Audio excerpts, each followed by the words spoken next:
In people's movements who came together in 1972 to discuss, the issues in a way that really made sense, while the UN was gearing up for its meeting somewhere across the town. It's great to see you here. We'll do the same. And even better this time, we'll have 50 sessions in the next 2 days, organized mostly by you, self-organized events by organizations and people's movements from everywhere. It's astounding to see the program, the diversity, it really tells a story in itself, the kinds of diversity of issues and perspectives and the kinds of movements that are coming together here. It's a pretty unique situation, having such a broad scope. And I'm sure we'll come up with some very hard-hitting analyses and some very good ways forward. This is an opportunity to get to know each other, to strategize, to really make a difference.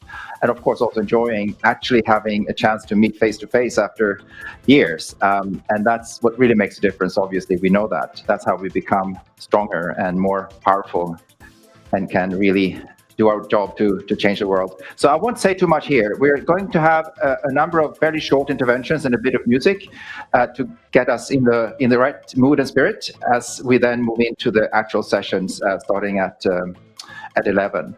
So I'll just hand over there. My name is Niklas Hellström, I should have said. I'm with What Next, and I've been part of the organizing of this, which is a truly grassroots effort on a super shoestring budget. But now we're here and we're going to make this a great 2 days. And I'll hand over to Beatrice, who's been in charge of a lot of the practical organizing in the last few weeks. This is Beatrice.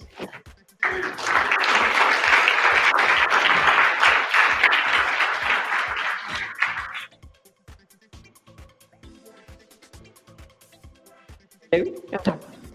Yes, and as Niklas said, my name is Beatrice Sundberg, and a lot of you probably had contact with me during these last few weeks in Stockholm or via emails. And I just wanted to inform you that we will have volunteers that will help in each group of the sessions, and they have some instructions on what to do. And we will also have people from ABF-house to help. And they are going to be 3 or 4 people, but they are going to be flying hosts. So they will be all around. And as you have probably seen, we are not the only persons here in the ABF-house, so there will be other people as well.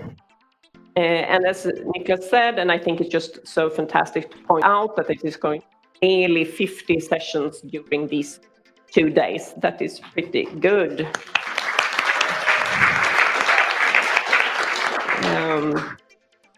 And just emphasize again what Niklas said, that hope take this opportunity to talk in person and meet and make this furthermore after this.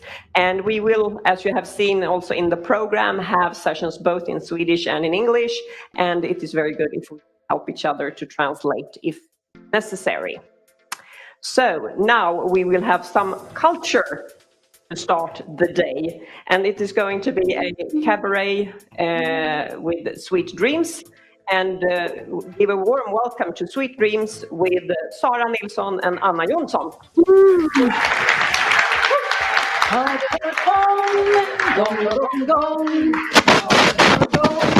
dem? Har du hört dem? Har du hört dem? Har du hört om dem någon gång? Har du hört om dem? Vi vill berätta något om några människor som fick jord och deras inre röster sa dem att göra. Människor av kött och blod vid någon tvivel hon går kvar, men då trotsar makten den är för. Berättelsen om dem som gjorde något för oss, de som stod upp och vågade slåss för våran framtid. Historien om hur bror som gror som blir till en nation, om de som vägrar släppa tron i sin samtid. Har du hört? Det är 30 år sedan nu och lika små som jag och du, och ja, de kände sig där högt. Men perspektiven ändras ju ovan jord som en makt till oss. Vet nog vad jag menar. Berättelsen om dem som gjorde något för oss, de som stod upp och vågade slåss för våran framtid. Historien om hur bror som gror som blir till en nation, om de som vägrar släppa tron i sin samtid. Welcome to this short scenic road. Women's trädkramarna, the tree huggers. It's all about those people who in the 1980s tried to stop a highway which was going to be built the west part of Sweden. Together, they carried through one of the biggest environmental actions in history. 30 years now that they made these actions, and now we're sitting here 50 years after Stockholm People's Forum 1970. So if we imagine time, future, 30 years forward, what will the world look like?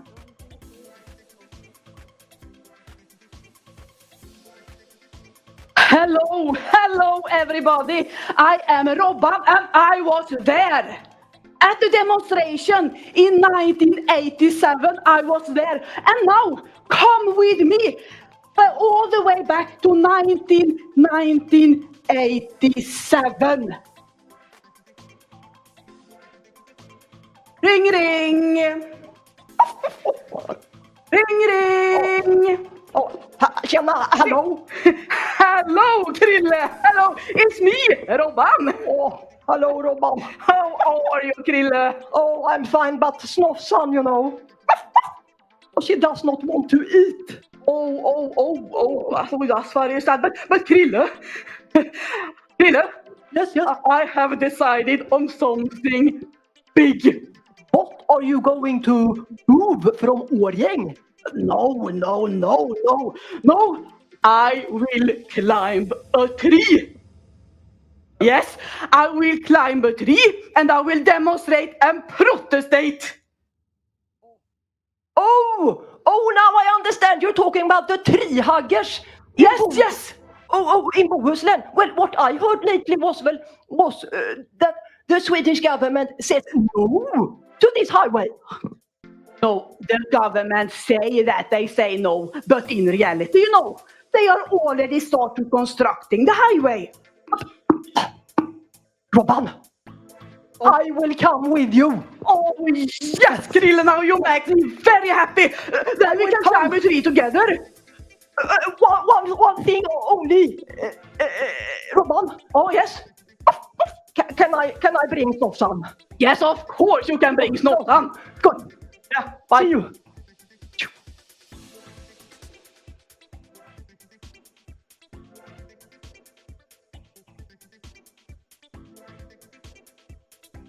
Hello?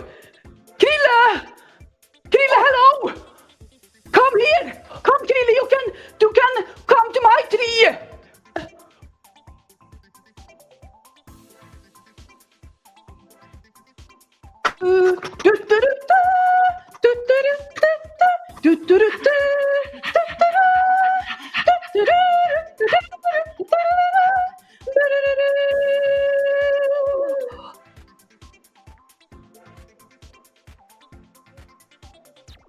Very high tree.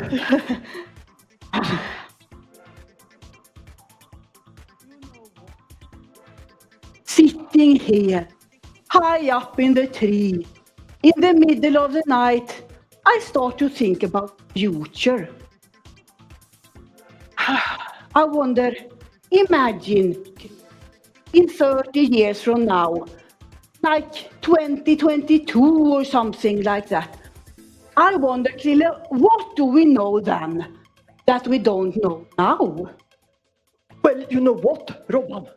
I've heard of something they call the greenhouse effect.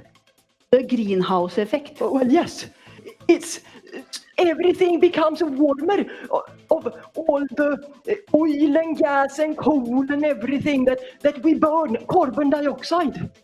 But could that be something good with greenhouse? You know, I like to do gardening. I don't think so, Robban. It's the whole planet that's being warmer.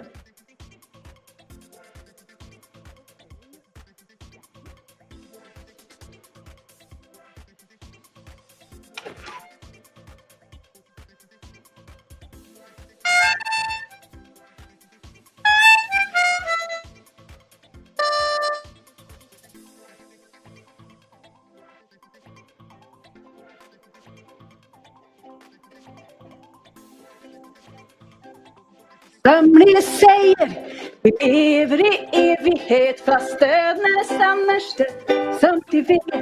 Andra säger lyckan den finns i ett ögonblick fast de aldrig hann ifatt det de fick. I kärlek och hat, fiende, kamrat, glädje och sorg, hydda och borg. Har vi ett kort på barna i sommartid när de dansar, när de dansar, hästan på jorden.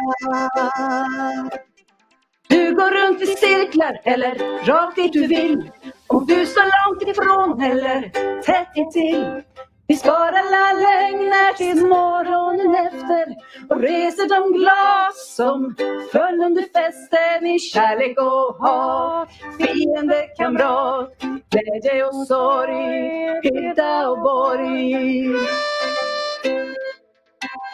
Tar vi ett kort på barnen i sommartid där de dansar, där de dansar runt på jorden.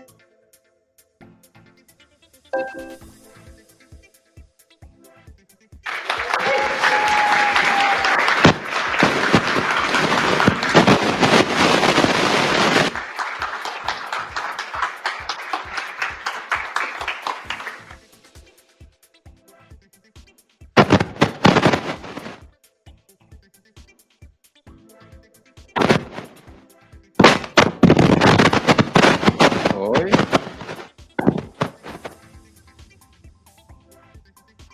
How's that?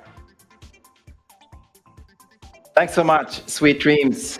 And now we have the pleasure to, an honor really, to have our first speaker for the session, which is Patricia Gualinga. I asked to take the stage and address us. Patricia is come all the way from Sarayaco, Ecuador, and has been in some major fights for a long time, and was also awarded recently the Olof Palme Prize for amazing work.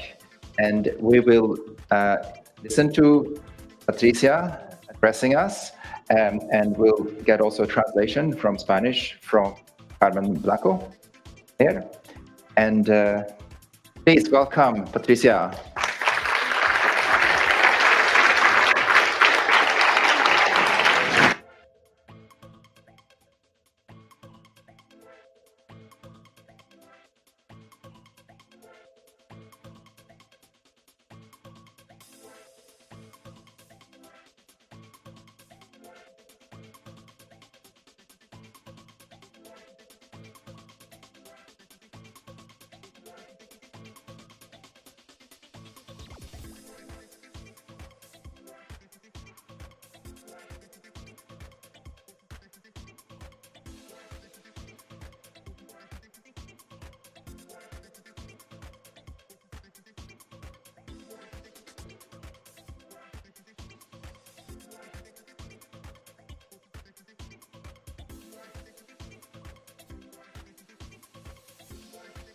Buenos días, todas y todos.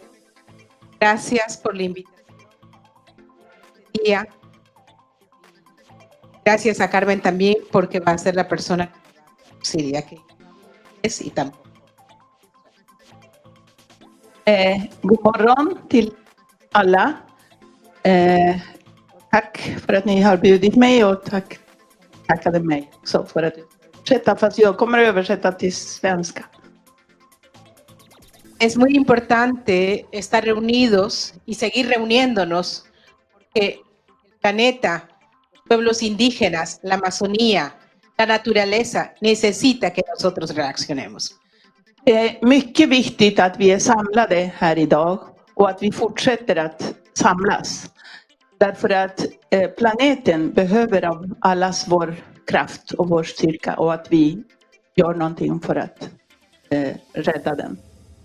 Son tiempos críticos en los que todos nos necesitamos. No importa en el lugar que estemos, no importa de dónde vengamos, no importa el idioma que hablemos, no importa la religión que profesemos, no importa nuestras creencias. Tenemos que unirnos porque es el momento de actuar. Det är svåra tider vi lever nu och just nu är det viktigare än någonsin att vi är alla samlade. Oavsett varifrån vi kommer, oavsett vilket språk vi har, oavsett vilken religion vi har, oavsett vilken tro vi har.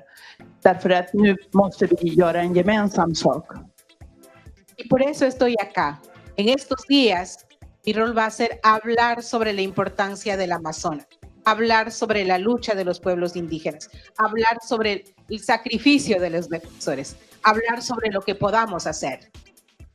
Och det är därför jag är här. Därför att under de här dagarna kommer jag att tala om just vikten av Amazonas regnskogen, vikten av urfolkens kamp, vikten av alla de som försvarar vår planet, av att vi jobbar för dem. Det är därför vi tillsammans, så att vi tillsammans kan göra någonting åt förstörelsen. Sobre todo, vamos a tratar de llegar a la conciencia, al corazón y al sentimiento de todos, con la visión de los pueblos indígenas. Pueden vivir, pero nosotros le llamamos la selva viviente, que es la protesta que nace desde los pueblos indígenas.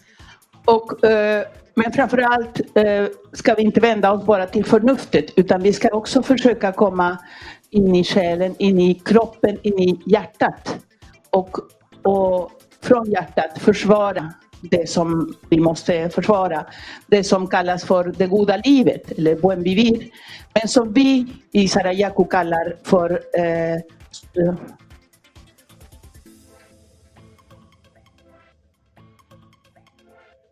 En quichua causa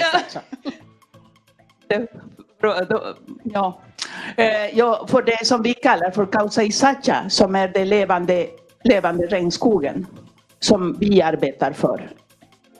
Muchísimas gracias, gracias por venir y vamos a estar aquí todo el día conversando con todos ustedes, obviamente con atención, que me ayuden. Tack så mycket för att ni är här. Vi kommer att vara här flera gånger under dagen och även i morgondagen. Och vi kommer att utbyta idéer, utbyta drömmar, men naturligtvis med tolk emellan.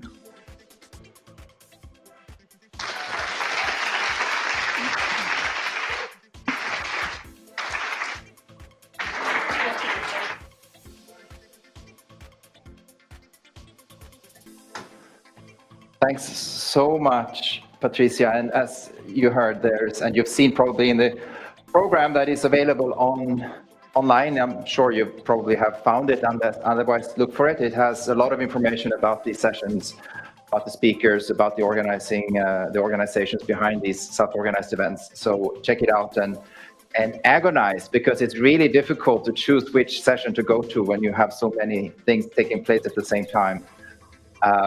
That's always a nice kind of dilemma. And Patricia will appear in several of these sessions as we move forward over the days. So thank you so much for that. Looking forward to those sessions and all the others. And now I'd like to invite Jagoda Munic to enter the stage. Jagoda is presently the chair of Friends of the Earth Europe. So really covering a lot of countries, but before even chaired, I believe, Friends of the Earth International, which is probably the most extensive network that we have.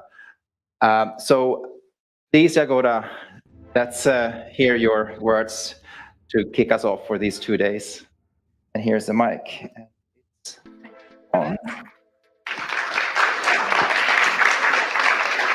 Thank you. Good morning. Thanks for invitation. Indeed, I was chairperson of Friends of the International. Now we have a new chairperson, Hemanta, here with us, and I'm director of Friends of the Europe. As you can see, I'm moving around because I like Friends of the Earth so much. And indeed, our history is connected with Stockholm Conference 1972, because prior to the conference, 4 groups got together and formed international organization from national member groups. One of them is of Sweden, and I try to pronounce it. It's Boden Winner. I'm sure I mispronounced it, but apologies for that. So I will celebrate with you 50th anniversary or birthday, and it's a good moment to look back and what we have achieved as an environmental movement. And I think we should be hard on ourselves and trying to see differently what we are going to do next. When we look at 70s, it was era of getting public awareness about environmental issues. It was era of putting some good environmental legislation in place. And I'm sure that you heard about motto, think globally, act locally, which also came from that work of Friends of the Earth in that time. So then we moved to 80s, and we do have a bit of backlash, I would say. We had the neoliberal politics, global south, also in some parts of Europe. We see oil spills like Exxon Valdez. Chernobyl was one of the memory I remember as teenager in Croatia, which really marked perception of environmentalism. And in my country, Croatia, it sparkled also environmental movement. And end of the decade in Europe had followed Berlin Wall, which changed quite a lot in our societies. So Friends of the Earth in 90s and many other organizations moved much more to Eastern Europe and South, got lots of members from these regions. The build-up of anti-globalization movement at that era, and this diversity movement, maybe even more, how we should run our campaign.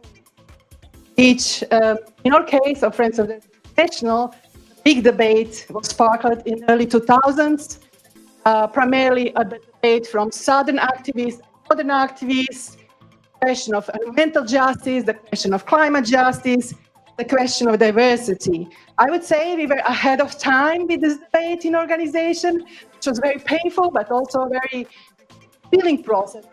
Learned a lot and grew better, became better after that. This is era also Second War, Iraq and Afghanistan, and we end up the 2000s with economic crisis of 2008-9. 2010s, we see Occupy movement, we see Arab Spring, and we see more and more debate also among the environmental movement about system change. All narrative system change, climate change started to get mainstream, and climate justice, environmental justice started to gain momentum in debate. And I would say even within the environmental movement, we see some kind of diversification in terms of like, are we going to go for more legal solutions, more techno-fix? Are we going to have much more systemic solutions? And this debate remains actual until today. In our network, we started a debate about what we see in the future, or vision of the future, what change means for us, how we get there. And again, I'm glad we started that quite early, but probably now is good time to reflect on it, see what's next. And 2020, my God, what a roller coaster, just in 2 years, right? We had global pandemic, and then now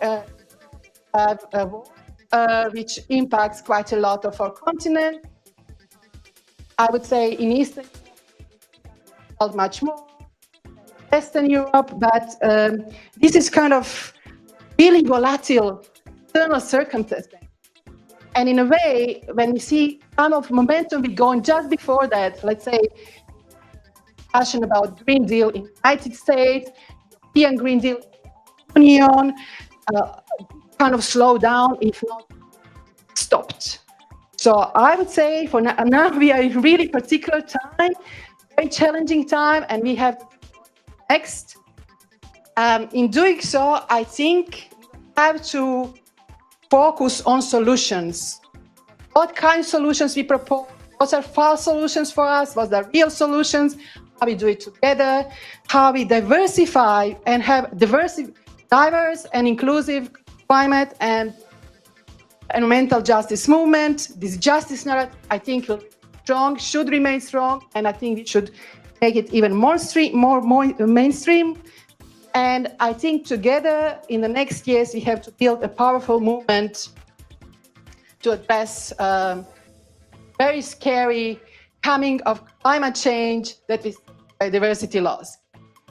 And it's so scary that I also noticed that quite a lot of people develop anxiety.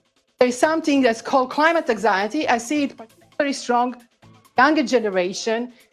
And I believe the best way to tackle this anxiety is to develop strong support movement, work with each other for the new generation that is coming, and act. Action is the best way to tackle despair. So, for system change, not climate change. Thank you. Thank you so much, Jagoda, for that historical journey in just a few minutes. It's really quite astounding to have that historic kind of sense. And again, of course, we're on historic grounds here with this 50-year anniversary of the people coming together and having been present in basically every UN meeting since then, but also, of course, beyond that, organizing our own events, so much more. That's really helpful to get that perspective, Jagoda. I'd like to invite now our friends from Fridays for Future to enter the stage and give us some perspectives from their struggles and engagement and activism. And we have two representatives here. We have Catalina from Chile, and we have also Green from Balochistan, right? And they're gonna speak a few minutes each and get us some good energy. Please.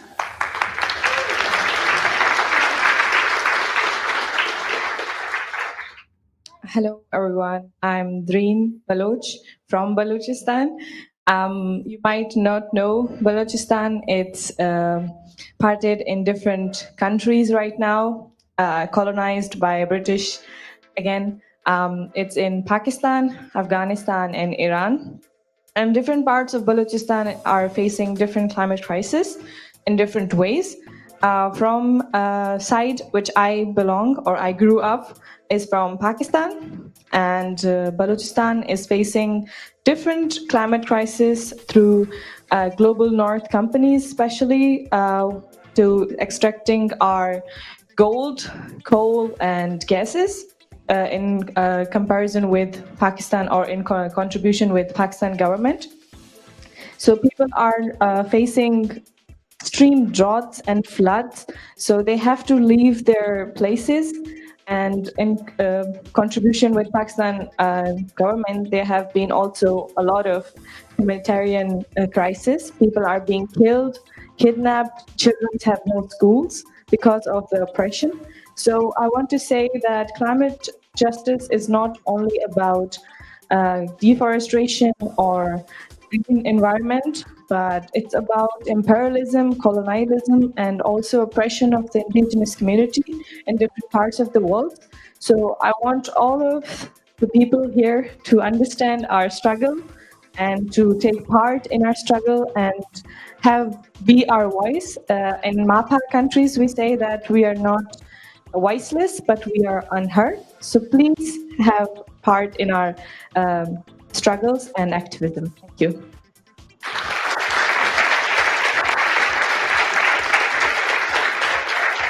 Hola, my name is Catalina. I'm a 19 years old climate activist from Chile.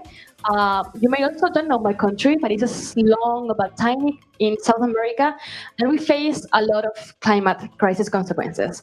We are tiny, but we have 7 of the 9 items of vulnerability in a world level. So we are really living it right now. We already face climate migration, droughts, deforestation, and everything you can imagine. I'm here today, and I was already part of COP26 to really talk about the need that the MAPA people, the most affected people in areas, talk in these spaces. It's important that the people from Ecuador is here too, because you have to listen our realities, our struggles, and tackle the climate crisis, but with intersectionality. There's no climate justice without gender justice, without race justice, without economic justice, and without global justice. So we have to understand that the climate crisis is a human rights crisis, and we're already facing it. It's not for the future. It's not only for the levels of economic and everything. It's for my neighbors. It's for us. It's for our future and the most vulnerable people in the most affected areas. So thank you so much. Please don't forget that the climate crisis is intersectional. We have to face it that way and really include the people from the global south, from Asia, from Africa, from South America in these discussions, and give us the spaces, and not really us, everyone really, that can come here because of the economic difficulties that comes with crossing all over the world in a 24-hour travel. So yeah, let's fight for climate justice, but with humans' rights perspective. So thank you.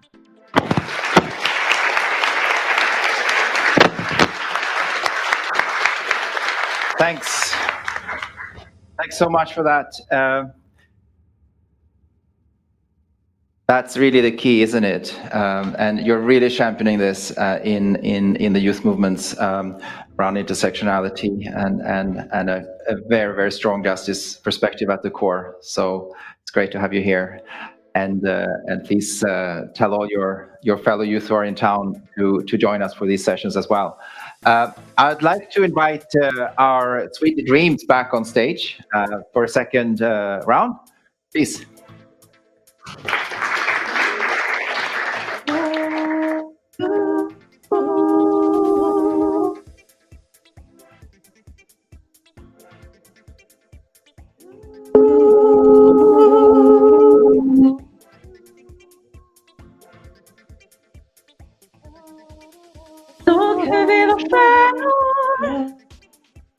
Landat i havet när vi tog första stegen ifrån oceanen.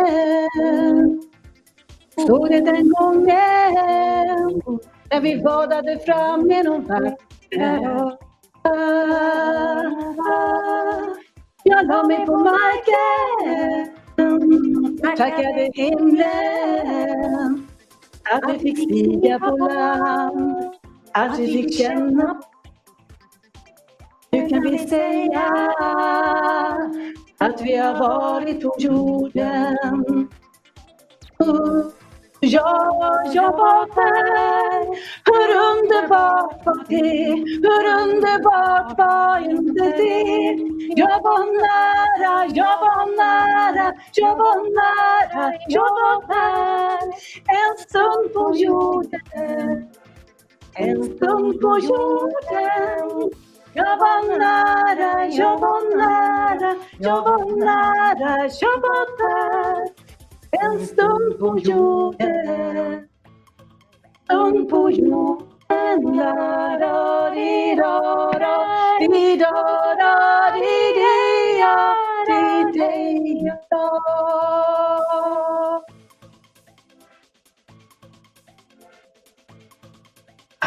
Krille. Imagine, now it was 30 years ago, more than 30 years ago now, that we were sitting there high up in the tree. Now it's 2022. And you know what? When I think of everything that happened then, I think we lost. The highway was built, we lost. Yes. No, Krille, I don't think you can just say that we completely lost. I don't think so, actually, Krille. You have to think about all the good things that also happened. Think about, for example, the emissions of sulfur. It was reduced by 90%. 90%. That was more than we ever could imagine by that time. And that would not have happened, Krille, if you and I and all others who protested. Then it wouldn't have happened, and the acidic rain would have continued to kill all the forest. And you think about, Krille, all the good things that happened that we don't even know about. And think about you and me and all the other people who were there protesting and got new perspectives in life and new motivations and so on. So I don't think you can say just so that we completely lost. But I think about the children. That's how they live and they strive. Thrive, yes. And I wonder if they ever will get it like we do. When I think about the children, how they live and they thrive. Då kan man undra om barnen. Någonsin får det som vi. Om det finns jobb, om det finns mat, om det är drägligt där de bor.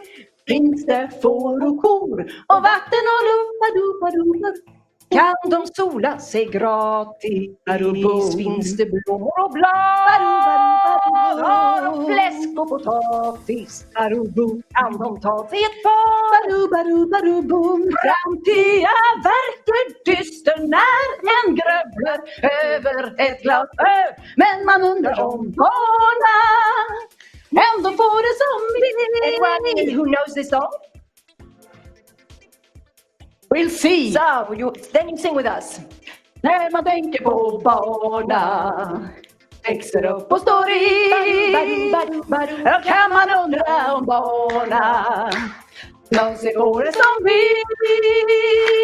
Om det finns jobb, om det finns mat, om det är drägligt där de bor. Finns det får och kor och vatten och luba, kan de sola sig gratis. Har de ABF-house?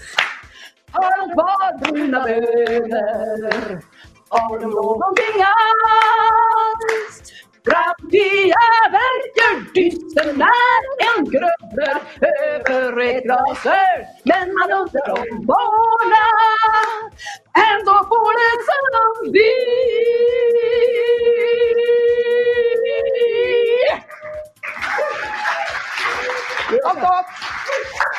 Okay. Thank you, Sweet Dreams, for another historic flashback. And we're nearing the end of this opening session. And the last bit is to ask some of the people who were here back then, in this very room, in this very building, organizing, also then, the People's Forum, the first one. So I'd like to ask Ingrid Eriksson and Per Janse to enter the stage, Göran, if he's here, to just give a few reflections from then, and set us off on this journey. Here's the mic, Great. Please. So, it's fantastic to be here. And 50 years ago, it was the same thing. And Ingrid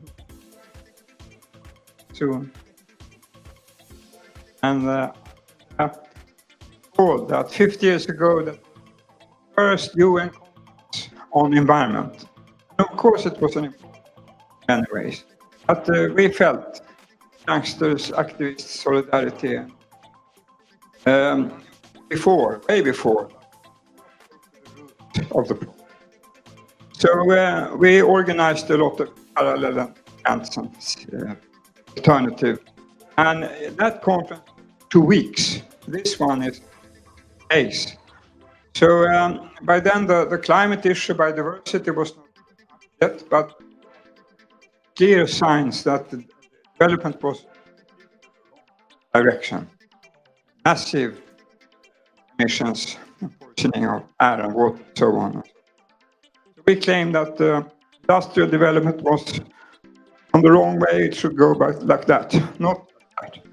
Anyway, we arranged a lot of things, Olympics of pollution, and that we have described in the website, Stockholm plus 50, that you could read more about.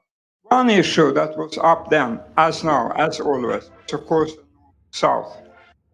By then there was Vietnam War and other colonial wars. But there was one interesting thing, that was that in the North, there were those who claimed that the root of the problems was population bomb.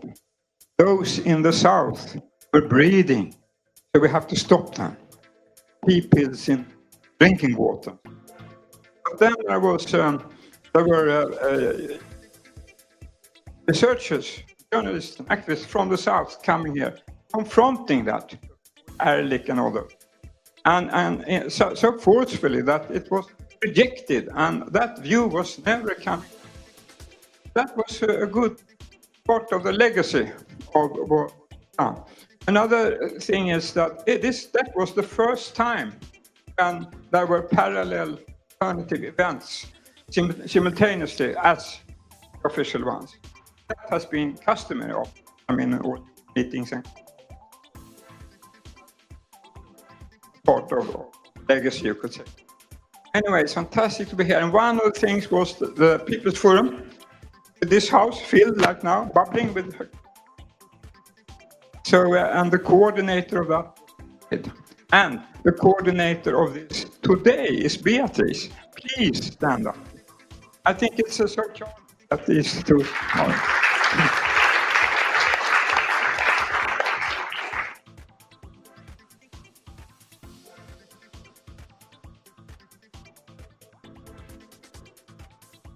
Here I am 50 years later. Happened. Some of it.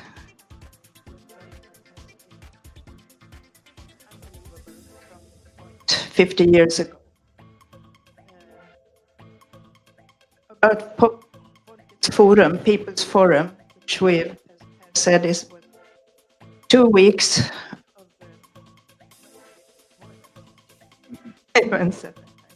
Every day had a certain 2 days were to genocide. It's ongoing. The forests to be able to see the people, which has effects. Portugal was in Mozambique and Angola. There were lots of genocide, ecocide going on. We devoted one day to work environment. All these was things that we knew that the UN conference wouldn't have too sensitive, too controversial for them. Even work environment, you would think that would be good. To give a good working environment for the workers takes money away. And yeah, there were even then people coming from all over the world. I'm so happy to see that there are still people coming from our different countries. Bienvenida. Yeah, and yeah. If there's anything you want to ask, I'll be around too. If you want to discuss something or just hear what was it like. Welcome to Stockholm.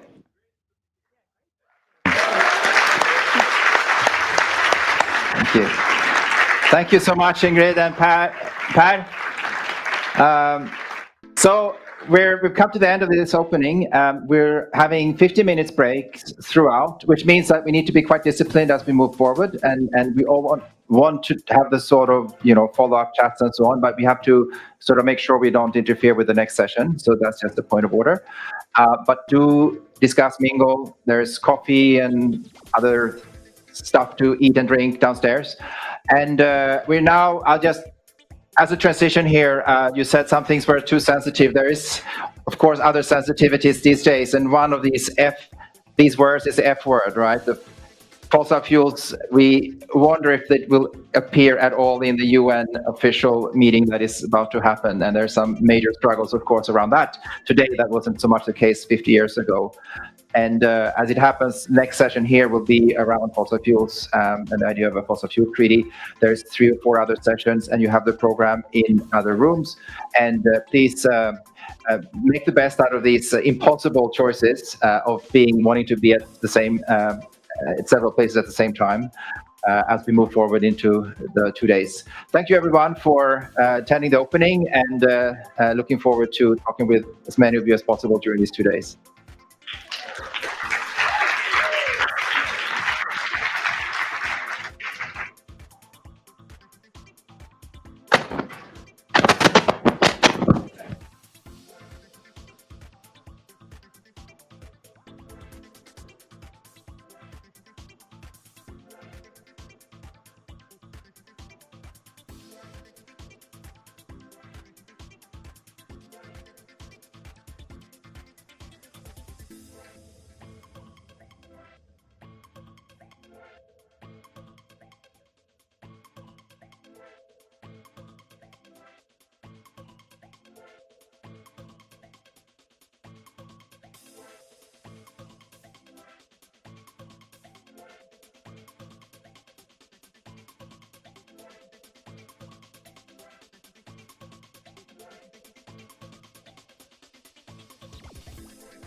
Men jag förstår inte, alltså hur ska jag testa? Gå ut ur rummet och prata.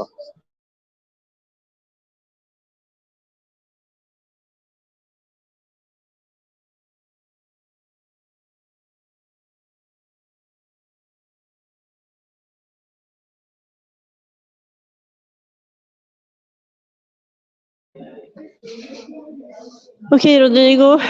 Nu får du sätta på dig hörlurarna. Kom igen. Vi klarar det här. Testing. Jag pratar på här. Ge mig ett tecken på att det funkar. Kan du höra mig? Ska vi se om min mick funkar. Jag kan kolla här. Audio. Ja, men det ser ut som att min mick går in. Enligt mobilen så går audion in här i alla fall. Yes. Hör du någonting? Blir det rundgång? Låter det hemskt?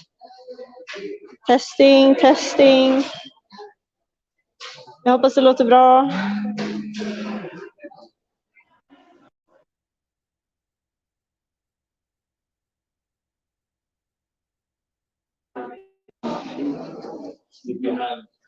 Friends.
Welcome to those who are joining us on the live stream.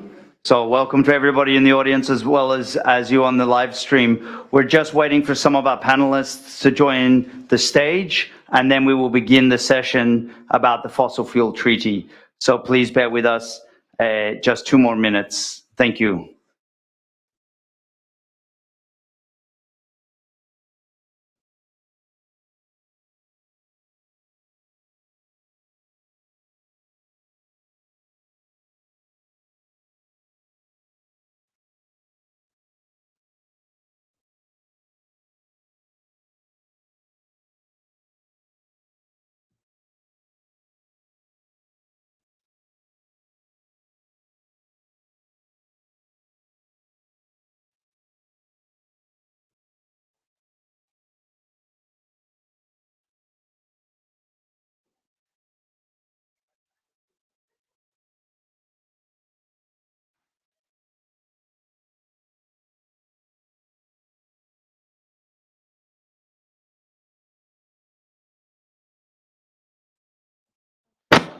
Okay.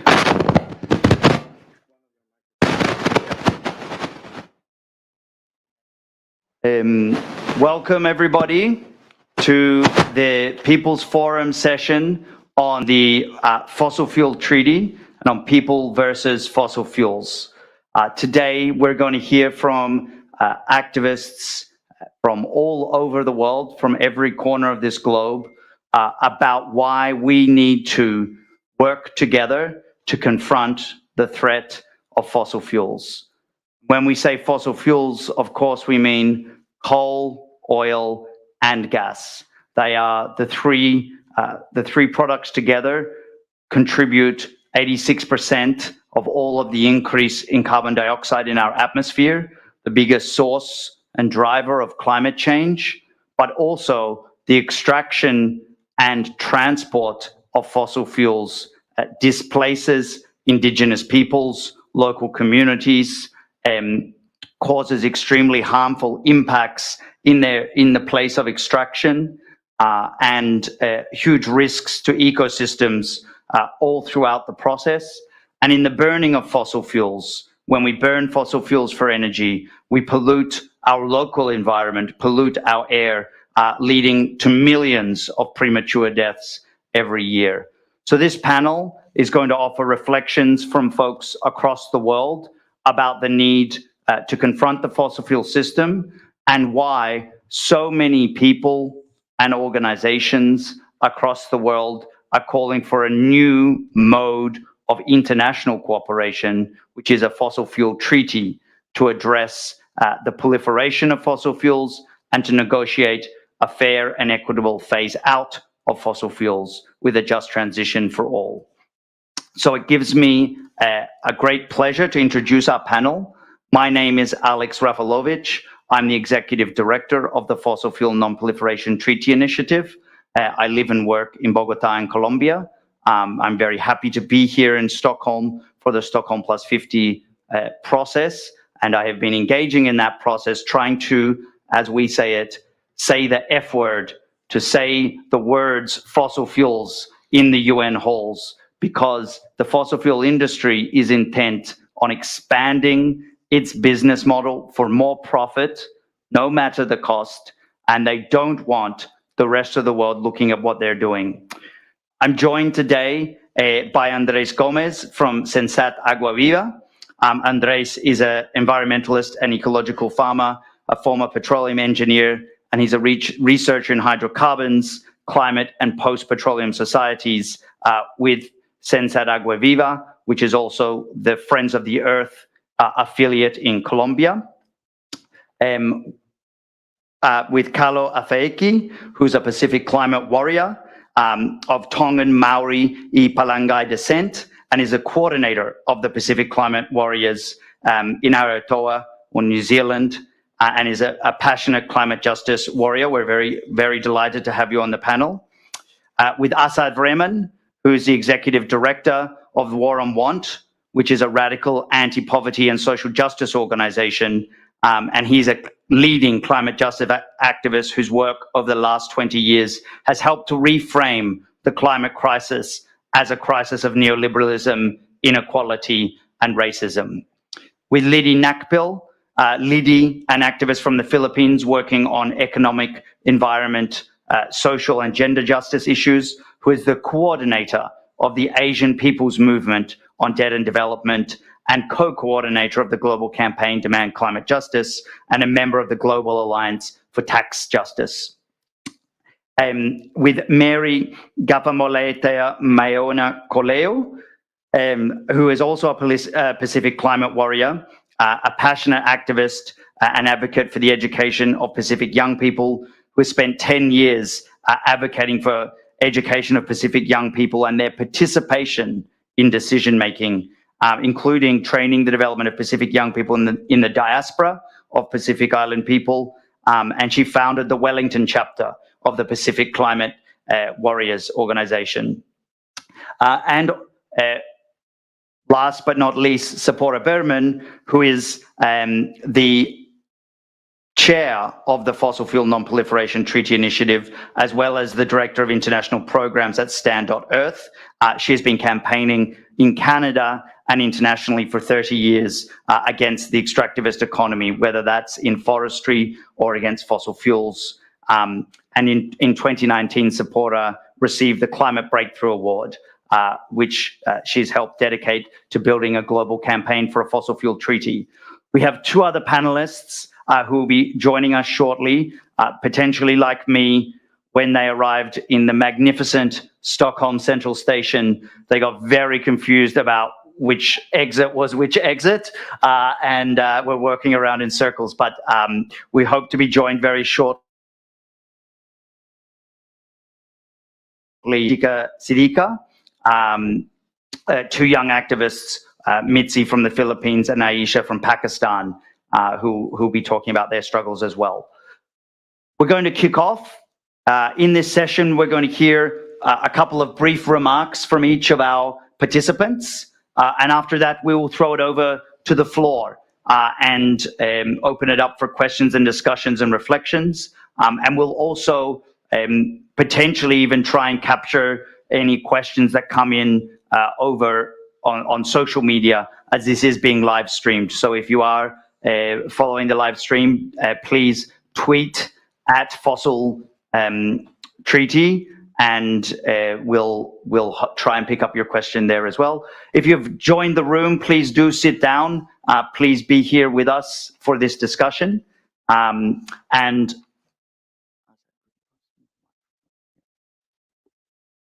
I'm going to pass a microphone to Andres with the first question. You're a former oil engineer, and you changed your path into environmental activism with Friends of the Earth Colombia. You've been very involved in the anti-fracking movement. There's a No al Fracking banner that Andres has brought from Colombia. So could you tell us a little bit more about the situation in Colombia with respect to extraction and fracking, and what's at stake right now with the elections that are happening in Colombia? Thank you, Alex. Thank you to you that are here hearing these sad stories. I'm from Colombia, and in Colombia we have almost 100 years of history of exploitation of oil and gas, and we have also a history of exploitation of oil and gas associated to violence, which is something that probably people is not that aware of. And we have also, which is very important, history of resistance. This history of resistance has been building up since 100 years ago, and it's got like some victories. Like we could achieve some victories in that history, and it's important to think on the first one, which was from the Uwa people, which is one of the 120 indigenous people who inhabits Colombia. And these Uwa people gave us another perspective of what oil is. And this perspective is oil being ruidia, which is the blood. And that change of perspective also give us like another way to see what oil and gas exploitation is for a different society. For us, it's everything. For us, is everything from we eat to how we transport our goods and how we build our lives. But for them, it's just is the most important source of life, which is in the ground. So that's an important contrast of what could be like when we face this scenario of oil and gas, phasing out oil and gas in the whole world. The recent story of Colombia is it's a country with very little reserves, like 0.1% of the whole reserve of the world. And they are, of course, trying to expand these oil and gas years now to unconventional oil and gas through fracking. And that's something which we have been able to stop for at least 10 years with a very strong movement based on our little towns. I have with me some a really close friend, which is been leading the work and the real fighting in the front line. Juelis is here, and she's been very active with another young women and men trying to fight fracking in Puerto Wilches, in this little town, and fighting that. It's also costing them tranquility and lives, and being expelled from the country, even, which is very sad and very hard to say. And well, this expansion of the frontiers are basically based on the supposed needs of the government to more income. This income of dollars, which is in the Colombian economy around 40% of the exportations. The money, the dollars came from exporting oil, gas, and coal. So this is very important for our country, but of course with this real problems associated to oil and gas, and when we see that the world is changing to in another direction, we need to fight back, and we have also doing that even with the people in the territories, but also with the Congress and a lot of people in the government. And later I could go deeper in this. Thank you, Andres, and yeah, thank you to all the efforts in Colombia resisting fracking, but also imagining a different type of future without extraction in general. It's one thing to be resisting the new projects, but it's also another step to talk about a future where we exit the existing structure of the economy. So thank you to all your work and your comrades for that imagining. We're going to pass to Carlo as a young person from the Pacific with indigenous descent. Wanted your reflections on the history of resistance and visions of climate justice from the Pacific region. Male tau mao ko ako kalafia ko atau hapai tofu atanga tapungati kahang te Wairoa Island mo Britania. Malolele everyone, my name is Kalo Afiaki. I come from the beautiful kingdom of Tonga, which is in the Pacific. I am here on behalf of the Pacific Climate Warriors. Mira and I flew in from Aotearoa, New Zealand yesterday after 36 hours. So aroha mai, I have notes that I'm going to refer to so that I remain coherent when I'm sharing with you. Really keen to represent my beautiful Tonga, my beautiful Pacific. Shout out to our beautiful Te Puananui Akiwa. I know many of our people tuning in. Thank you, whānau. I come from the beautiful island of Tonga. It's fondly called in my language the Fo'ipiriote, or the period. We are but a dot on the world map. However, in Tonga we also say si'ipe kai ha. We may be small, but we are capable of great things. And that is how I would like you to remember the Pacific. The Pacific is sometimes framed as weak, small, unable to fight against the climate crisis. We are far from that. The Pacific has been fighting against climate change since the seas began to rise. We know this, that is a fact. For so long, the impacts of climate change were being felt in the Pacific, and we called upon global leaders to act with the urgency needed to fight the crisis. Barry will share around the Pacific and how they were at the forefront of climate leadership and solutions and their role in the Paris Agreement, something which I think the global north sometimes forgets. Here we are in 2022, and we are still calling upon the world to save the Pacific, because when you save the Pacific, you will save the world. Climate resistance is climate resilience. Pacific peoples are resilient.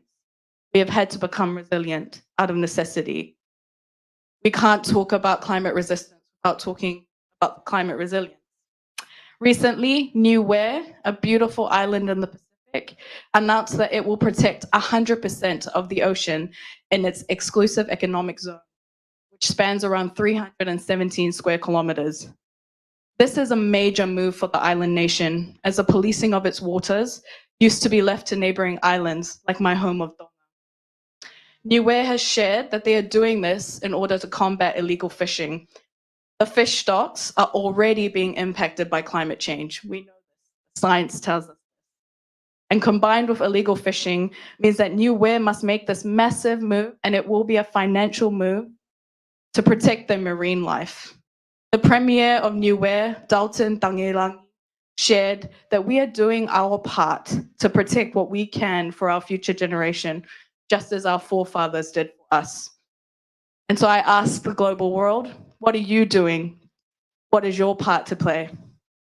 When I think of resilience, I immediately think about how the Pacific continues to push forward, regardless of the challenges that we face. We are hopeful, but we also know that action must be taken now by global leaders to ensure that we survive, but also thrive. Fossil fuels did this. Fossil fuels did this. It's destroying our homes. And if we continue to burn them, if we continue to extract oil and coal, gas, we will see more islands in the Pacific, islands like my home of Tonga, disappear. We need countries to be bold because we have run out of time, and that is what the IPCC report has told us. The future scares me. We need to phase out fossil fuels. We need countries to endorse the Fossil Fuel Non-Proliferation Treaty, and we need them to do it now. I wear this kie today, made from hibiscus fiber and coconut shell, made in my home island of Tonga. This kie represents my home, and I wear it to remind me of the beauty of the Pacific and what is at stake if we do not act now. Leveleva malanga tu awhatu.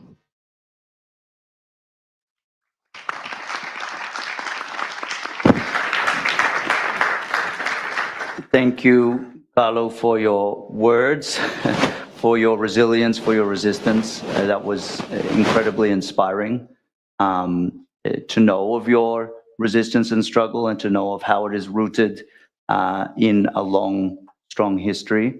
And yeah, it's so true, this idea that the Pacific is small or that the islands are small or that its people have no agency in response to climate change. And that idea is just so completely wrong. It's the opposite. The Pacific and the Pacific Islands are vast and such an integral part of our global world. And the resistance from Pacific Islands has been huge and has been defining for the global response to climate change for decades. So thank you for bringing that here. I'm going to pass to Asad now, who has been fighting against the neoliberal model as a key driver of the climate crisis and of the fossil fuel systems which you identified. And I thought, Asad, you could share a little bit more with us about the types of transformations we're going to need to see if we are to fight the fossil fuel system. Cheers. Thank you, Alex, and comrades, sisters and brothers who are sharing their wisdom. I was just listening, when I was listening to Andrew, just reminded, I'm sure many of you probably remember when the IPCC's third working group came out and watched the online video. There's Antonio Guterres, This is a litany of broken promises, a file of shame. It catalogues the empty pledges that put us firmly on track for an unlivable planet. And for those of us who've been looking at all of these different reports, and of course, all communities on the front line, none of this is new. We know we have absolutely a rapidly for the kind of action that's needed. Severity and of the crisis is much greater than the scientists said. Of course, not what communities and movements have been saying for a long time. But I was struck by a couple of things in that.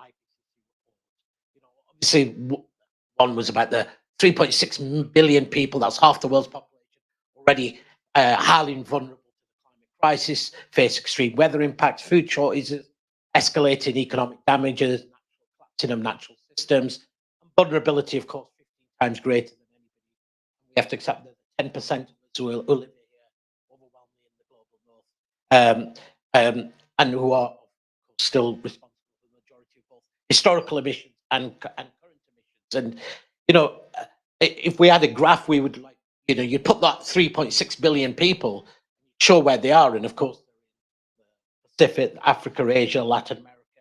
And then you put over and you say, you know, what about people who lack access to clean electricity? Map would be the same. Sorry, never usually. Yeah, sorry. Yeah. I know. Sorry, rookie mistake. I know. It's as if I've never spoken before. And if you did the same in terms of our income, right, we'd see exactly the same pattern. The same half of the world who survive currently on less than the equivalent of $5 a day, not on $5 a day, and just on what the purchasing power of $5 in the US is, right? And, you know, and again, we see these patterns. And there was another thing that was really striking about that report. Some of us probably, you might have missed it. It was the first time that the IPCC report actually mentioned the word colonialism, right? It said that one of the reasons why these vulnerabilities exist is because of embedded systems of injustice, and named colonialism as one of them. Now, you know, if we have time, we talk about the logic of that underpins whether it was slavery and colonialism, imperialism, neoliberalism, this logic of what, you know, sacrificing both people and the planet for profit accumulation. We talk about it in terms of, you know, the very notion of that it underpins what we now call extractivism, right? That idea that is at the base of our economies and our energy system. So when Andreas was talking, you know, and a lot of amazing work with Sensat as War on One, you know, when we were talking about, you know, how important it is to resist fossil fuels, absolutely, it's really critical. And I just want to also commend the work that the treaty has done to bring equity and justice into the discussion about fossil fuels. For too long, the environment movement simply was saying end fossil fuels, full stop, right? Doesn't care whether people have access to energy or electricity. Doesn't take into account issues about equity, right? Telling the global south we're still struggling for the right to be able to have the democratic economic space to be able to develop sustainably. Don't use fossil fuels, but we're not going to talk about the finance or the technology that you need. We're not going to talk about the trade or the taxation system that, or the power of our corporations that prevent you from imagining a post-extractive future. Now, I think what's important for us, and I suppose I want to just widen this a little bit, is that we also, it's very important in when we're saying no to fossil fuels. And I know it all sounds like we want to change absolutely everything and the clock is ticking. Surely the best thing is to have clarity about one particular message. But it's important for us as a movement to be able to locate our demands and messages within the ecology of our movement and recognize how and why those other issues are really important. And I just want to touch on a few, of course. Look, I think many of us have long argued that the answer to the fossil fuel economy is not simply electric batteries, right? It's not. It's not possible. It's you know, whether in terms of the energy demand, energy need, it's not possible. Also, of course, we know that it'll unleash a whole new wave of extractivism, but this time in the name of green of labeling it green. And we were with comrades from Colombia and Chile at BHP Billiton a couple of years ago, and it was before the COVID lockdown, and it was really interesting here. This is one of the biggest mining giants in London to answer to the violence that it was perpetrating across Latin America through its mining companies and projects was, we are the future. We're needed for the future. We are green. And I mean, it was a really interesting sort of like, how are the mining companies reframing it? And we know this is not just about lithium, and it's not just about rare earth minerals, metal, the copper, the iron, everything else that needs to go along with that. So we have to, when we're thinking about, I suppose, the ending the fossil fuel economy, we're thinking about a future of energy without that same model of extractivism. Secondly, what's really important, critically important, and again, I think the Fossil Fuel Treaty talks and speaks to this, we're not simply interested about having Shell move fossil fuels to green energy. We're talking about a new paradigm of equitable ownership and public ownership of energy. It's the only way that we begin to have sufficiency. That gets us in, I think, into a much bigger discussion, of course, about, some people use the word degrowth, some people hate the word, some people want to talk about sufficiency, but whatever we want to label it, but the right for everybody in this planet to live with dignity, but in harmony with the planet, requires a fundamental reordering of our economic system. And this is no longer ideological, it's purely practical. It's purely practical. If we want to save the planet, if we don't want to lock half the world into poverty, then we have to have a very, very different paradigm. Locating the fossil fuel in a treaty within that is really, really important. And the thread I just want to pick out is the thread of equity and justice. Without that, what we do, we're perpetuating the same model of colonialism that is written into the IPCC. In 10 years' time or 20 years' time, we'll be meeting and talking about the wave of green extraction and what it's doing to the global south and the front. Sorry if I spoke too long. Thank you very much, Asad, for drawing together both the broader trends of the drivers of the crisis that we're in, as well as one potential future that we could get locked into that may seem greener, but actually doesn't deliver a better life for most people, and the role that our demand for a fossil fuel treaty could have in trying to shift that conversation. Our next speaker is Lydie from the Asia Pacific Movement on Debt and Development. You've been working on the issue of debt justice and creating reparations and compensation for people and communities in the South from the international system that's not only driven climate change, but driven these other crises. And I know that you've also been working to engage different people, power holders into the coalition that's calling for change. So I was wondering if you could offer some reflections on the work that you've been involved in Asia and in the debt space, and how it relates to the fossil fuel fight. Yeah. Well, first of all, I'd like to say I'm very happy to be part of this panel with such really great comrades with us. But also to say I really feel a strong kinship with my sisters from the Pacific. The Philippines is in the Pacific, although we're considered part of Asia. We are not a small country, but we are a country of 7,104 islands. Low tide, high tide, it's less. And it's already projected that more than half of our islands will sink as of today in the next 2-3 decades, because our islands are also small and most of them are populated. I come from a region, Asia, that's known to be driving the increase of production and consumption of fossil fuels. And it is true that the crisis we are in today is because of fossil fuels, as my sister said. But also, just to complete the picture, the extraction and production of fossil fuels does have very immediate negative impacts on communities and the environment. But when we talk about its global impacts, it's not quite complete to say it's the fossil fuels. It's the fossil fuels in a system that we have that is about overproduction, and not because of the intent to fulfill people's needs, but overproduction because of the relentless pursuit of profit. Yes, it's colonialism, but let's also name it. It's capitalism. And we cannot solve the climate crisis unless we transform out of this capitalist system into a new system that is healthier and kinder to people and planet. And that's why what we have before us today is, of course, the rapid, equitable, and just phase out of fossil fuels, but also the transformation of the system itself.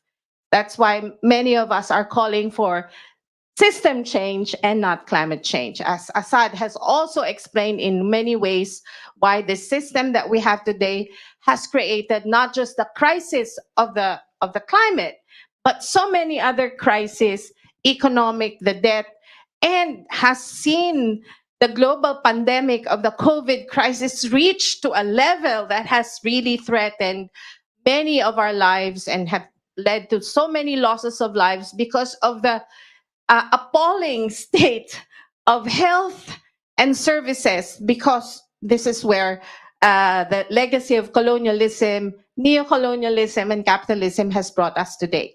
But just going back to what Alex told me, asked me to say something about, one of the projects that we're doing in order to get other players and actors to do more about the climate is a project called Parliamentarians' Call for a Fossil Fuel-Free Future. And we're trying to engage more parliamentarians all over the world in order to join and be active in this fight, not just to sign on. We're asking them to sign on to a declaration, but also to be active in this fight. Because we do know that while our vision and agenda is a whole change of the entire system, we also need some immediate changes. This is not just a clarion call for system change.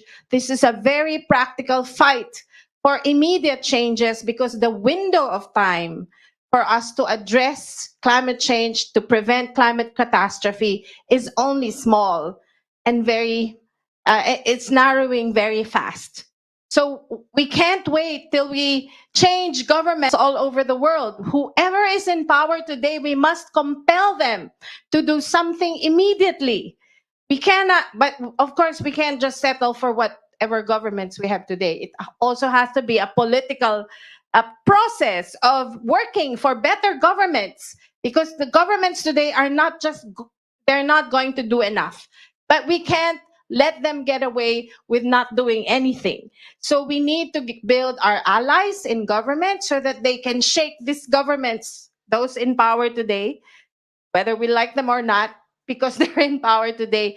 We need to shake them so that they can take immediate steps towards the right direction. Thank you.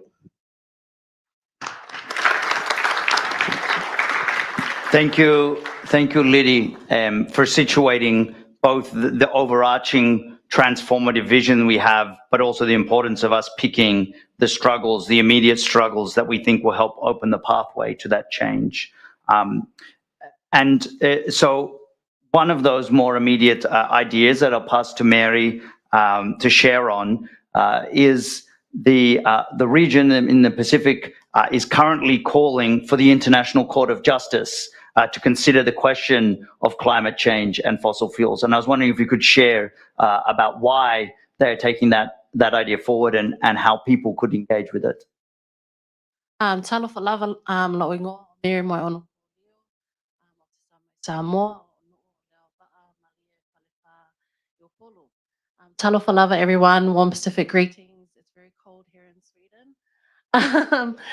Sweden. Like Alo, I've also pre-prepared some notes, so I'm somewhat coherent. Bear with me. What I wanted to talk about first was centering our own experience of climate change and the crisis that we're currently living through. So the climate crisis is more than just an environmental issue, but a manifestation of a much larger ecological crisis, not of our own making, but one that the Pacific are suffering from the most. In my own home of Falefa in Samoa, my dad has seen within a period of just 50 years his primary school, his school grounds disappear, and in his mother's village of Tiavea, where he grew up playing with his friends, is today essentially deserted due to the severe weather events such as cyclones and floods that have rendered the village uninhabitable. Despite being the world's smallest contributors to global emissions, frontline communities like us in the Pacific have been warning the world for decades that we are in a crisis.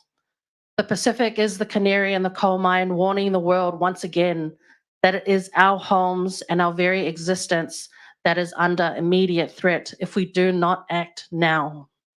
Pacific peoples have continued to exemplify the bold and ambitious leadership that is required to address the crisis that we are in. Our leaders, our communities, and Pacific young people were a huge force in making the Paris Agreement a reality. We continue to be a driving force behind ensuring that the world heed our calls, those of the Pacific, of Indigenous communities, of frontline communities, to remain under 1.5 so that we have a fighting chance of survival. We are the first to ratify the Paris Agreement. We were the first to go 100% renewable, first to ban plastics, the first to declare climate emergencies at national and regional levels. Last year, Vanuatu announced its intention to seek an advisory opinion by the International Court of Justice on the rights of present and future generations to be protected from climate change. If it succeeds, the ICJ's advisory opinion, although non-binding, carries legal weight and moral authority that should shape international law. The opinion should compel and influence domestic and regional courts and tribunals in addressing issues relating to climate change. Pacific young people globally have continued to rally to call for an immediate phase out of fossil fuel.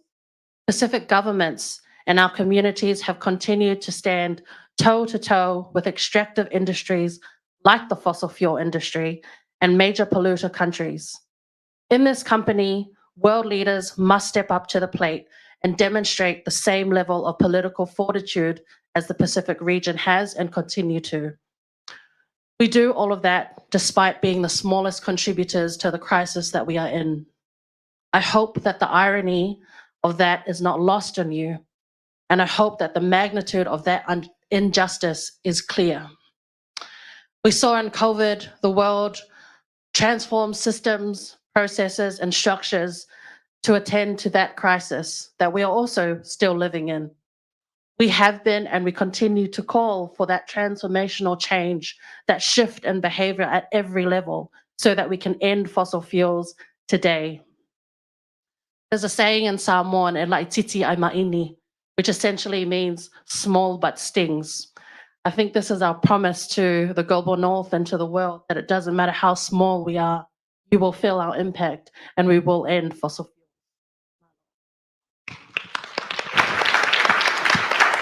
Thank you, Mary.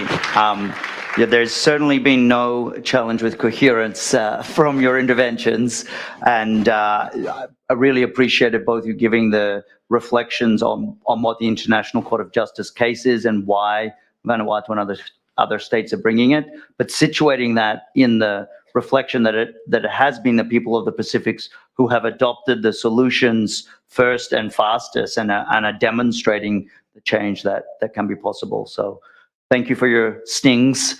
The last intervention for now is from Sephora Berman as the chair of the Fossil Fuel Non-Proliferation Treaty Initiative.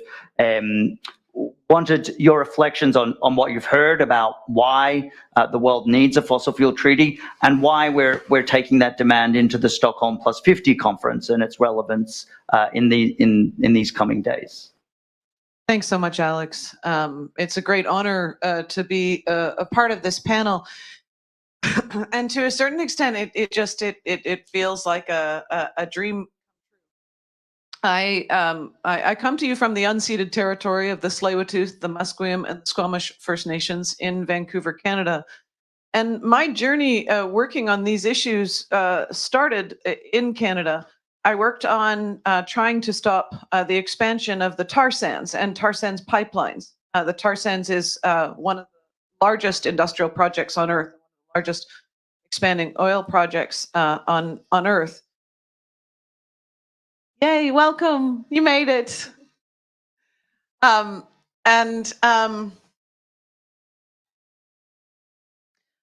of the reason that we started the Fossil Fuel Treaty Initiative is because of the refusal at so many forums, both domestically within all of our own countries and internationally, to even talk about fossil fuels.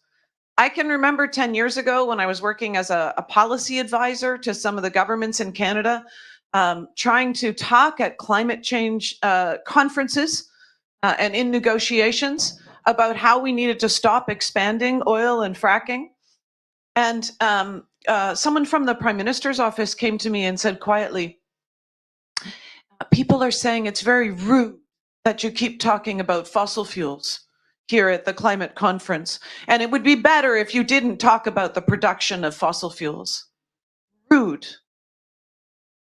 It's astonishing that for 30 years we have been talking about fighting climate change, yet the movement, civil society movement, keep it in the ground, the work of indigenous peoples around the world saying we have to keep it in the ground, we have to stop these projects that are poisoning us, was considered a separate issue. It wasn't considered a climate issue. How is that even possible? It's addressing that core shift that we need in our politics, our policy, our international agreements, and social norms that really pushed many of us to start creating the Fossil Fuel Treaty.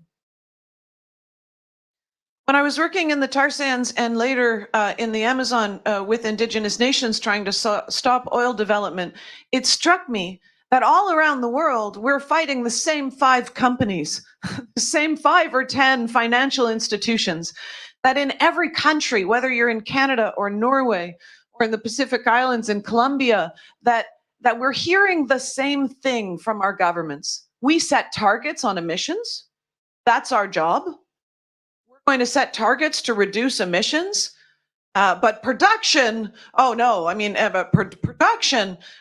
production will fall because the markets will constrain production. So the theory that we've all been working under for 30 years is that demand will decrease, that the price of renewables will drop, and then the markets will constrain how much oil, gas, and coal is developed. But there's 2 problems. First of all, it's not working. We are on track to produce 110% more fossil fuels over the next decade than the world can ever burn, or it will burn us. It's not working. And if we just leave it to the marketplace, well, no justice or equity is taken into account on who produces what and how much. So we need the finance campaigns. We need to push for divestment and for finance out of oil, gas, and coal. That's absolutely true. And this work that we do together globally in calling for a fossil fuel treaty is built on the foundation of the front lines, of the grassroots, of the indigenous leaders who are all working to stop individual projects in their homes. But we need to be greater than the sum of our parts. We need to not just call on this government to stop that project or this bank to stop financing that project. We need to ensure that globally we're not letting governments off the hook. Every country and every company at COP, and I expect here at Stockholm as well, will argue that their project fits, that their project is cleaner than other projects. Even my own government in Canada is saying, no, we're reducing emissions per barrel, we're doing carbon capture and storage, we're planting forests, and therefore we have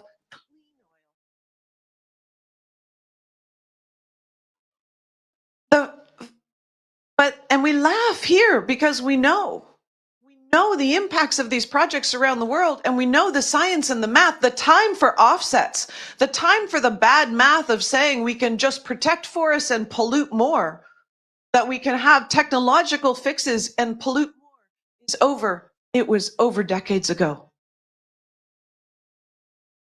So we need to protect what's left of the world's forests, indigenous homelands. We need to ensure that we're cleaning up the mess that the oil and gas industry is leaving behind.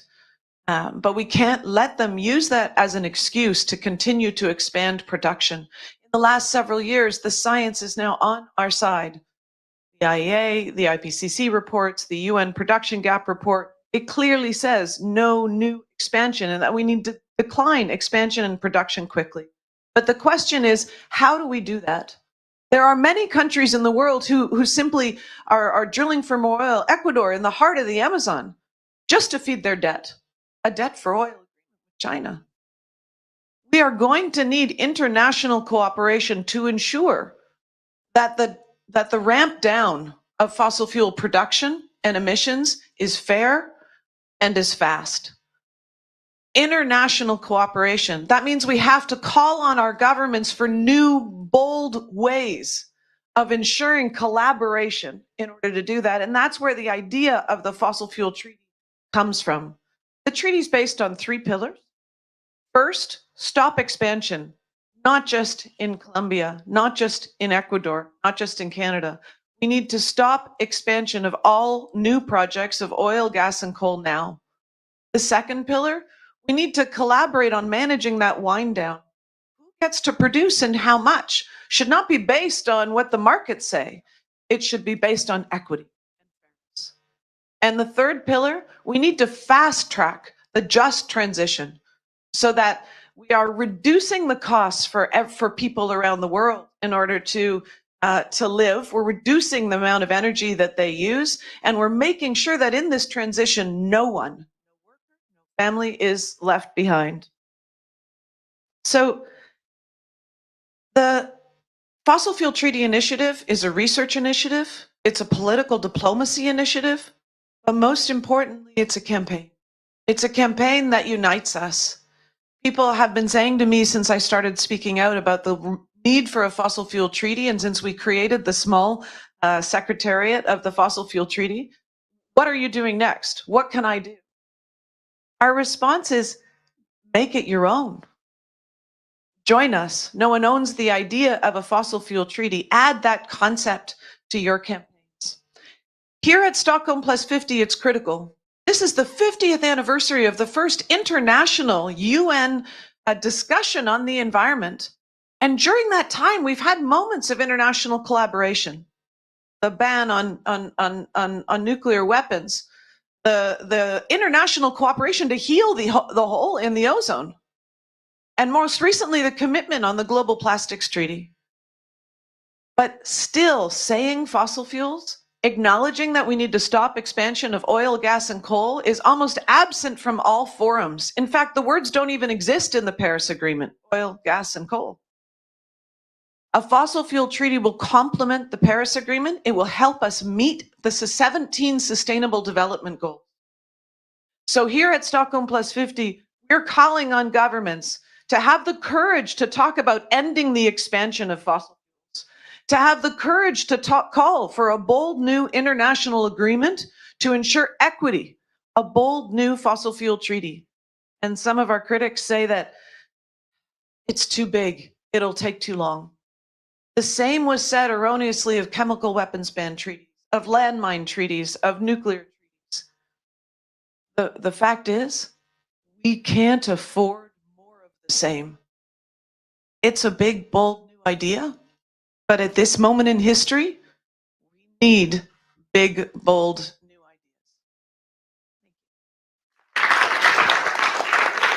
Thank you, Sephora, for outlining the plan that we could develop together to ensure the safety and security of everybody, and to see that nobody is left behind in this great transition that we want to realize this decade.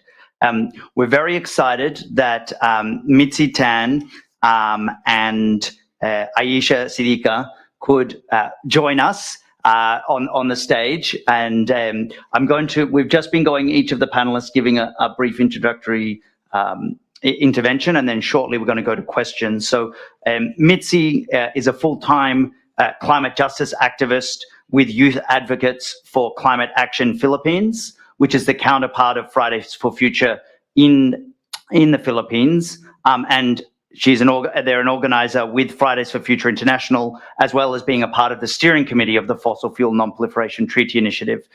So Mitzi, if we go to you first, sorry, perhaps you could reflect on a phrase that you've used many times,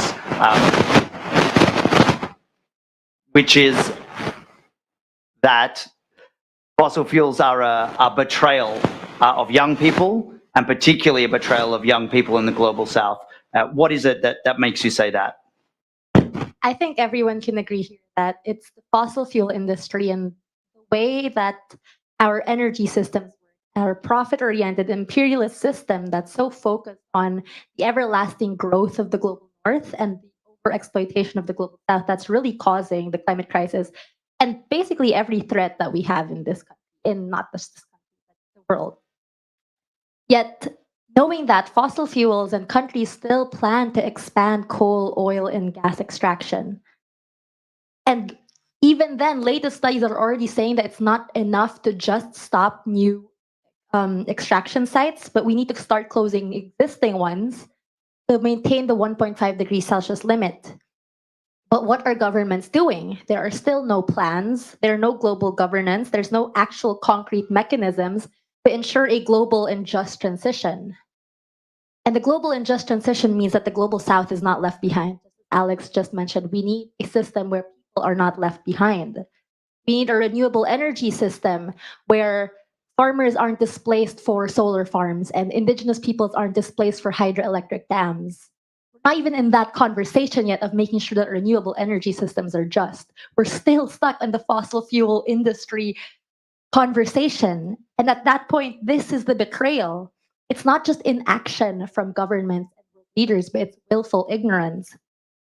Is it not enough that billions of people across the world are already being impacted, especially from the global south? My country is one of the most vulnerable countries in the world to the climate crisis. I have witnessed so many communities engulfed by storm surges and floods. And it is something that no one should ever have to experience. But what are governments doing? Environmental defenders and activists across the world are being killed, terrorized, and called dangerous radicals, while fossil fuels are allowed to flourish. UN Secretary General Antonio Guterres recently said that the true dangerous radicals are the countries that are allowing fossil fuel production. Yet more and more across the world, environmental defenders and activists are called terrorists. The Philippines has been the most dangerous country in the world, in Asia, for environmental defenders and activists in the past 8 years. And latest studies say that we are the third most dangerous. And recently, the political climate in the Philippines just got a lot scarier. Our newly instated president, Marcos, and his vice president, Duterte, are the children of dictators and fascists. Marcos Sr., Marcos President Dad, was a dictator from 50 years ago, and Sara Duterte, the vice president, is the daughter of our president now. And under them, human rights violations went through the roofs, activists and defenders were killed, environmental plunder and imperialist plunder flourished.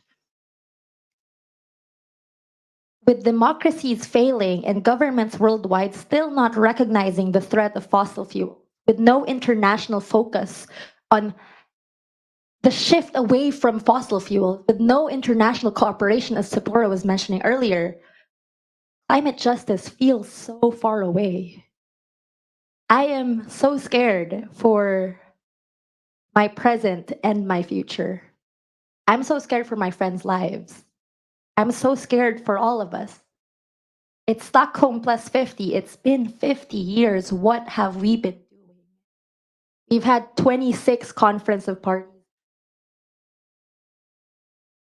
Will it take another 50? Will it take another 26 years? How many lives and homes must be lost before action based on justice and equity actually happens? We don't have that time, especially not in the global south, especially not people of color, especially not island nations. This year has to be the year that governments actually do something. I feel like we've been saying that every single year. But this has to be the year that fossil fuel production is actually addressed, that we have concrete mechanisms within the UN climate space to ensure that just transition, that the global north goes first, that the capitalists go first, that the colonizers go first. So let's fight for that. Civil society and the youth have done amazing things. We have ousted dictators and brought down empires. And the first half of 2022 was really scary. I'm still afraid. But let's make the next half different. It's their turn to be scared. Thank you so much, Mitzi, for connecting the struggle both to the local resistance as well as the vision for the global change. You, Andres led our panel off, and I think that Colombia might actually be the most dangerous place in the world to be an environmental defender.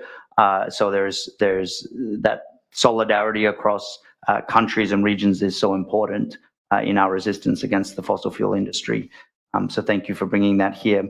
Aisha is a Pakistani-American environmentalist, poet, and co-founder of Polluters Out and the Fossil Free University. She comes from a region of northern Punjab in a tribal community and has been focused on uplifting the rights of marginalized and indigenous native communities whilst holding polluting companies accountable at the international level. Aisha, I was wondering if you could share with us with your perspectives from Pakistan about what it is that communities want when they call for accountability. In order to talk about Pakistan, I have to take you back to the war on terror in 2001. So just some context. The Middle East and North Africa is home to more than half of the world's crude oil and a third of its natural gas reserves. And over the years, we've seen many wars taking place in the country, but in Pakistan specifically, from 2001 to 2013, we were not only enduring the aftermath on the war on terror, we were enduring an energy crisis. And kind of want to take you with me on that. I live in, well, I grew up and my family for the past 300 years, we live in a tribal community in a region called Mochivala, which 40 years ago was designated as a federal tribal. And we depend on like wood for fire. Our way of life is really slow, that much more in relation to the earth, but also it takes a whole day to just put food on your table. Like it's not simple. At the same time, many of my uncles, they go out of the city to do work. From 2001 to 2013, there were days that spanned from 16 hours to 24 hours of blackout, complete lack of electricity. That means you cannot light a gas stove. That means you cannot go to work, the factories are not working, and you're just sitting there. My family, a lot of the women in my family, they sew clothes, and they sell the clothes to make a living. Their sewing machines wouldn't work, and that's just the half of it. It is more nuanced than like phasing away from fossil fuels or coal, because Pakistan is a coal-dependent nation. The problem is they are a coal-dependent nation because they're trying to catch up to the United States, to the global north, and there's no alternative that they can properly buy.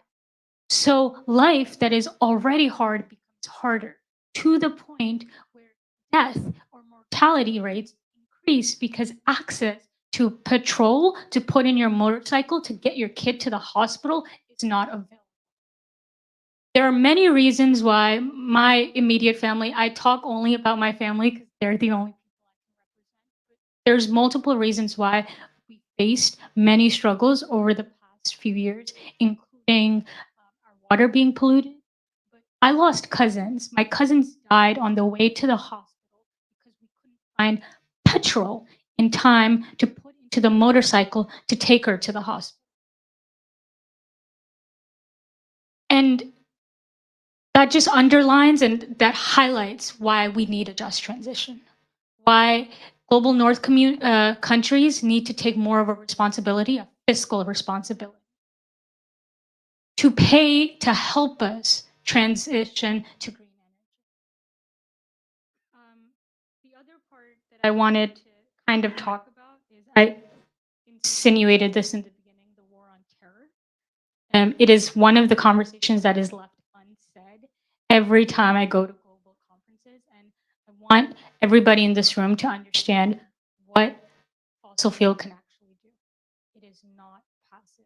It is not just the oil that you put in your car. It is not just the gas that you light. It kills. The United States went to war in Iraq for oil.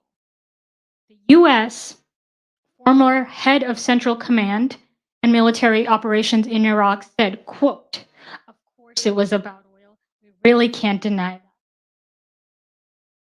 Millions of people were killed. I mean, we come here and talk about futures. Children's entire lives and mental health and just stability was destroyed. The climate crisis that we're going to see unfold in the next few years, yes, it will be natural disasters, but it will also be exacerbated by further wars, which will involve weapons, which will involve drones, which will involve planes, and they will involve uranium-used bombs, and they're going to cause mutations. You know why? Because it's already happened. That's why we don't just need, we absolutely need a treaty, but we need this treaty to be acted upon. It cannot just go like the Paris Climate Agreement, which we just use as a talking point time and time again, that is not acted upon. Thank you.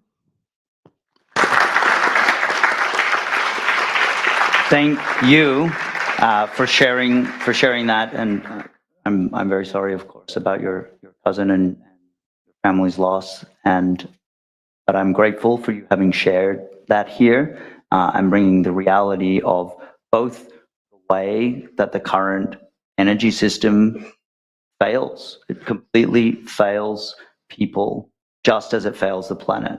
There is a fossil fuel talking point that we need more fossil fuels for development, and that we need fossil fuels so that people can have access to energy and electricity. And it's 2022.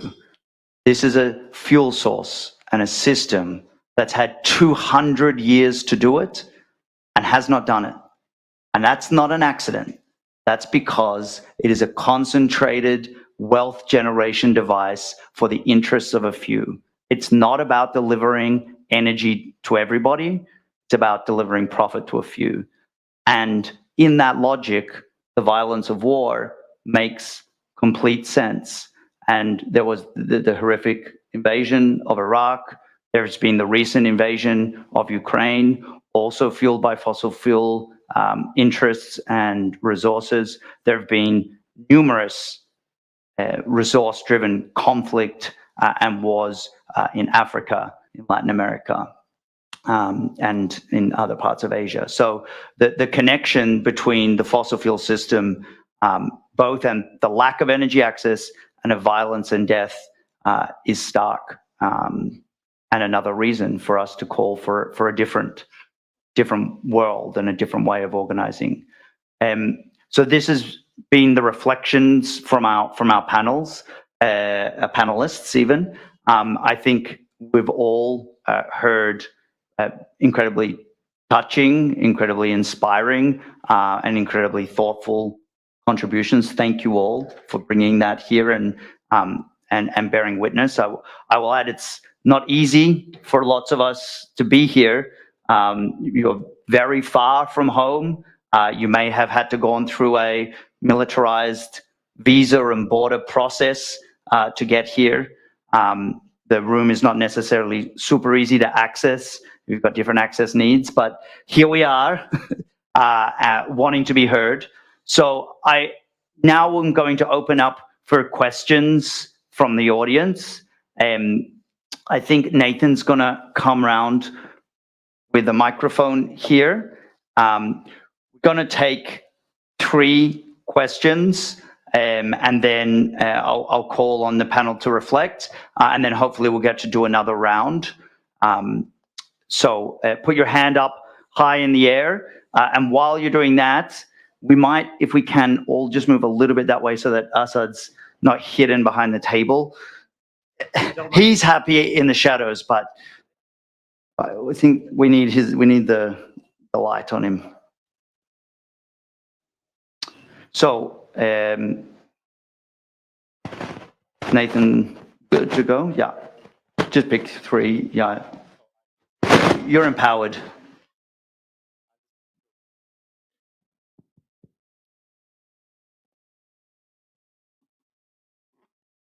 Thank you very much, presenters. I'm Kodi Kayinga Mudisto. I come from Uganda. I chose to join this issue because of the treaty, fossil fuel treaty. We are experiencing the East African crude oil pipeline that is starting in Uganda. It's going to displace over 100,000 people. We are new into this. I'm a human rights defender and a activist. We try to speak about this. We have been harassed. Just the end of February, my office was broke in. My family, thugs wanted to kill us. It is all about profits for a few, a lot of militarization. Why I'm here, how can we be part of the treaty? Because we needed international protection. The voices cannot be heard locally.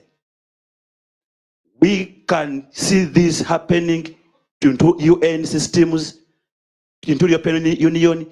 I've been nominated among the 3 nominees for European Union Human Rights Defenders Award for this year. But it's not about me to be defending the rights of the project affected persons. Why European Union cannot stand to stop Total Energies to extract oil from Uganda, other than awarding me for defending rights of the needy. So these are questions that for us, even we are here, we are risking to be here. We're risking to talk about this. How can we be part of this coalition? How can you amplify? I'm part of Stop EACOP Global Coalition in Uganda. How do we have this into these discussions so that we learn more about how you are pushing this? We need to learn as we are new into this field of fossil fuels, and we are able to bring this discussion into our leaders who are just greedy, corruption, a lot of intimidation, harassment, younger people being, so a lot of things for us just want to even cry. But we believe that this community that I'm part of now can be a good way for us to change the narrative, and we protect the rights of the vulnerable people. Our water sources are going to be distracted. National park, which is getting a lot of money for tourism in Uganda, is going to be distracted. So, and these are issues, these are places that will be there for life. But the leaders are not caring about that. Corporations are not caring about that. Thank you so much. Thank you. We are going to take 2 more and then get some reflections on the themes that come out. Last time.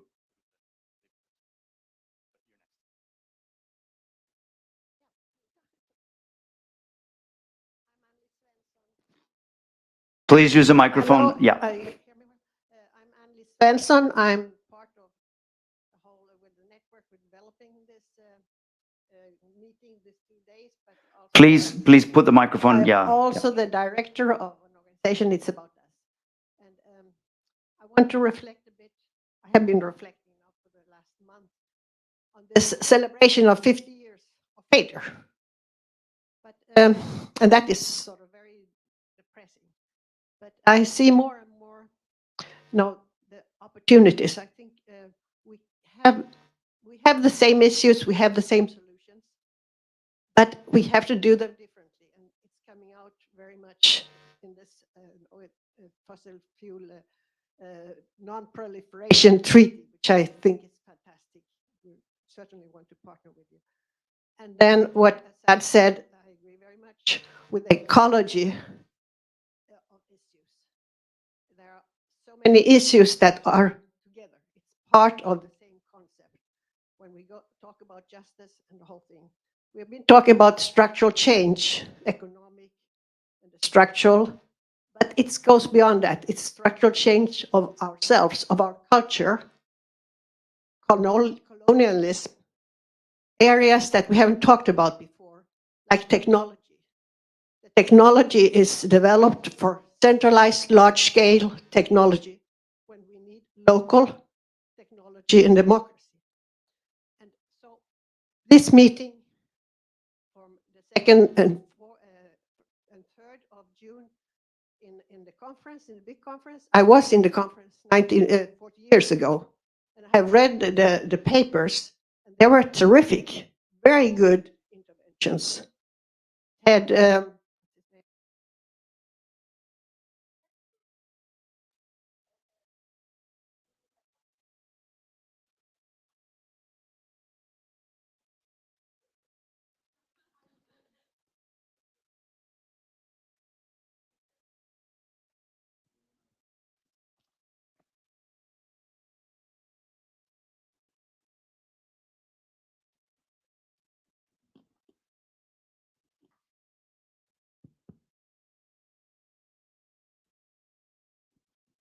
So I think there are many good concepts coming up. And I think what is different now and why we will be able to make it this time is partnership. Because there are fantastic initiatives, fantastic organizations doing fantastic things in all these areas. The cultural, the neo-colonialism. I don't see so many about the technology, but I certainly there are. So what do you think about it? Could we all together try to build partnership and networks? Each organization focus on what they're good at, non-proliferation, fossil fuel, focus on that, while others focus on the other areas, are experts in other areas, but we see it in the context of ecological issues that have to stick together. And then we might be able to make it. I would like to hear your reflection on that. Thank you for that. We have one last question before getting some reflections from the panel. Start collecting your thoughts. Okay, so thank you, distinguished speakers. And my name is Jonathan Mahari, and I'm a politician from a southern municipality of Stockholm called Huddinge. And I'm very interested in, these sort of questions related to the climate and politics, as a politician myself, and having been engaged in politics for a number of years. So I just want to have a further discussion around how fossil fuels and climate change is related to imperialism and colonialism, because we've seen that for centuries, ever since Western and essentially European countries have colonized so-called, pejoratively though, third world countries, their natural resources have been looted. And you see that in, for example, in India. When the Brits ventured to India, the first thing they did was to burn a lot of textile factories, so as to force upon the Indians to buy British-made textiles and whatnot. Also, they looted their gold resources, spices and whatnot. And obviously, that is tied to ways of transportation, fossil fuels, and oil, coal, and other unsustainable ways of essentially sustaining life. So I just want there to be a further discussion on that. And yeah, it's detrimental for the planet to deforest, to just cut down trees, for example, in the Amazon, in Brazil, and whatnot. So that's an extremely pressing issue in today's world. and for further future generations. We need to tackle these issues, and especially organizations such as NATO are extremely detrimental, not just militarily, but also climate-wise. They are fossil fuel, meat grinders that don't just target civilians and innocent people, but also pollute entire countries and whatnot. So this is, again, as some of the speakers have already pointed out, the Iraq War was largely initiated based on oil. Like the United States of America obviously saw that Iraq had oil, and another thing which the United States of America is doing is targeting Venezuela with sanctions. I mean, a Mexican company tried to ship water bottles to Venezuela, and they risked having sanctions slapped on them. We're talking about water, and the reason is because Venezuela has the largest oil reserves on the planet, around 303 billion barrels of oil, of crude.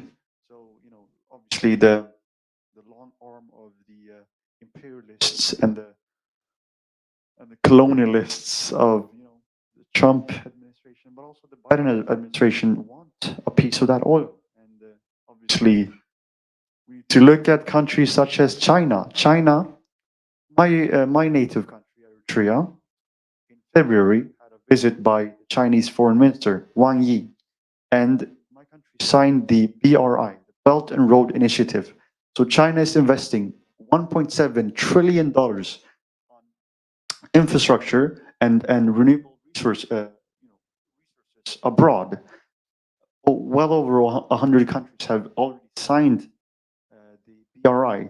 And look at the United States of America. What are they doing with the same amount of money? $1.7 trillion. $7 trillion is the amount of money they've spent on the F-35 Lightning II fighter jet.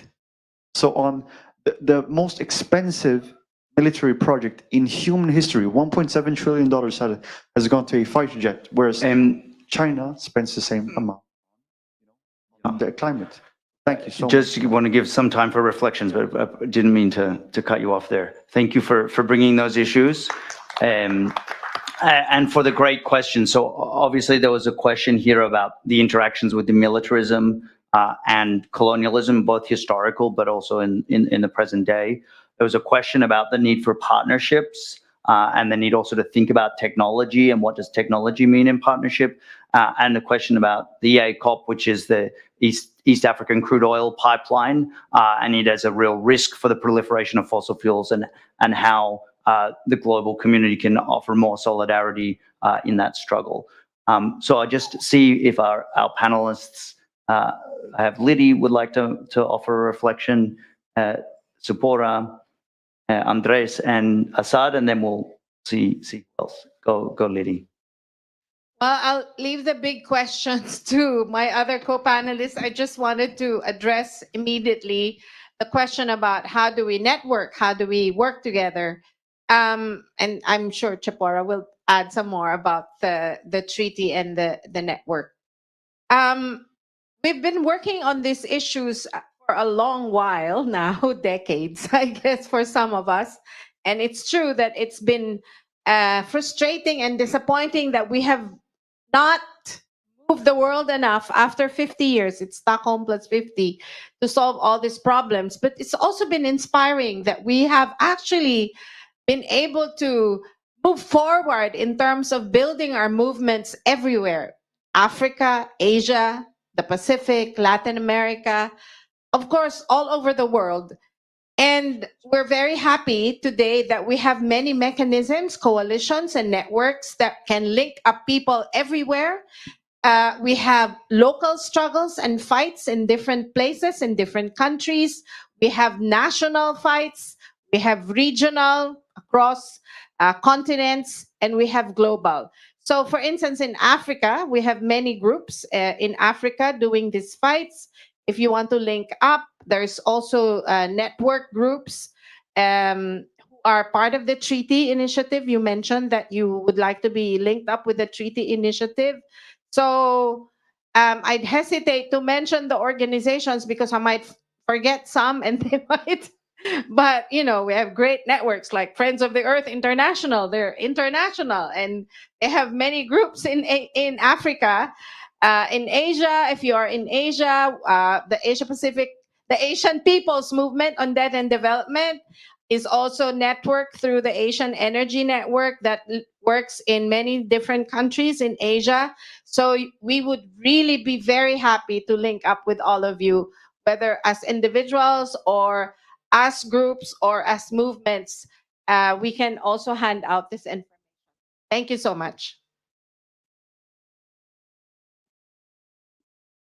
I want to speak on how you can get involved in the treaty specifics, but I first want to say one reflection on this question of colonialism and what we're seeing today in terms of the expansion of fossil fuels. Because I feel I do have a responsibility as a white person from the global north to not always to call on my government to address these issues. And what we're seeing, I think, in many countries of the world, and what I've directly experienced working with Indigenous communities in Canada, is that the government talks about reconciliation and Indigenous rights now, and our government has even signed the United Nations Declaration on the Rights of Indigenous Peoples. And then they go into communities with the fossil fuel industry and they say, if you oppose this project, you'll be taking jobs from the community. You won't have a voice in how the project is done to minimize the impacts. And you won't have the money for your schools and your hospitals and to address and even to get people to hospital who are suffering from the rare cancers because they live downstream from the tar sands. And then when people oppose the projects, like the Wet'suwet'en in northern British Columbia, who are standing up to oppose the Coastal GasLine, their elders are arrested. This is reconciliation by bulldozer and gun.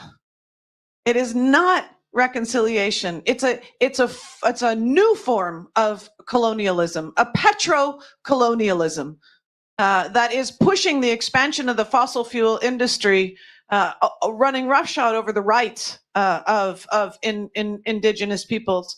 And we have to recognize the connection between these issues and the need. This is stopping the expansion of fossil fuels is about human rights. This is also about lifting up those voices and those struggles, and partially we can do that by working together on individual projects like ECOP or Coastal GasLink. We have to help dry up the financing of those projects. We have to tell people around the world what's happening and hold the major companies accountable. Partially, what we're trying to do through the Global Gas and Oil Network, which I urge you all to join, and the Fossil Fuel Treaty, is to be able to create a massive network around the world where we can share information and the case studies and lift up the voices. So just in specific, if you want to join the Fossil Fuel Treaty, and not just join it, but help us shape what it is around the world, you just have to join on the website, fossilfueltreaty.org, become a part of the email network, and then we, the small secretariat, can provide materials and can ask you what kind of materials, what language you need, what do you need in your region. And we've created a campaign hub website. So go to Take Action and you'll go to a new campaign hub website, and the information you need, how to lobby your government, draft cities motions. There are now 50 cities that have passed motions to endorse the Fossil Fuel Treaty around the world. And then we're also coordinating scientists, Nobel laureates, faith leaders, etc., from youth leaders around the world who are endorsing the treaty. And then we can tell you which ones from your country have endorsed the end to fossil fuel expansion and help connect you with those. scientists or Nobel laureates so they can help your campaign. And that's just a beginning. So please contact us and join on the website.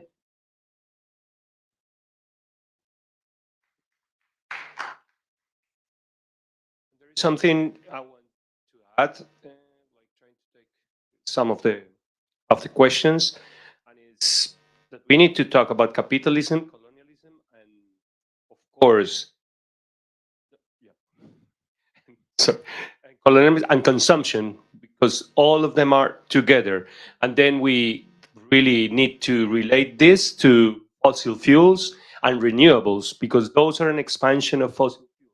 It's not here that we are talking about having renewables. Renewables are going to make a new spot of extraction in our country, global south. So we need to address consumption, and in a society like this, we need to be very, I don't know how to say that in English, but we have to be conscious of our way of living is affecting, and the amount of energy that this society is consuming here is really affecting the South. And it's no way we can make a phase out of fossil fuels, not addressing the point that you were saying. Is if energy in the far away of our countries is something, gasoline, oil and gas is something that will be needed even in the future, because there's no way you can reach people. We can take ill people to hospitals without it. But then when we realize what is consumption of oil and gas in countries where energies, these amounts, big amounts of energy are just wasted, it's something we really address. So the answer is no renewable. The answer is fairness, is like access to energy to all the people. Then we have to think in, I don't know, reduction in austerities.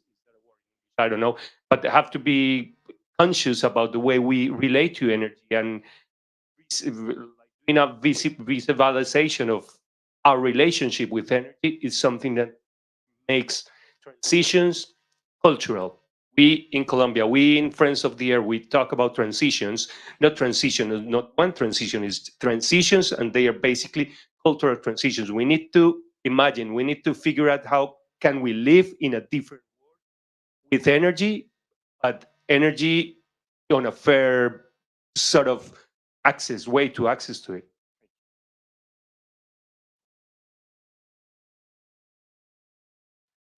I wanted to address, can you hear me? Okay. I wanted to address the question of militarism and the military-industrial complex from the perspective of the US, because I currently live there, unfortunately. The US Department of Defense has a larger annual carbon footprint than most countries on Earth. And it's also one of the largest polluters on Earth. This extends to other European countries as well. Specifically for the US, its military presence in the region of the Middle East has cost the American public over $8 trillion since 1976. So we pay for our military to go kill people and steal their oil. But can you think of any other product in the world that mobilizes AK-14s and guns like oil? And one has to wonder why. Why is the US sending all of its forces to protect this commodity? Well, one thing I think I've discovered is the government doesn't regulate oil, it's the other way around. Fossil fuel companies control our governments. And I say this with like hesitation, but that's the truth that keeps showing up. Again, from the US perspective, Bush, the individual who initiated the war against terror, his election money came from the likes of Shell and Exxon. Conference of the Parties, the sponsors for the past, how many years? 27, that's older than I am. The money is coming from the fossil fuel industry, guys, to sponsor the panels and the pavilions and the fancy walls and the posters. So Governments are putting military to protect their commodity, and even for Pakistan's one big asset is first its nuclear weapons, and second its military. And what does its military do? It is a puppet for the United States, and it goes into Afghanistan, and it goes into Iraq, and it goes into Iran, and it kills people for the US to protect oil. That's how it's an imperialist issue. Because when the West runs out of oil, it will stop being the leading power. That's why it's also in a race to like a green energy. That's why Shell puts on a new hat and suddenly it's like a green energy company, and BP is doing the same. They want to be the same people who have destroyed the planet want to be the saviors of the planet. That is how messed up it is. And we're letting them do it. Not only do we need a just transition, we need to remove the masks of the men behind the destruction, and we cannot let them be leaders in a green transition, in a green energy, because it's going to be the same evil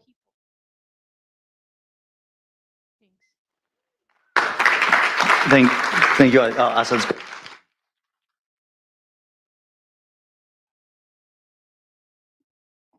Reflect a little bit on what Annie was saying in terms of when you look at those papers from 1972, and you know, I mean, it tells us a lot, right? That those papers are brilliant. I mean, you know, talking about the connection between poverty, development, the economy, the environment. 50 years ago, already people were talking about that. We had a powerful non-aligned movement that was here talking about the relationship between the global north and the deliberate extraction and underdevelopment. I'm talking about all of these. Now, I think there's a lesson there for us as a movement, of course, is that the 50 years of the approach of what I would call mainstream of environmentalism was to think that simply rational papers, right, would move the dial without understanding that actually what we were talking about was a structure in an economy.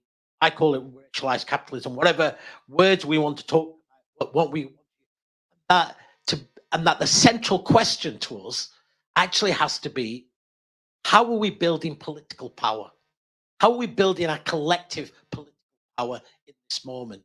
And yeah, of course, you know, we have to have the briefings, we have to have the reports, etc. But I think all of us would say, you know, we've got warehouses full of them, right? I mean, Jesus, you know, if we need to do another report about the same thing again, we know it's not report. We know when change happens, change only happens because through the process of building power of movements and collective movements. And I think that's the biggest challenge for us, right? And it goes to that point about how do we break out of silos? How do we make sure that everybody's, of course, it's still important that we work on specific areas of stuff, but how do we become, as we heard it, greater than the individual, some parts? How does our narrative and what story do we tell? And I think in that story, absolutely, the issue about colonialism and imperialism is so important, because without understanding it, it takes away. Why is it that the global south is where it is? Right? It's not because it needs the global north suddenly talk about, oh my God, we've discovered intersectionality and interconnectedness. Well, you know, the anti-colonial movements had that. They were making those demands. They were making the demands for publicly owned resources and energy, the right to housing and education and health, talking about communities and countries that would serve their own people, having different paradigms of development, had all of those. Of course, whether it was Lumumba in the Congo, we murdered. Whether it was Mossadegh in Iraq, we overthrew. Whether it's imposing the Sharia in Iran, al-Benz in Guatemala, assassinating Allende in Chile. You know, I mean, the litany is absolutely everywhere, right? Whenever movements and alternative leaders have come up and posed a challenge and a threat to colonialism and imperialism in that sense, they've either been murdered. Now, of course, we are now in a time where, you know, the CIA and etc. probably don't want to be as blatant, right? Because actually you don't need to. Really, you don't need to do it anymore. You don't need to send the gunboats. You don't need to do that. What you have is control of a much more powerful thing. You have control of the global economy, right? Through your trade, your corporate power, your taxation, your debt. That's now how you can bring any government and any alternative and squeeze out that space. So, there are often, in climate spaces, people are obsessed with arguments about, well, we only had more than the 100 billion, we want more than 100 billion and everything will be all right. And, absolutely, we need, first of all, we need trillions in genuine reparations from the global north. But the idea that in this moment, when $1 for every dollar that flows from the north to the south, $24 are still flowing from the south to the north. The idea that Europe is developing or the West is developing the global south. As Walter Rodney said, the global south has developed Europe. I come from the UK. You can see it in every brick and every single moment. Like I'm from Pakistan originally, right? British Raj, when they went to the Indian subcontinent, India's share of global GDP, 24%. When they left, it was 3%. And taken out 16 trillion pounds out of India alone, just out of India, let alone anywhere else in terms of their colonization. So I think we have to it's important for us to tell these stories because it's important to have a politically educated movement that understands what it is we're actually fighting, that we're not simply fighting the logo of Shell. We're not simply fighting about the fact that this is a fossil fuel company. Fighting against the logic that allows the extractive industry, whether it's Shell or whether now it puts a logo on and says we're green Shell. This model of capitalism is what we're fighting. And now, as I said, you don't need to be ideological on this. I think science is absolutely telling us that if we have the next 50 years like we've had the past 50 years, we have no future at all. So this is, I think, the most pressing, and I know it's part of why we're all here at the People, is, what is our political vision? How do we connect our political? What's the story we tell? How do we build our political?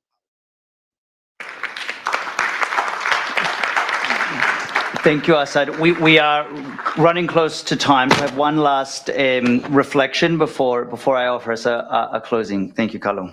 I think the key here is to listen to Indigenous communities. If we've got a society, if we've got a culture that's built on capitalism and colonization, it's going to fail. That's the reality. 3,000 years ago, the Pacific was settled by amazing, amazing ancestors. And their key was living in harmony with the environment. It's so hilarious to me that 50 years ago, the UN was like, oh, we should look and focus on the environment. That's what the Indigenous communities have been saying for thousands of years. And so I want to channel my beautiful Nana today, the people of Aotearoa, New Zealand, Tangata Whenua, who speak about kaitiakitanga. We are in service of nature. We serve the environment. We are not owners of the land, we serve the land. And if we really carry that narrative, we use that to frame how we move forward, that's how we will succeed. But if we continue down this path of colonization, which, let's be honest, did not work for the colonizers, we're still here. If we think about capitalism, that system is doomed to fail. We need to be bold and we need to listen to the voices that weren't at the table, but now are. We are here, the Pacific are here, our frontline communities are here. Listen to us. We're not done talking and we will continue to talk. Aloha, Pito. Thank you so much for that closing. And that is the end of this session. Thank you for joining us. And a huge thank you to the Stockholm Plus 50 Coalition who have put together this People's Forum. If you have not yet seen the program, many of the issues that have come out are also dealt with again in more depth in other sessions. So I'd encourage you to look at those. If you are interested in getting involved in the fossil fuel treaty campaign, in the global network that is pushing for a real solution to the logic of the fossil fuel system, please join fossilfueltreaty.org.org. Everybody is more than welcome. You are wanted in this struggle for a better world. Thank you to our panelists. Go well.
Why don't you sit here, Pat? As long as I can speak later in the group, that's all I want. You can share it. That looks kind of important.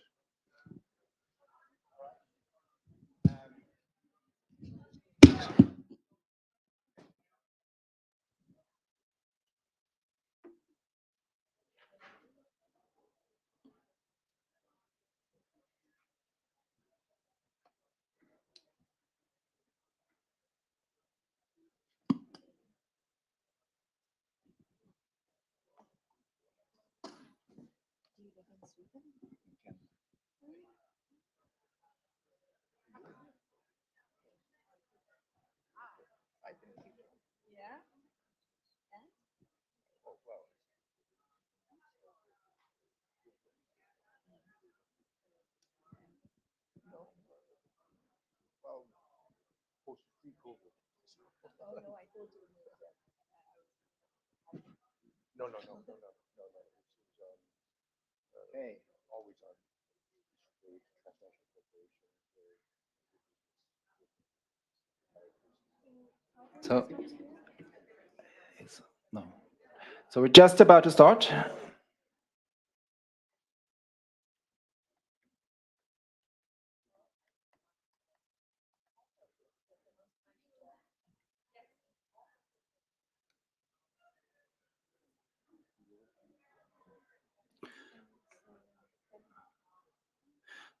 Asked.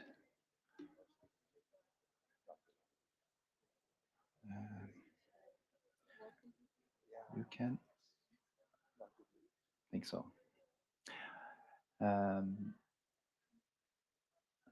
Yes. So, welcome everyone to this session that we're having here at the Stockholm Plus 50 People's Forum. It's the session where we're asking some big questions, looking at 50 years of struggles for system change and alternatives to industrial growth civilization. What we did, what we learned, what we do now, perhaps also who is the we that we're talking about in these sorts of discussions. Humans seem to have this morbid fascination with anniversaries. We like to sort of meet at a certain point and look at what the international community has done or not done. But they also are these really important points for us to gather again, develop the solidarity, new energy, new directions. So we are taking this panel forward as a way to do that. And my name is Vasna Ramasa. I am with the Global Tapestry of Alternatives and Adelante, a dialogue of global processes, and I'll be one of the moderators for the session alongside my colleague Niklas. Hi everyone. I'm Niklas Hellström. I'm the co-moderator here. My platform is called What Next, and I'm also been part of organizing some of the whole sort of People's Forum here. So I'm super happy to see you all. And welcome, Fadel, to this very exciting panel that we're setting up here. And just to give some context before Vasna tells a little bit about the way we'll proceed is, again, as you said, this fascination with 50-year or anniversaries and this year one. And it is really appropriate to have this conversation, I think, and it's going to be really interesting to see where we end up. And in this joint conversation, really, 50 years ago, obviously the Stockholm UN conference happened, and it really was quite significant. Of course, it generated some ministries of environment, got environment onto the agenda, and so on. But I think most importantly, it generated a counterforce. It was a sort of instigation of really sort of thinking in contrast to the actual kind of mediocre outcomes of that conference. And as a matter of fact, the person who was mostly or sort of responsible for the UN official conference was Marc Nerfin, who worked with Maurice Strong behind the scenes and really did a lot of the work, but was immensely frustrated because of the shortcomings of the conference, the narrow focus, the northern focus, environment seen as a very distinct, small kind of sectoral issue, rather than drawing the conclusion that if you're going to tackle environmental issues, you have to see the whole context. It's a development issue. It's about our worldview. It's about our whole kind of understanding of society and where we're heading, and can't deal with it. And of course, it needs to encompass the whole world. And we have to understand also that what are the driving forces? What are the development models? What are the kinds of underlying thinking that is led us to this point? And of course, people were alarmed back then, 50 years ago, of the crises, right? It was really existential. Time was running short. It was that kind of sense that we now feel, emergency. So the reactions to Stockholm really generated many things. The People's Forum, of course, was one of those, and it happened at the Stockholm. But 3 years after the Stockholm Conference in 1975, a report was launched called What Now? Another Development, which was launched by the Dag Hammarskjöld Foundation and Mark Nerfan's National Foundation for Development Alternatives. And some of you are familiar with this report, some not. It's actually very readable and worth taking a look at again. Rereading it recently, I find it spot on and super radical, actually. The conversation was very far advanced and seems to have forgotten quite a lot of kinds of issues and perspectives that came through that. And it really very clearly upfront the kind of challenge to the Western-led development model and said, look, got to involve people from the global South. We need to have really deep questioning of the basis of our thinking, really, and our belief systems. We have to draw conclusions from that. And I think that still holds. And some of those principles, endogenous development, there's no one blueprint. The Western development model isn't, of industrialization and mass consumption isn't necessarily the way to go for everyone, or also not for our countries in the north. No country is developed. Maldevelopment, and we've seen a lot of sort of thinking and applications coming out of this over the decades. And one of the purposes, I think, today is to kind of interrogate that and see, what can we learn from these really pretty radical and critical inquiries around, where we've ended up and why, but also in the context of how the world has actually changed. And you have all been involved in struggles and followed issues and can reflect on that, but with this kind of underlying context of development, really, in a way. And that's the sort of backdrop to the conversation. And we'll let the speakers, weave this web together, and Vasna will tell us a little bit more about the way we're envisaging the work. Great. So exactly as Nicholas said, we want this to be a little bit more of a conversation between our panelists. We have an hour and 45 minutes for the session, and we're really pleased to have these 5 panelists here, and Vajra Shiva also joining us online. And so the structure that we're going to follow is that we'll invite each of the panelists to comment on the topic, give some of their own personal experiences, share something that they would like to in terms of thinking about what next. And then after that, we'll sort of, Nicholas and I, thread things together. We will look to see if there's an opportunity to also bring in the audience, but I think it's partly and mostly the idea that we want it to be a conversation. So you sharing from your experiences and us also seeing what are those threads that we need to pull together through this. I'm going to briefly introduce all of our speakers now and then allow them opportunities to speak one after the other. You can read their more detailed bios online on the page for this event. So starting at one end of the room, it's Fadil Kaboub. Welcome. And he is the president of the Global Institute for Sustainable Prosperity. So Fadil is an associate professor of economics at Denison University. And you're an expert on modern monetary theory and Green New Deal and the job guarantee. So I think that there's going to be a lot that we're looking forward to hearing from you in terms of the kind of solutions and false solutions that are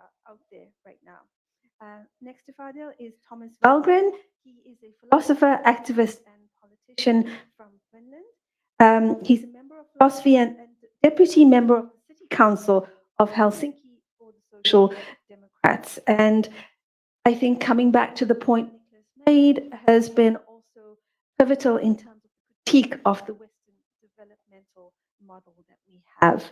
A speaker who is joining us probably almost as far as Pat and Ilham is Alexis, and we've kind of put you on the spot, inviting you at the last minute, so thanking you for joining us. She's a researcher, writer, media maker with Pioneers, the Fountain Mother Earth Delegation. And Alexis, I'll let you also introduce more in terms of your own background in terms of being Aleut and Yupik. Next to her, we have Ilham Rawoot, and she's the coordinator of Say No to Gas campaign and my Portuguese is terrible, so Justice Ambiental in Mozambique. And then finally here in the room, we have Pat Munic with us, who is with the ETC group and the IPES Food. And Pat has been one of the people who does bring the 50 years of experience in working with this, as well as written several books about the topics that we're talking about today. And then we have joining us online is Vandana Shiva. She is a physicist and a PhD. Perhaps I don't need to introduce her as much with that history, but Vandana is joining us from Navdanya and Bija Vidyapith, the organization that she was a part of. So yes, we can see you online. Welcome, Vandana, as well to the session. So yeah, what we're going to do now is ask our different speakers to take about 7 to 8 minutes or so, giving a perspective on the issues, on the questions that we've raised, and then we'll hopefully have enough time for discussion. Nicholas and I will be a bit harsh, so if you go too long, I'll be giving you a signal or maybe jumping in front of you to remind you about that. Great. Thank you so much, Vasna, for that. So we have a lot to look forward to here, this lineup. And how is it? Is your sound okay? Vandana, do we hear Vandana? The sound is okay, but the mic of your colleague is breaking. So 2 sentences I hear and then 3 sentences I don't hear. So there's an interruption in her mic. There's an interruption. You can't hear any of us or one of us? No, I can hear you very clearly. Okay, very good. Now, can we get some louder sound on Vandana? On our end. We can hear you, Vandana, but it just needs to be a bit louder here on the system. Okay, I think we can start maybe with Fadel, if that's okay, and then we'll get Vandana all set for joining in with louder sound, so we can hear you really well, Vandana. So Fadel, can I ask you to take the first round? And Fadel, we just met in Africa at a meeting face to face first time. This is like the times of first face to face meetings, and it's just fantastic because there's some very interesting connections also back to even what I talked about with What Now and another development, kinds of early work discovered. So please, Fadel, get us going. Thanks, Nicholas, and thank you all for being here, and it's a pleasure to join this wonderful panel for this discussion. My name is Fadel Kaboub. I teach economics at Denison University. I'm originally from Tunisia, and I run the Global Institute for Sustainable Prosperity. I'm going to start, because we only have very limited time for these introductory comments, I'm going to start with a couple of facts just to kind of take those reference points and then go deeper. First point, if we net out all global financial transactions, that is between global south and global north, rich and poor countries, including trade, foreign direct investment, remittances, foreign aid, debt cancellation, interest payments, everything, we find that annually $2 trillion moved from the richest countries to the, sorry, it's the other way around, from the poorest countries to the richest country. And this is not new. This has been increasing systematically at least the 25 years that I've been paying attention to this number. 20 years ago, it was 500 billion, and then a trillion and a half. Today, it's 2 trillion. We don't do anything about the financial architecture, the international trade architecture. We have this conversation in 5 or 10 years, that number will be $3 or $4 trillion. So we're not gonna put a dent in climate change unless we simultaneously change the global financial architecture, the international trade architecture, so that money is moving in the right direction. So this suction of $2 trillion from the global south is part of what I call the neo-colonial international trade economic infrastructure. Colonialism is alive and well when it comes to international trade and finance. So we can't have conversation about climate change unless we also have a conversation about the economic system that produces these results. So that's point number one. Point number two, as most of you are aware, the Global South is not responsible for climate change. When it comes to CO2 emissions since the Industrial Revolution, it's primarily the Global North. Point number three, and many of my colleagues here from the Fossil Fuel Non-Proliferation Treaty Initiative will tell you, we're on track to produce and burn 140% more of what we're allowed to burn if we're going to meet the challenge of climate change. So we're not going to be able to put a dent in climate change and really succeed unless we phase out fossil fuels. How do we do it with justice for countries in the Global South, including countries that are exporters of fossil fuels and heavily dependent on the fossil fuel economy that we have globally? So we need to rethink the entire system simultaneously on a rapid scale. The problem with the vision that most world leaders or misleaders on this question will tell you is that we need economic growth, and economic growth will generate the wealth, and the wealth will be used to pay for the just transition, to pay for the decarbonization. And that's a false solution. That's why I call them misleaders when they talk about economic development in this sense.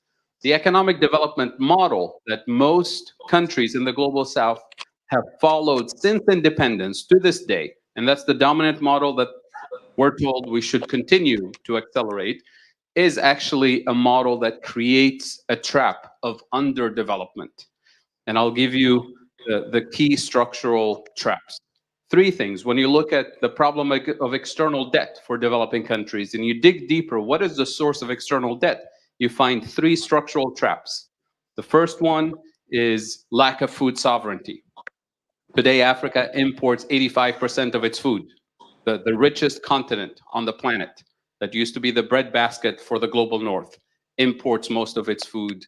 And this is not by accident, and it's not exclusively because of climate events and climate change and droughts. That contributes, of course. But it started on day one after independence, when Europe, the Soviet Union, the US, Canada, Japan, Australia, they all started to heavily subsidize their own farmers to kill essentially production of agricultural grains in Africa and the Global South.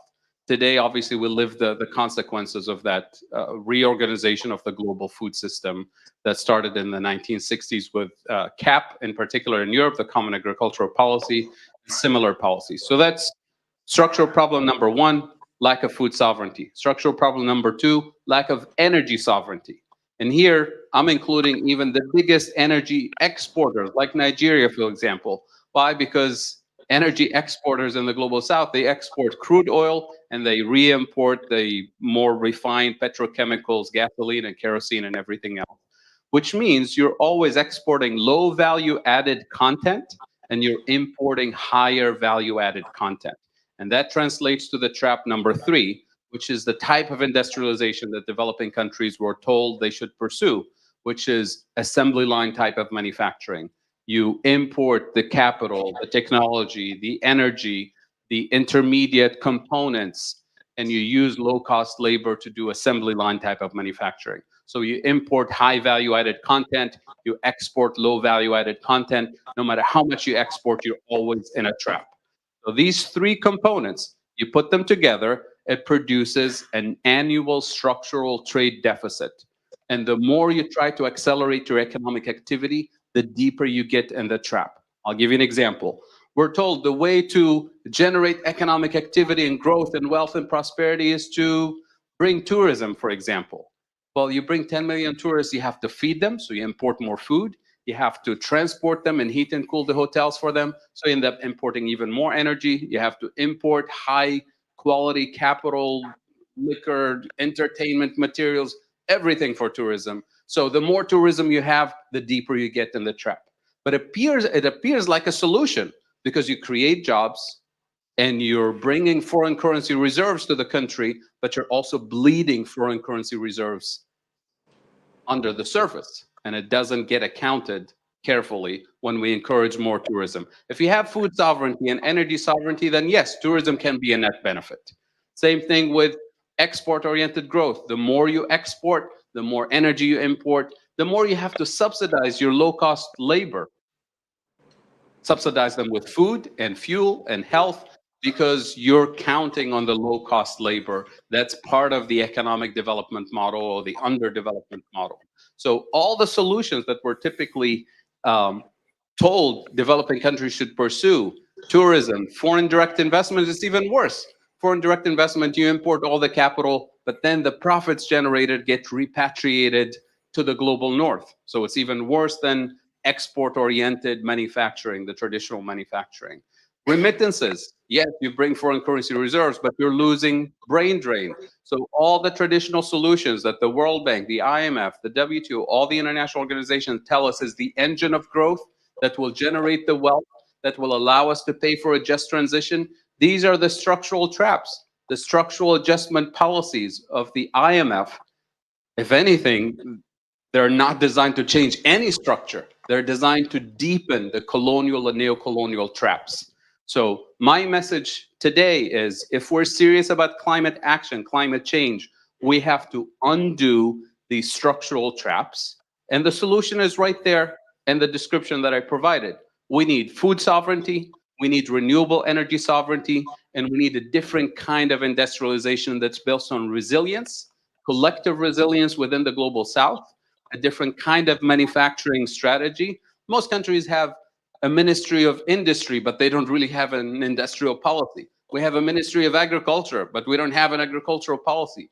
Our policies are simply to do whatever multinational corporations want, to do what the global north is allowing you to export to the global north, which is cash crops. You lose you're essentially exporting water and fertile soil and dependent on foreign currency reserves to buy the core staples that you need, the rice, the wheat, the barley, the corn, and the soybean that we've lost over the last 5 or 6 decades. So that's my main message. I'll leave it at here. Thank you so much, Fadel, for setting the stage. And let's add to the table, and let's see, Vandana, if we can hear you. You need to speak close to your mic, our technicians say, so that we can hear you well. I'm very close to my. Very good. Can you hear me now? Yes. Is that better? The floor is yours. Okay. So 50 years since Stockholm, and what's the journey, and what is the future? It's still kind of not so loud. Can you speak even closer, or Rodrigo, is there a way to boost the volume? I think it'll have to be done at your end. Ah, good. There we go. Perfect. Yeah? Yes. Yes. Go for it. Okay. Well, first of all, thank you for organizing this, and thank you for giving me the opportunity to meet with old friends and make new ones. For me, while Stockholm was happening, while the Stockholm conference was happening in our land, I think the most important contemporary and ecological movement of our times that started a different thinking about the environment as not something outside, but as nature of which we are a part. And that was the Chipko movement, same year. And the Chipko movement, undid the colonial rupture between humans and nature, the creation of anthropocentrism. It also reminded people, the infrastructure of profits that's just been mentioned. It reminded the world that there's an infrastructure of life, and the forests my sisters were protecting in the Himalaya were the infrastructures of life. They gave us soil, water, and pure air. They said these are not sources of profits and timber.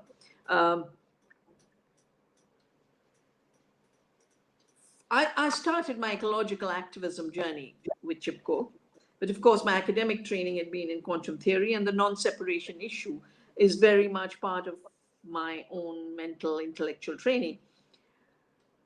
I got involved in agriculture with the disasters in India. India's where the Green Revolution was first experimented with and implemented by force. Most people aren't told the story of the coercion that went into it, and it was World Bank conditionalities and the Rockefeller Foundation and the Ford Foundation, and basically wanting to sell leftover war chemicals. We had that year the uprisings in Punjab, 30,000 people died. And the deaths in Bhopal when a pesticide plant leaked in the city of Bhopal, killed thousands that night, and people are still dying and there's been no justice. That's what led me to start exploring, why are we killing people? And why are we using chemicals that have no function? And this has been my journey since that time. And it's that journey, I wrote The Violence of the Green Revolution.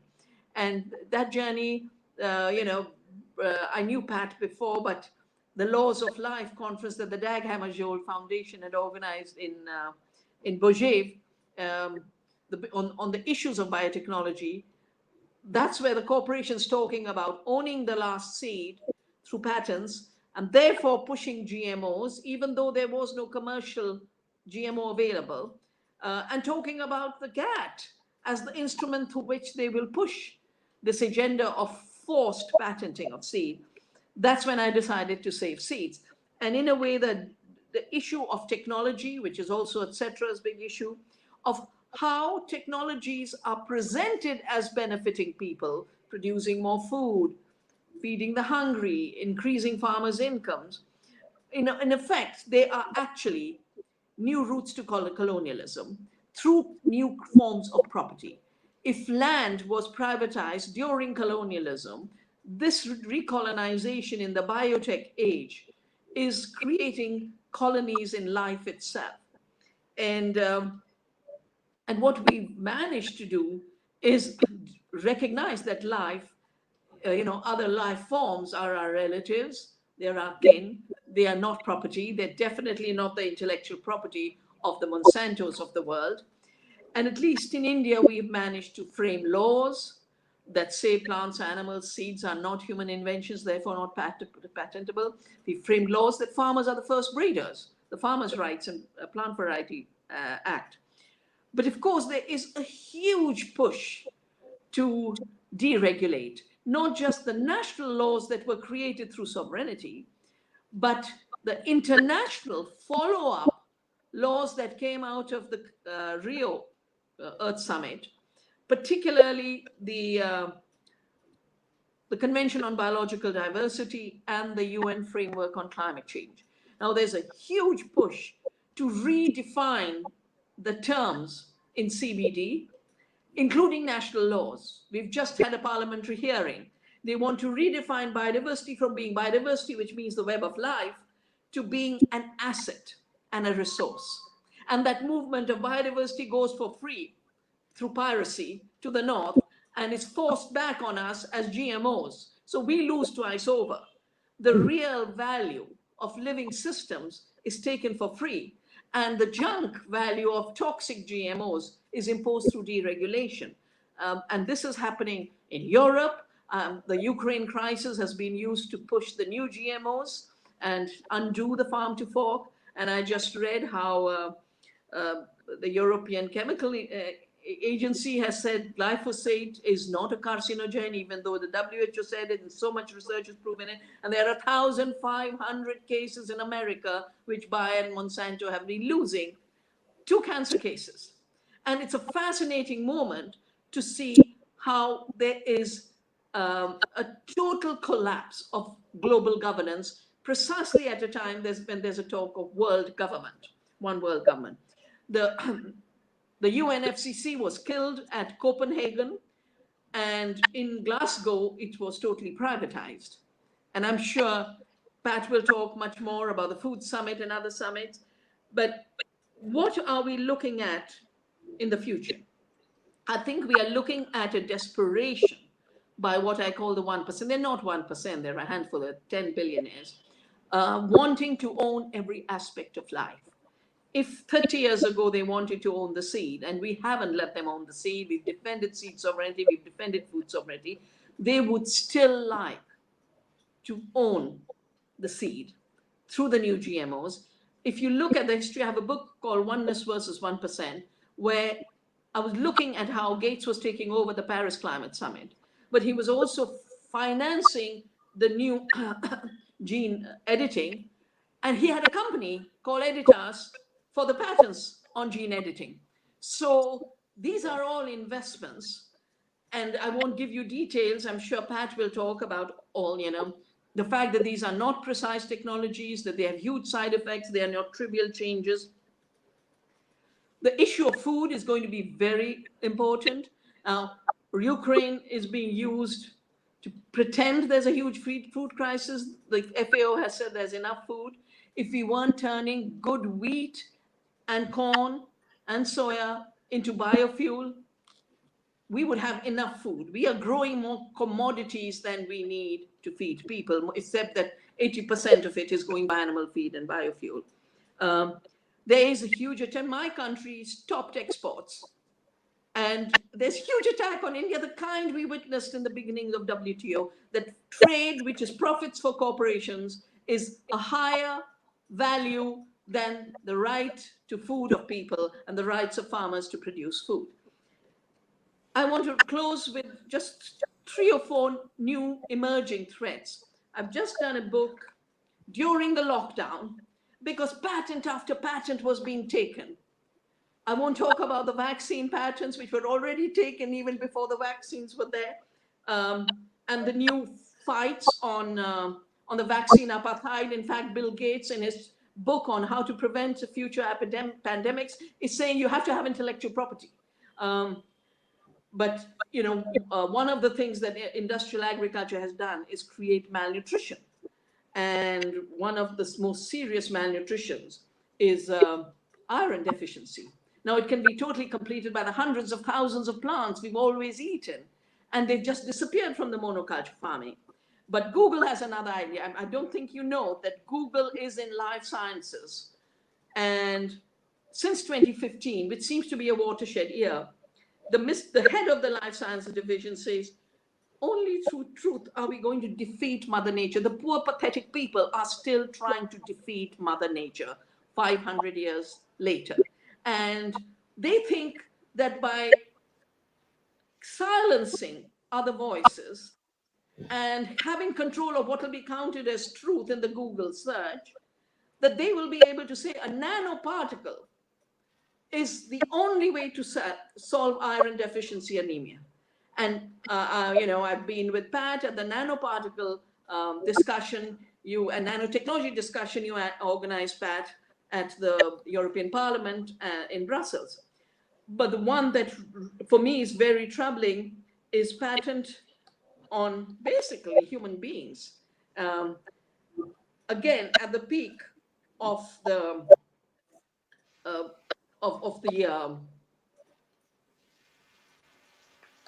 at the peak of the lockdown, Microsoft got this patent, and world patent, it's 060606, human body activity associated with a task provided to the user. And the value is allocated to we are reduced to users of gadgets, and the algorithms in the gadgets are going to decide how much we are worth and will allocate that value to us. So it's a future they're planning of large numbers of disposable people with no rights and no access. And they're talking really about a new kind of slavery, which we should be looking out at. Following up on the issue of financial colonialism, not only is biodiversity being redefined as a financial asset, nature herself is being redefined as a financial asset. So while everyone was thinking the Glasgow summit was about solving climate catastrophes, basically what was being put together was a new architecture, a financial architecture on basically not only continuing to pollute, that's what net zero is. Mr. Gates has said this in his book, How to Address the Climate Catastrophe. He said net zero means we keep polluting, but we will find markets for offsets and sinks elsewhere. In which case, the land, the forests of the southern people will now be owned and controlled through these new financial systems of nature as a financial asset, owning the services of nature, owning the resources of nature, and determining how they'll be used and who will be allowed to use them and who will continue to be dispossessed and displaced. What they're imagining is a 4,000 trillion financial economy. And you can imagine what they can do with that kind of financial power. So I'd like to come back to Chipko. You know, Chipko taught us there are ways we can act. We can come between greed and life. That's what my sisters did, and they hugged the trees. All of us have to hug our communities. All of us have to hug the earth, her resources. All of us have to hug our future. Thank you.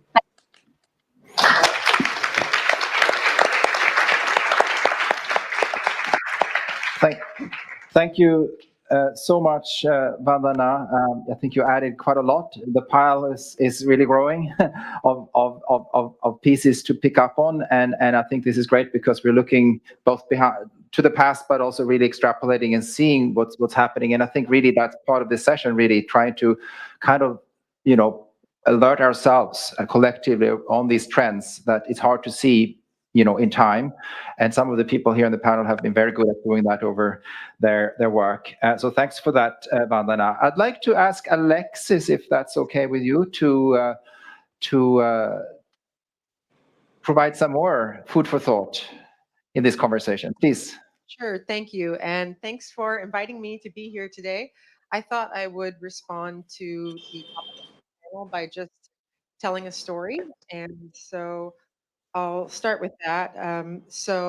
I'm also here today with the Mother Earth delegation with the Fountain, and I co-direct a program called Indigeneity for an NGO called Pioneers in the States. And let me start with, this is, I have it right? It's this way.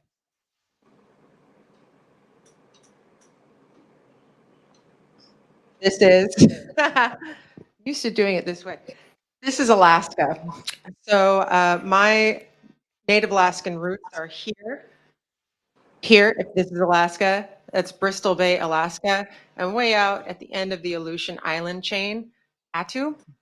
I'm also Swedish American, but I was born in Seattle, not Alaska, and that is because I guess what I want to start by saying is that sometimes when we think about the global north and the global south, we need to think of that, and we need to realize that in the global north, these same tactics that happen in the south happen as well, but they happen at a different scale. So instead of, say, literally killing indigenous activists in Irian Jaya, they'll come up to us and lie about free, prior, and informed consent, and they'll serve our people steak dinners and say they're doing a good thing when they're mining. And the same thing happens here with the Sami people as well. So anyway, I was born in Seattle because my Swedish grandfather moved his native wife and the family to Anacortes, Washington during World War II, because many people don't know that during World War II that the Japanese troops were actively landing on the American mainland in Alaska. My mother remembers them as a child.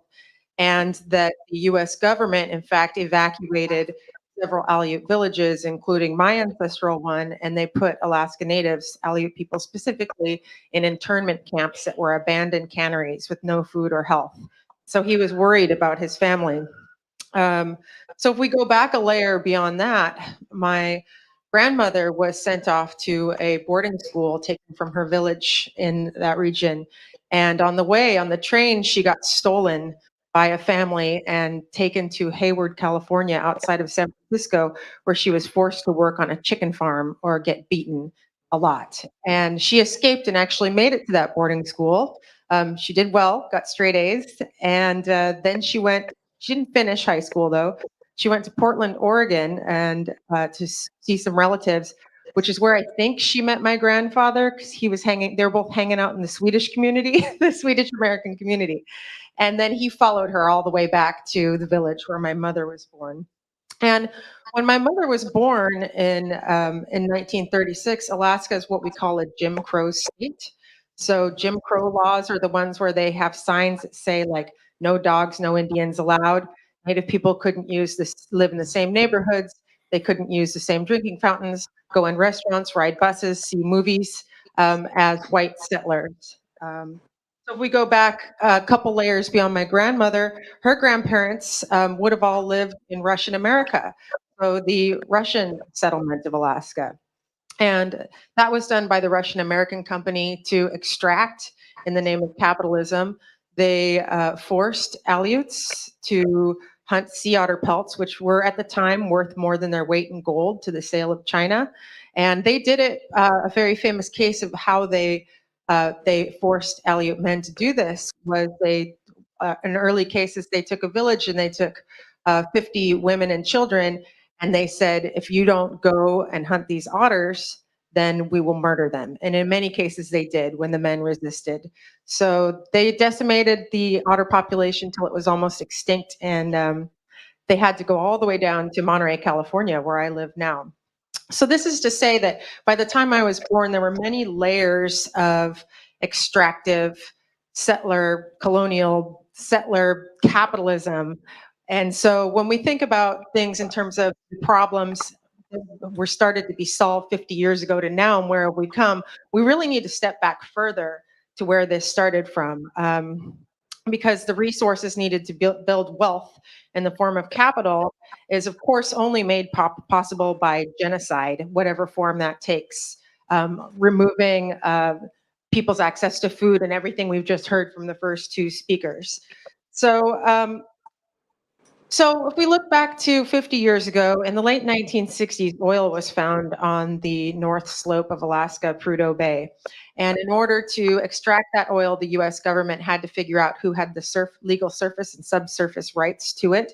And so we had an activist group called the Alaska Federation of Natives with young Native leaders who were trained in fields like law, and they negotiated with the government and got our 1971, it's year 52 now, 51 now, 1971 Alaska Native Claims Settlement Act, which determined the surface and subsurface rights, paid, I don't have the figure off the top of my head, something like 800 million in reparations to the Native peoples, returned some amount of land, and in order to maintain the land, the assets, the rights, and the money, they created Alaska Native corporations.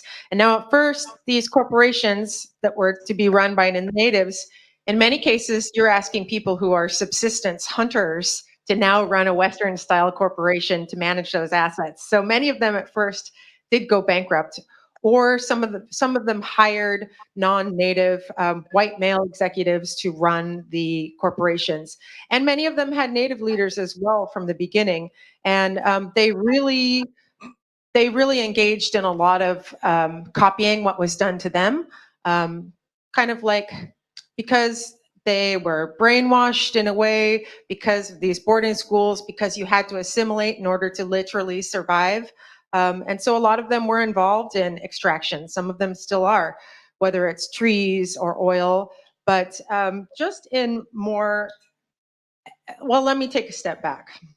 I think the reason that they were involved with that, like I said, is that there was some kind of a sense that in order to survive, you needed to make money, that you were brainwashed by all of these years of intergenerational trauma. And I understand that, because I was really raised with this scarcity mindset that comes out of generations of trying to survive. Like, if you figure out the dominant system and you do well in it and you get some prestigious job, of which I've quit many, you know, everybody, my mother especially, would say, how dare would you quit that? And I'd say, I have a better idea. So I understand that mindset, but I was also raised with many of our traditional values. The idea that humans are relatives with everything else on the planet. The idea that there is, I'm not going to say the word in Yupik, but that there is like a spirit that is in everything, whether it's hard to translate to English, whether it's a fish or a tree or a rock or a mountain, and that when we die in this human form, we go back to what we used to be. So we're literally all made out of the same stuff. There is no human animal divide, human nature divide. Humans are a part of nature, not apart from nature. And if that's the way that you're raised, with reincarnation back to the natural world or to another human form, when you're in a human form, it's your duty, it's your obligation to keep the earth in balance through certain things you do throughout your everyday life. Like if you hunt a seal, there are certain actions you're supposed to take and prayers you're supposed to say so that the seal's spirit comes back to it so it can come back the next year. And there's many other examples just like that that keeps the cycles intact, that have been, and this knowledge and belief system has been born out of living generations in a place and not being moved around to forced to work. So when you're raised with this particular mindset and belief system, extractive industries and the logics of capitalism make no sense. Living apart from nature makes no sense at all. And destroying the earth is like destroying yourself.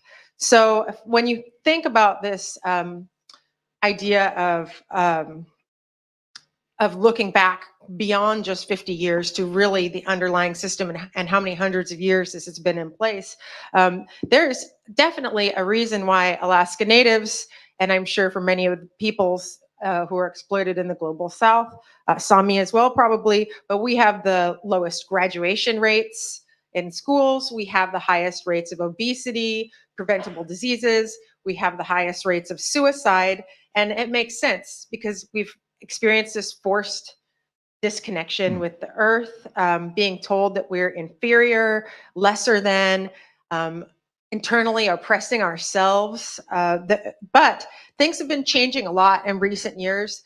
Just going along with this example of Alaska Native corporations, in more recent years, our Native corporations have really turned away from extractive industries and trying to copy the dominant economic system and looking towards our own traditional values to guide our business decisions and what we want to invest in. So for example, my Native corporation, oh, shoot, I'm done in 1 minute.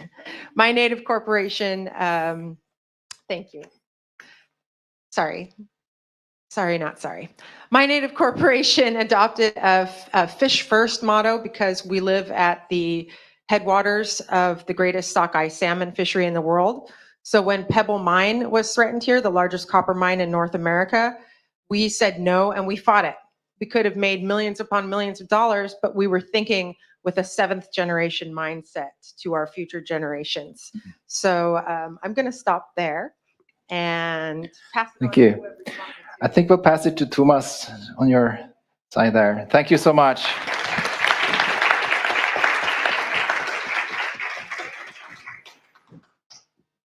Thank you so much for being here. 50 years Stockholm. I thought I'd share with you 2 things. One is a people's history. As I see it, I'm a Gandhian socialist, eco-philosopher from the global north. So I'd like to share with you my view of what happened during the past 50 years since Stockholm, and then just a very few dots about where I see promise today and also the tasks today. So I divide the last 50 years. This is a participant's perspective on the last 50 years. I divide it in 3 periods of time. 1972 to 1987 was a time of innocent hope. Sometime between times immemorial, 1972, an insight had developed that there's something fundamentally wrong with the hegemonic modern model of development. 1972 was the year of the release of the Limits to Growth report, and it was the year of the Stockholm conference. And in that time, and in the 15 years that followed, I was part of a movement, many of us were part of a movement, global movement, but we sense we're part of a global movement in our place on Earth, and we thought that our vision was winning. Everybody saw that this monster Western development is killing the planet, that we're exhausting renewable and non-renewable resources, and we need an alternative to industrial growth civilization. So we're equally skeptical of state socialism and capitalism, and we wanted a different way to the future. So this was, and we had hegemony. There were critical voices, but the cultural and the political sensitivity of the time was that these guys are right, we only don't know how to do it. So this was a time of innocent hope. Then two things happened. So that's a time of tremendous hope, difficult task ahead, but we all knew that that civilization has to change. The task was civilizational, not to be fixed by markets, not to be fixed by the state, but to be fixed by people transforming to a different civilization. Localization was the key word. We would need a plurality of civilization, not one. Many civilizations, self-sufficient, local, democratic, non-violent.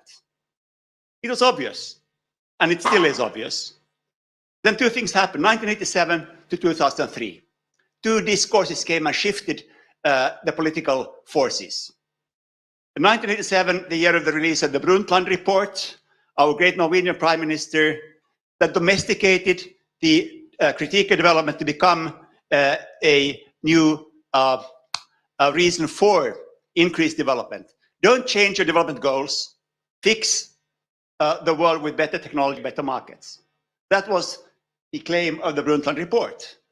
And people join, people think, oh, it's easier to keep our current vision of what's a good life and fix the technology than to go with those bastards who want to change the civilization.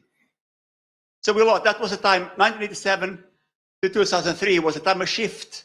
The obvious attraction of the civilizational change was tamed and domesticated, transformed into a reason to invest even more in the current development model.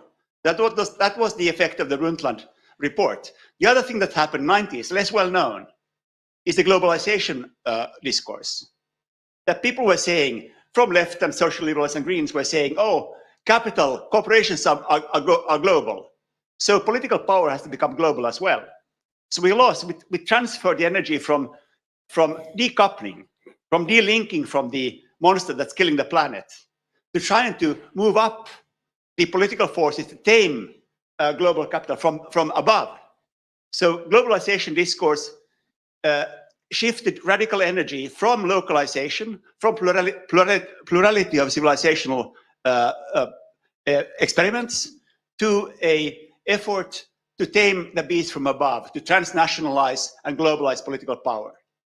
So then 2003 is, this is sort of in the European Union, the shift achieved by the Brundtland report and the globalization discourse is completed, perfected in the Lisbon Treaty for the European Union, which builds a new foundation for the European project based on 4 market freedoms and based on not any longer even on sustainable development, but the Lisbon Treaty, the treaty that's a fundamental political treaty for all Western European countries, all EU members, commits all members primarily not to sustainable development, but to sustainable growth. So we were trapped again in what Gandhi 100 years ago called, his characterization of modern civilization is that modern civilization tries to make science, technology, economy, and administration so good that man wouldn't need to be good. And this is what was put in the Treaty of EU in Lisbon. We need state governance, we need markets, and we need new technologies. And when these take care of the planet, people don't need to be good. And we've seen what happened. This was in place in 2003. It's in place also in China, India, Brazil, US. We see the convergence of all big forces into a formation which is based on this, on the market freedoms, based on the idea of centralizing political power, taking it away from the localities. And what we see, what then unfolds is what then the face of this new version of development is authoritarian capitalism. The effortless alliance between the populist right and the market right, which is now dominating the planet. So this is 2003 to 2022. This is what happened. Anti-austerity, the banking crisis, 2008 to 2009. We predicted there would be a systemic crisis. We did not predict a response. We predicted, yes, finance crisis will come. My friend can give you all the details. It came, and what happened? Well, the alliance between market right and populist right was strengthened. But we arrive in 2022, and we so amply reconfirmed in our analysis that what these monsters, what the Brundtland report and the globalization discourse have brought us is authoritarian capitalism. Everything that we were afraid of 50 years ago is unfolding at a more rapid rate. So we see we must go back to the idea of civilizational politics. We call it system change. And we must face it that our task is, we are not united, we don't have a common agenda, but we have many, many good experiments. I'll tell you from my part of the world where the action is, where the energy is, it's with refugees. There's a lot of people, it's a bit below the radar.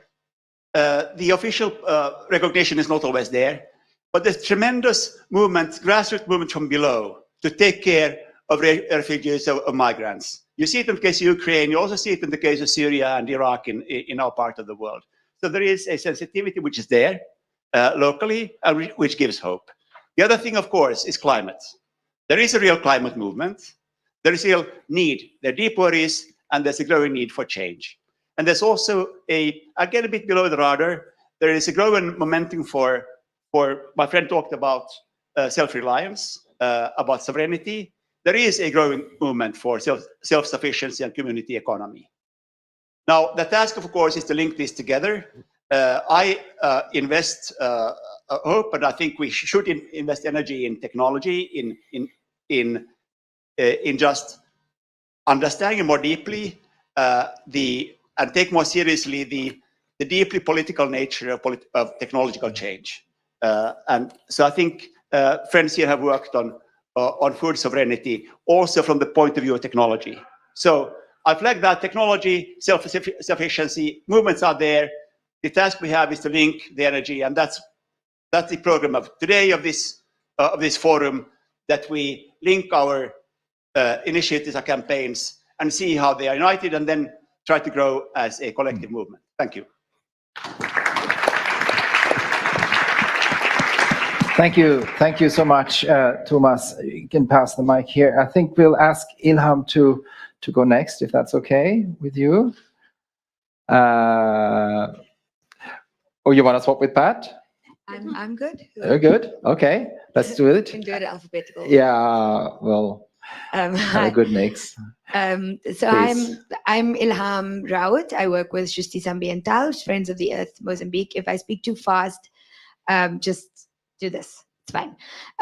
So I coordinate the Say No to Gas campaign. And our focus right now, the aim of this campaign is to get the gas industry out of Mozambique. A big focus of ours right now is the Cabo Delgado province in the north, which, I mean, if you ever Google this, what will come up is either gas or violence. These are very closely linked, and I'll give you some concrete examples of how Mozambique is really important to our struggles and to what has and hasn't changed. And I think that when we do have to ask what has changed, which my friend here has given some very good examples of, we also have to talk about what hasn't. And the fact that we're still sitting here 50 years later talking about ways forward is it's terrifying. You know, in 1981, Shell knew about climate change, and yet we still don't have a United Nations binding treaty that forces governments to put pressure on companies to actually act in a way that is humane. And there are, I mean, corporate capture is a real thing, right? And what has also changed is that the impunity of companies has grown, and the ownership that companies have over their governments, be it financially, economically, but also ideologically, has grown even more, right? So if you use the example of Cabo Delgado gas, this shows it's a really good example of these issues, right? So just to put it in context, the gas industry in Cabo Delgado is a $50 billion industry, and it's all the, it was 10 trillion cubic feet of gas was discovered by Anadarko, which is an American company that no longer exists, and Eni, the Italian monster. And if you think about this industry, it's all the monsters and giants that you can imagine, right? It's Total, ExxonMobil, Eni, Galp, the governments of the UK, the US, South Africa, Portugal, and investors, which include the big private banks, but also other investors like asset managers and pension funds, which include Swedish government pension funds, for example. And there's a lack of these financiers do not accept their complicity and their role in an industry like this.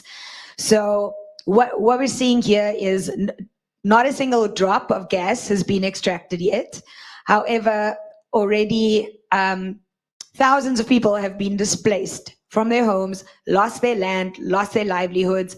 Fisher people who lived right on the sea have now been moved more than 10 kilometers away.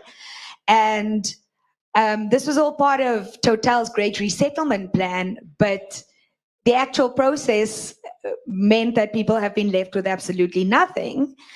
And there were no jobs that were created as Total has promised. The only jobs that were created were temporary construction, cleaning, cooking jobs. The hull for the Coral South project, which is led by Eni, was made in South Korea.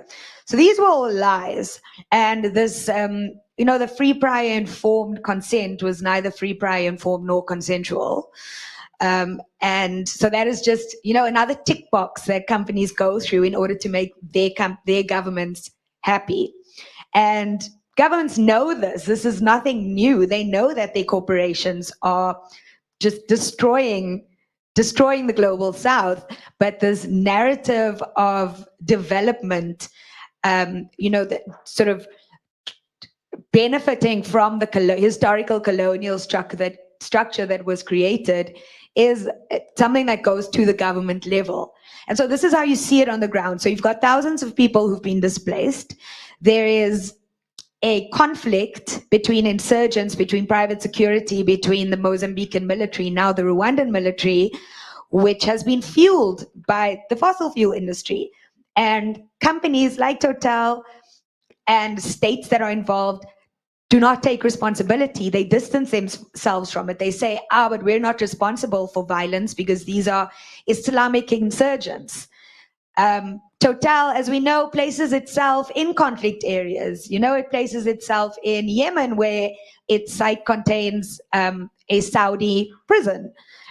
Mali, Myanmar. So when something like an insurgency happens, it's possible for the industry to not take responsibility. But at the same time, Total and Exxon paid the government more to deploy more soldiers just to protect them. So they are very, very closely linked to this industry, but are able to not take responsibility because this is what the global north allows. So then, when you've got an industry like this, it's not just fossil fuel companies that benefit from it. It's arms companies. It's companies that invest, that benefit from militarization. It's banks. It's state banks. And I know I keep referring to states, but the point is that it's northern governments who colonized the global south. And it is really important that we continue talking about colonialism in the context of neocolonialism. So what states often do, and companies that say, you know, Mozambique needs to be developed, the global south needs to be developed. They need to be developed because of a colonial system that was created. So what happens now, though, is this word, this rhetoric is used, it's a cheap rhetoric that's used for them to get away. So if you actually look at the benefits of the gas industry in Mozambique, it's only going to be leaving people and the economy worse off. It's going to be pushing the economy even deeper and deeper into debt. Mozambique has been a power producer for so long, and yet 30% of the population has access to electricity. And these are World Bank figures, so they're very conservative anyways. It's one of the most unequal countries in the world, one of the poorest countries in Africa, but yet this idea of Mozambique needs fossil fuels is just something that gets pushed and pushed and pushed. And also, what they also play on is sovereignty. You know, when companies like Eni and Exxon and Total have set up tax vehicles, special purpose vehicles in the UAE, which will mean that Mozambique will lose $5 billion in tax, we can't tell the Mozambican government what to do because of sovereignty. You know, but when you talk about, and with that comes that narrative of, yes, Africa is corrupt, but there's nothing we can really do to tell them. I'm going to steal a quote from my colleague, which was, you can't have a dance when the company owns the hi-fi, the music, and the hall. So Africa does not corrupt itself. And this is a system that has been enabled and is now being continued and continued because African countries are also held hostage to places like not much. Okay. So I think this is a really good opportunity, because while in so many places in the North is a discussion of a just transition, right? But we're talking about a country here where the gas industry has just started. The fossil fuel industry is very recent. And yeah, there's an opportunity to just skip this. For example, with the Mozambique gas project, Total has caused force majeure because of the violence. So it's pulled out indefinitely. And this is an opportunity for financiers who have not yet made any money, has not changed hands. It's still an opportunity for them to pull out, which is why there's an urgency now for us to fight this. And we have this opportunity now to jump straight from fossil fuels into renewable energy without having to go through this process. So that's why we need to really take this opportunity and be more intersectional and inclusive in this fight by including the climate refugees, these 800,000 people who have been displaced because of this violence. We need to be fighting for them as well. We need to be fighting for the women through climate, through including gender justice. So this is our time. And here we are with the opportunity to talk about how to fix it. Thank you. Thank you, Ilham. There's a lot of dots here that are getting connected, and I think we all see this kind of map emerging, and it's really brilliant to have these very hands-on, localized cases connecting to the historical sort of sweeping accounts that we've also had. So I can't wait to continue this conversation, but we'll have Pat do his first initial reflections too, and then we'll take it forward. Pat? I don't think anyone's going to steal your music. It's possible. I was against the Stockholm Conference 50 years ago.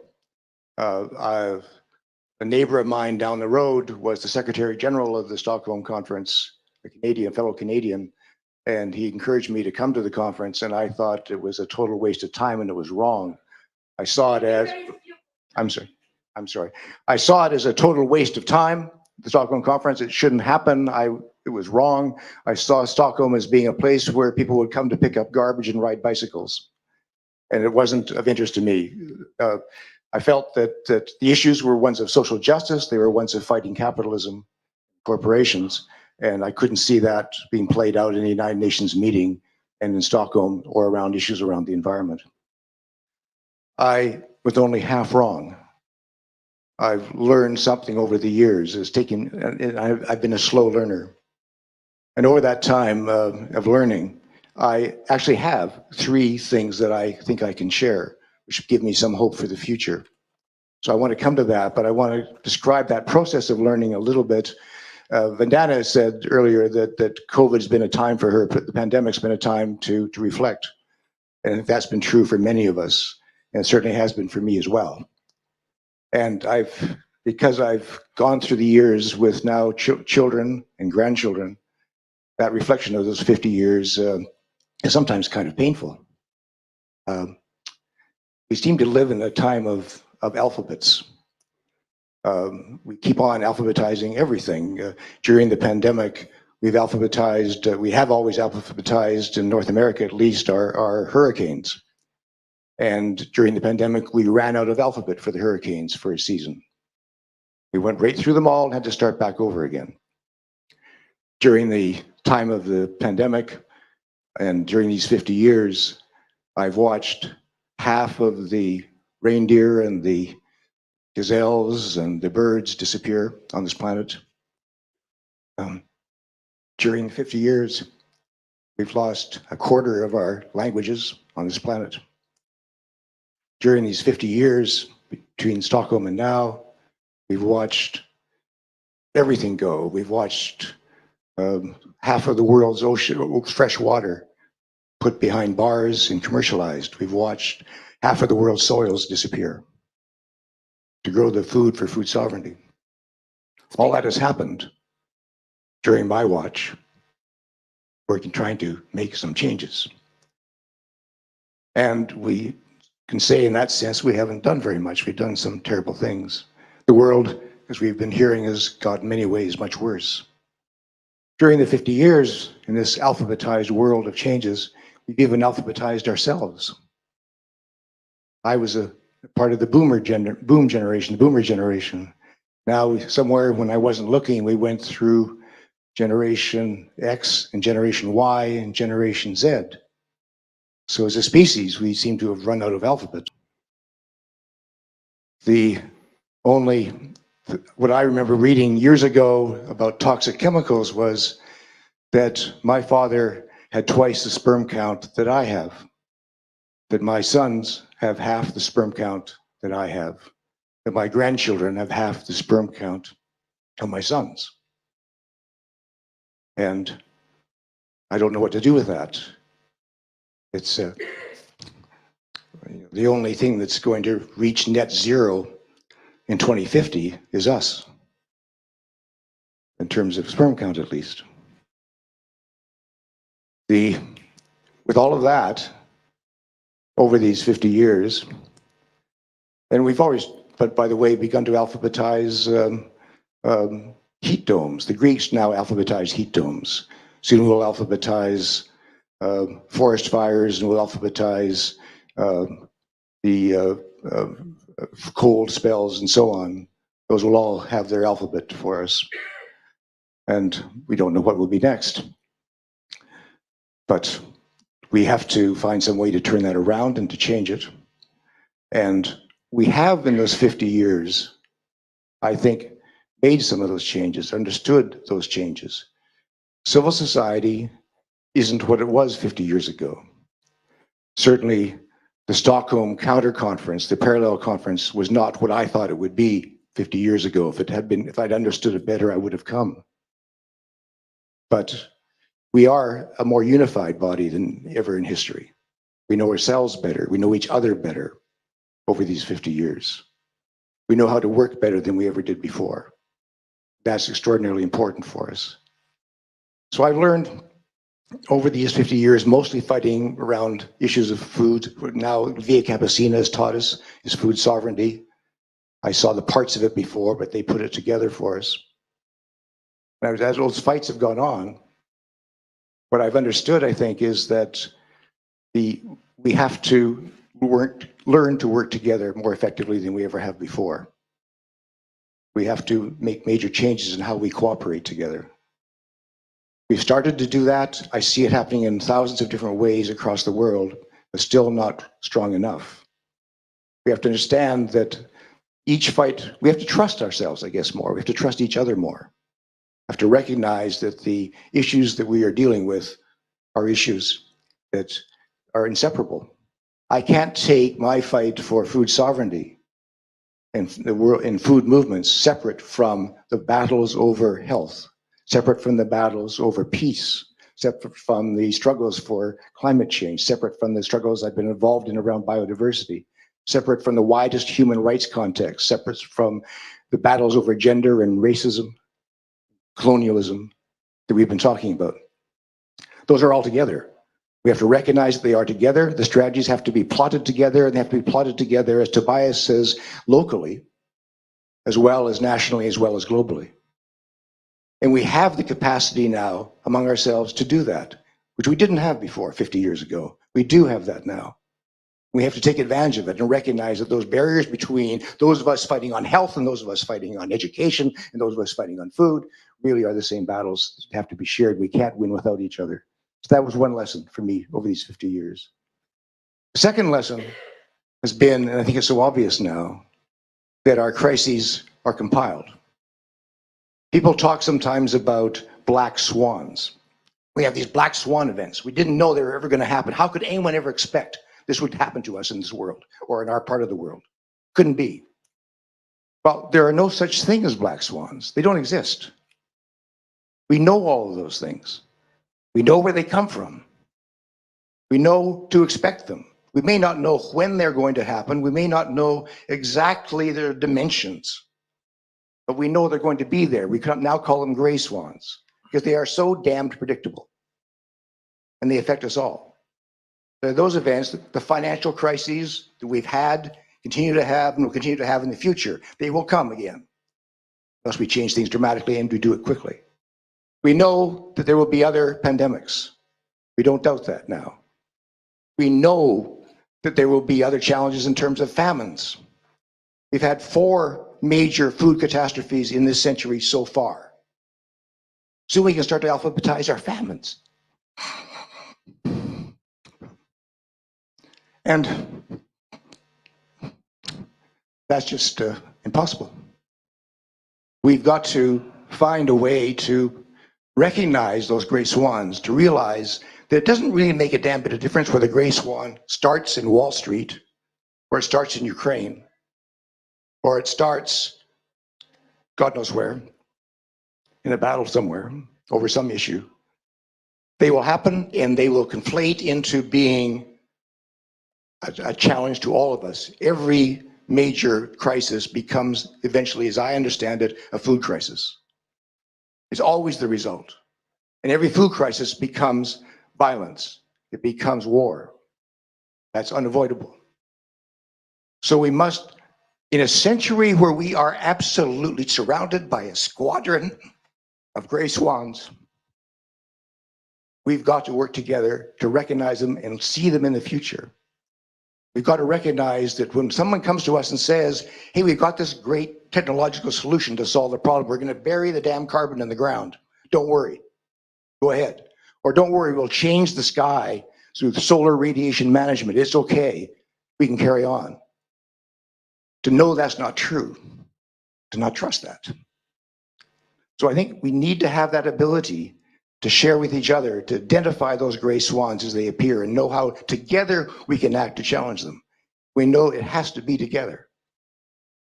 And the third thing I think I've learned over these 50 years is that we shouldn't look to our governments for leadership. They aren't leaders. Governments are never leaders. They're always followers. Leadership will come from us. We will be the wave upon which they will ride. But we are the wave that makes the changes. And they will follow us. And if they're smart enough, they will facilitate our wave, the changes we need to make. But they can only do that. They must play their role. They've got to damn well do it. We've got to force them to do it. But we're the ones that have to make it move.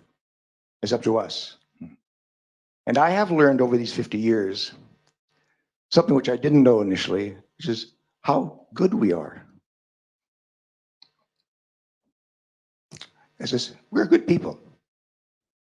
As societies, as humans, we're good. We do our best. We try our hardest. We can love each other. We can trust each other. And we can make the changes. It is by no means too late. I'm talking too long. Occasionally, people say to me at my age, it's time to pass the torch. Oh, get your own damn torch. I'm keeping mine. We've got lots to do, and my generation has lots to explain. And we've got to keep on fighting together and light our torches together, but keep our torches.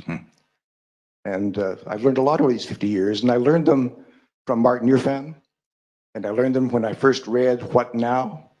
In the Dag Hammarskjöld Foundation in 1975. Then that's when I realized I should have been in Stockholm 50 years ago. Thank you. Thank you, Pat.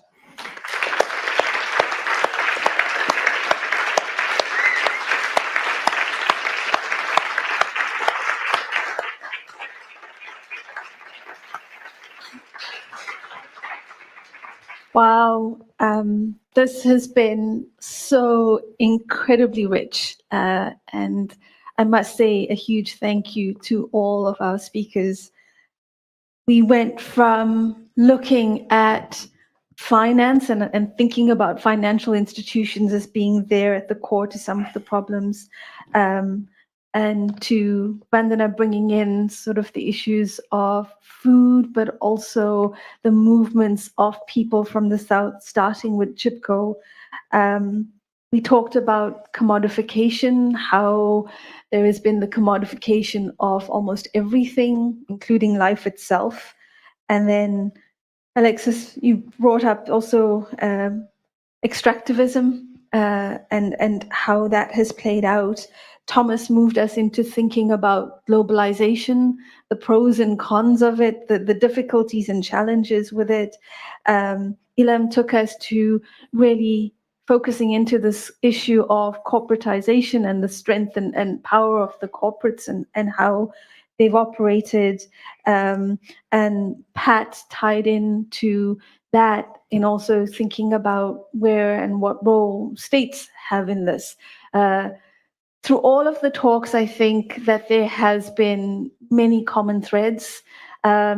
One, which is for me a starting point in a lot of the work that I do, is the acceptance that we live in a world system that is deeply colonial, capitalist, patriarchal, racist, modern, and just highly destructive to life as we know it on this planet.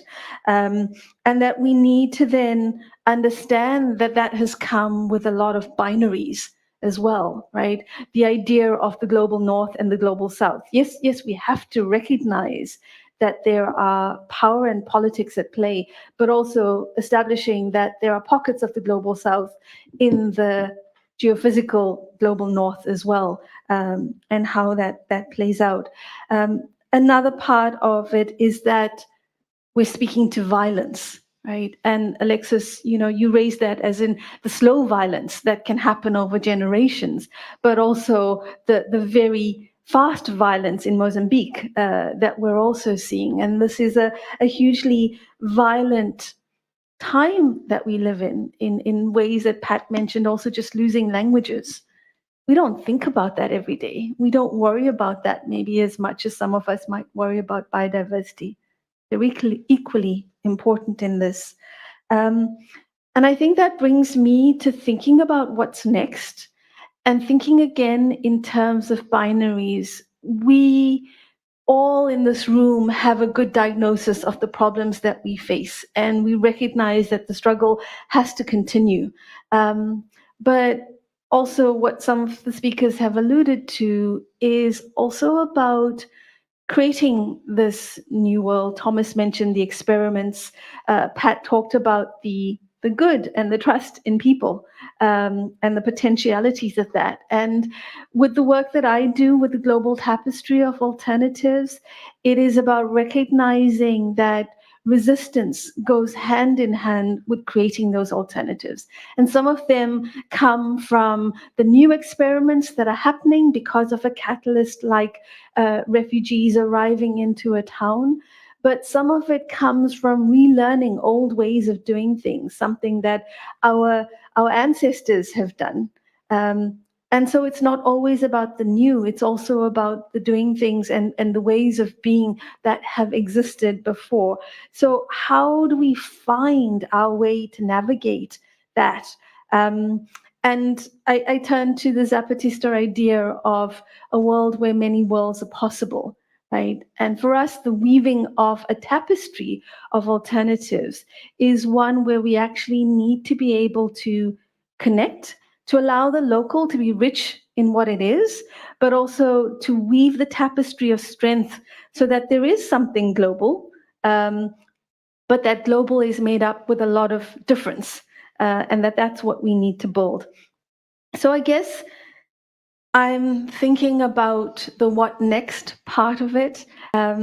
This ideas that we have mentioned, people have talked about food and energy sovereignty, about alternatives, about seeing the transition as potentially an opportunity. But ultimately, I think it also comes back to the point of none of these issues can be separated, right? Audre Lorde said, I am not free until every other woman is free, even if her struggle is something completely different from mine. And so that's the thing that we're trying to look to. So we've gone a little bit over time in what you've contributed. It felt hard to actually say stop, I must admit. But I think I would like to now pose a question that takes us on this track of the what next, but also on the track of what it is to be human in this time, right? This Ilam will know, we have a Southern African saying of Ubuntu, the idea that I am human because you are human, I am because we are. And I guess we've talked about structures, we've recognized that, we've also recognized the agency of people. But in the what next, what is it that we can do in very real ways that is about building this local, celebrating that, and then also weaving the global through that? And how do we do that with care for each other, with the trust that Pat talked about, with the recognition of our humanity, and that our humanity cannot be separated from life on earth? So, the idea of nature is something that is us, as well as Vandana mentioned earlier. Thoughts and reflections from you on how do we build from inside, and how do we build the trust, the care, the community that we need to create the what next, to not rely on the leadership of governments, but the leadership of us as people? Big question. Alexis, I'm throwing it. You made eye contact, I'm sorry. Oh, yes, I was very riveted and I was taking notes as you were speaking. So I guess I would predictably say decolonizing your mind is a overarching solution. And in response to the first question, please don't take this the wrong way, but I've heard a lot of terms that center what's called the dominant, using words like development, which is related to social Darwinist ideas, which is exactly wrapped up in the colonized mind. I've heard words like sovereignty. I want to write an article right now called Sovereignty is a Metaphor, and how can you use that metaphor to move things forward? But really, sovereignty is the wrong word. Think about what it means, where it came from, and what legal systems led to the term sovereignty as a way for, at least in North America, in the US, Native nations to get sovereignty. It's very problematic if you think about it. because it centers where it all comes from. The term dominant, which I just used, if you look at the world population, who really is dominant? Is it those countries in the north that are doing all the extracting and oppressing?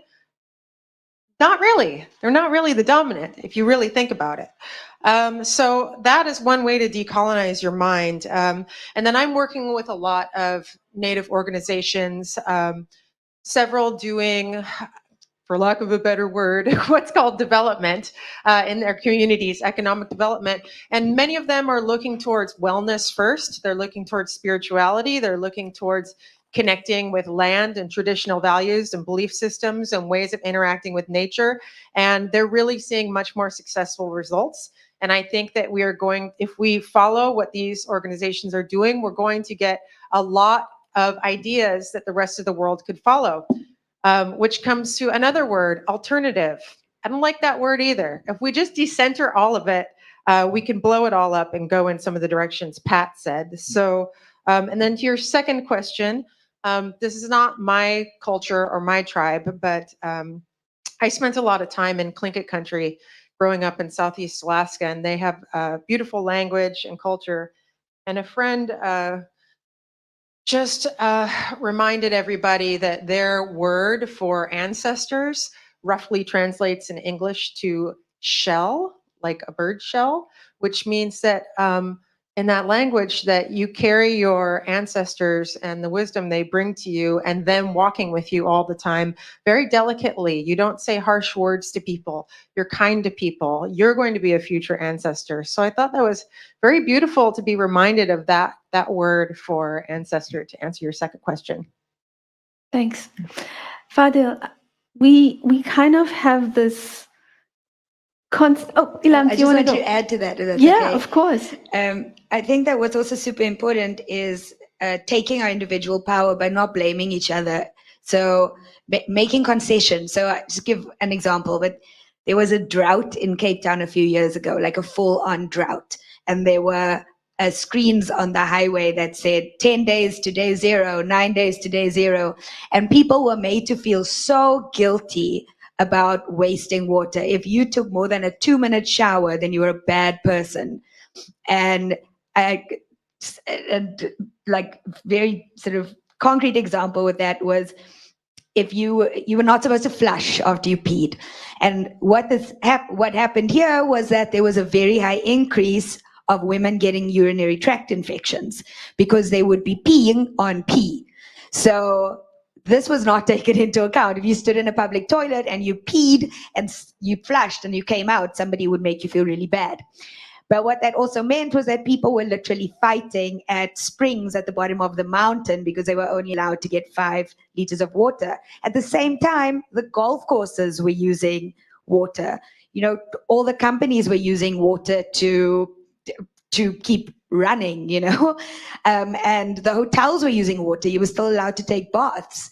So we need to take power, our individual power, to push our states to make changes. And yes, we need to be taking 2-minute showers, but we also shouldn't be making people who aren't taking 2-minute showers feel terrible about themselves. And then just to add to that from an experience that I've had and a lot of people in the Global South have, is what we find with the Northern activists is you shouldn't be flying. And I get that it is not a good thing to fly, but I also don't feel good about having flown from the bottom of the world to get here. But couldn't be having this conversation with you if I didn't do that. So we can't let the systems that have put us in this position also decide what we can, how we can and can't fight. So yeah, that's what I want to do. Yeah, I think that's a really important point, is that everyone's action and activism will take a different form. And we have to make space for that and not try to, as you say, make people feel guilty about doing things one way or the other. Also not recognizing the structural constraints that might come from, you know, gender and toilets and those sorts of issues. Thomas, you wanted to say something, but Pat also wanted to. So Pat, do you want to go next? I guess a couple of messages I would still want to come across with. One of it is that, well, I think we need to cooperate together more closely. All the marches I've been over the decades where we say that people united will never be defeated. That's true in a sense, but it's also people in their diversity will never be defeated. And we have to maintain our diversity. And so when we can act in unison in a sense, we still need to have our own ways of working. And the more diverse we are, the more likely we are to win, I think. So to me, that maintain that diversity is really important, and the levels, the integrity of the local level compared to the dominance often of the global level in global civil society organizing has to be watched carefully. The other thing, to me, in talking with governments, I use languages of battle, and I said battle, and I talked about it in terms of fighting. And I don't apologize for that. I believe that we are in a fight.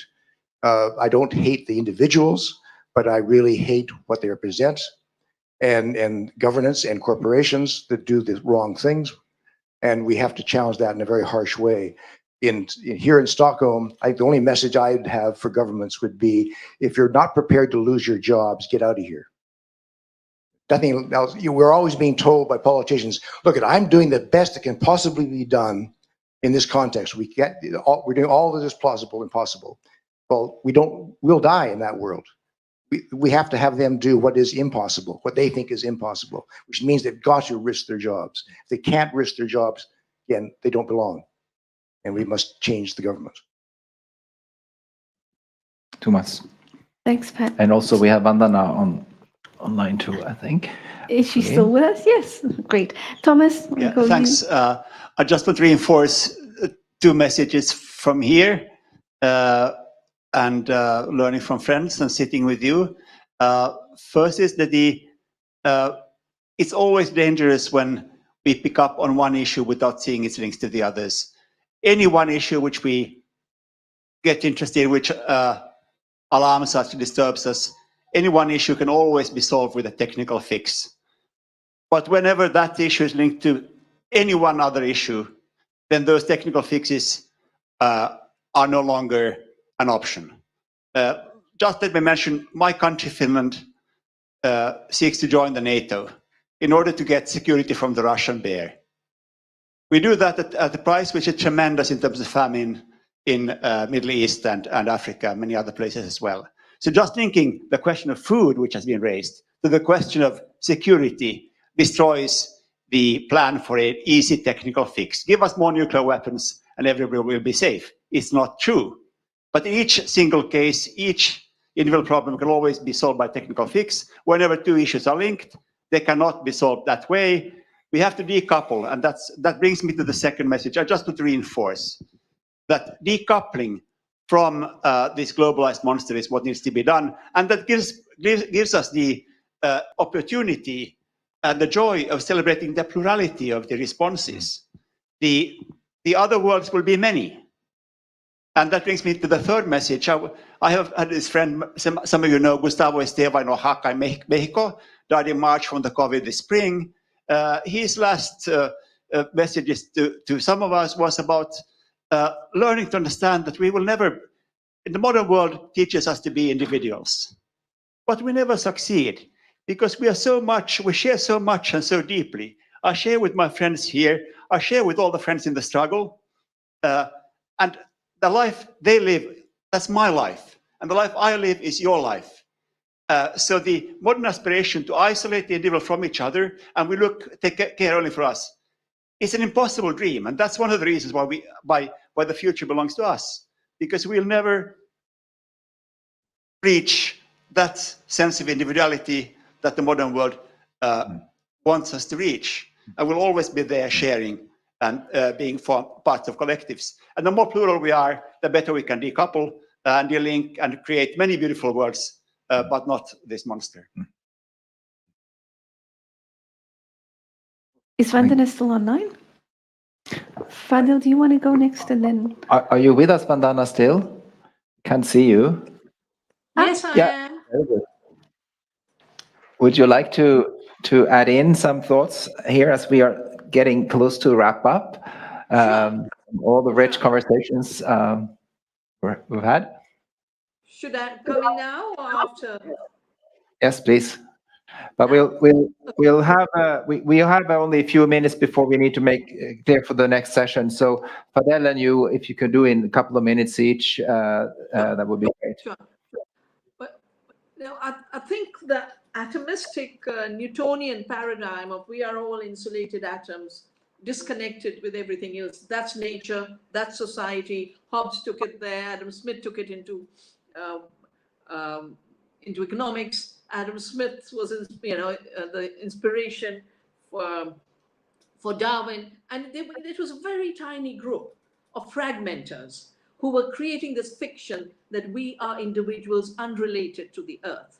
We are unrelated as community. And during the Convention on Biological Diversity negotiations, I remember every time I'd get up and talk about community rights, because biodiversity are commons, the negotiators and Monsantos would go red-faced and say, there's no community, they're only individuals.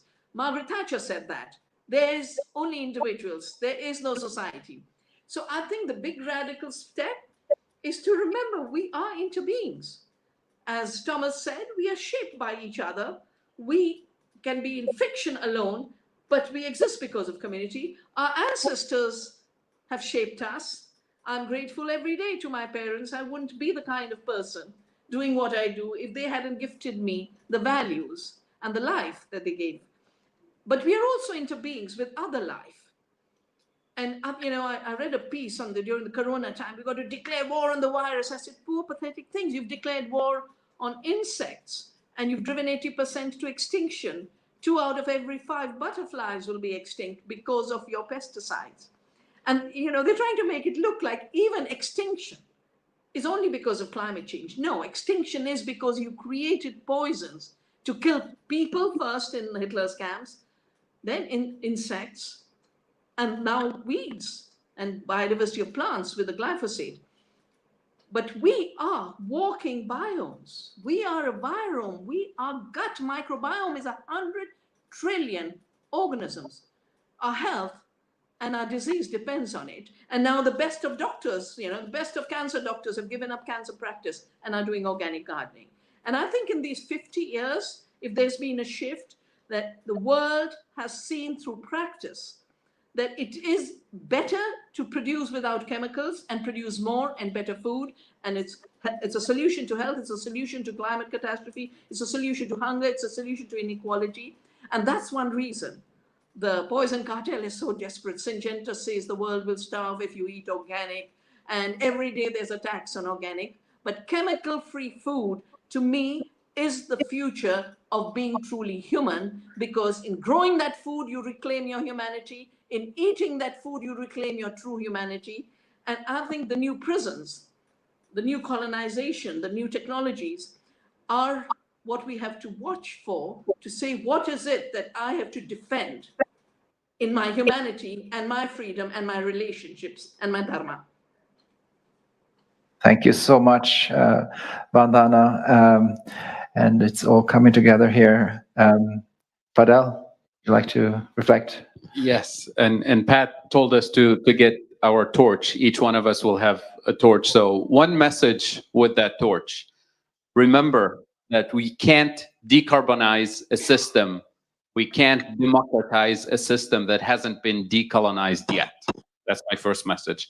The second message is about solutions, where we go here with a movement, with a coherent narrative and a coherent set of strategies. Restorative justice in the sense of reparations for colonial damage, reparations for neo-colonial damage, reparations for biopiracy, for cultural heritage theft, for scientific theft from indigenous populations, reparations for the system that extracts $2 trillion a year, the $2 trillion that I mentioned earlier. So reparations means, number one, acknowledging the damage, telling the truth. Number two, offering a public apology. And number three, actually repairing the broken system, repairing the broken architecture. And that is not just monetary compensation. We need that, transfer of resources, financial resources, but repairing the actual structures, as in restoring food sovereignty, restoring renewable energy sovereignty, restoring resilient economic systems, and acknowledging that we're all in this together. That it doesn't mean that somebody's going to live a lesser quality of life because we're doing restorative justice. And that doesn't also exempt corporations from the crimes that they've committed. So restorative justice for the globe as a whole but actual justice for crimes that have been committed and continue to be committed. And I see I only have 5 seconds, so I need to get this through, which is the following. Because we know from the IPCC report, the science is very clear that we have to phase out fossil fuels on a rapid scale. What are we doing in the last 10 years, including this year? Major oil and gas companies are spending $600 to $900 billion a year of additional capital expenditure to continue extracting for the next several decades. So it's one of two things. They're either signing our collective suicide pact, because we know what the science tells us, or they're building stranded assets, selling them to investors, pension funds, retirement funds, and university endowments, which means they're committing financial fraud. They're defrauding people, either collective suicide pact or defrauding millions of people. Either way, it's criminal and it should be treated as such. Thank you. Thank you.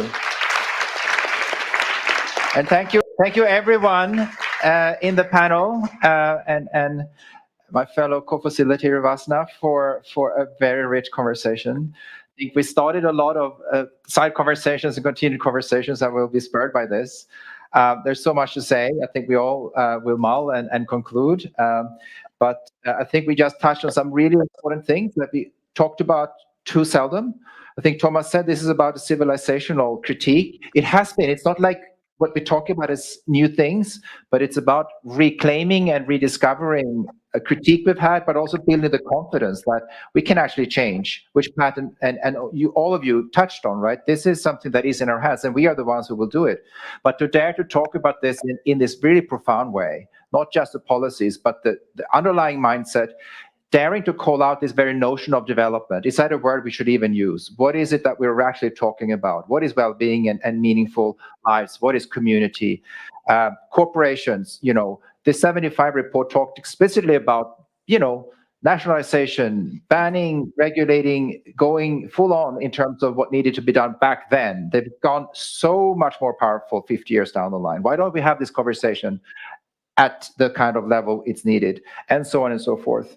And I think also one notion that we need to keep in mind here is the power of ideas. This is what really changes the world. This is what we talked about today, but also the power of words.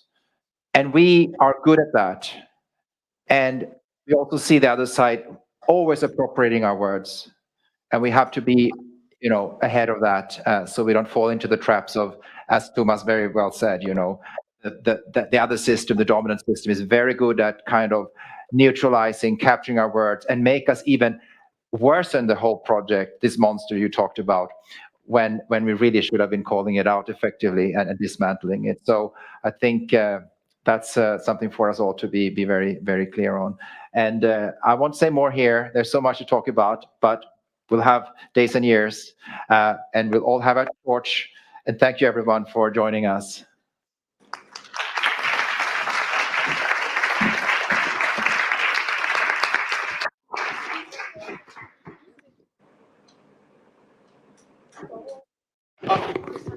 Yeah, let's have a photo of everyone here in the panel, and then we'll make room for the next one.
All right, so thank you very much.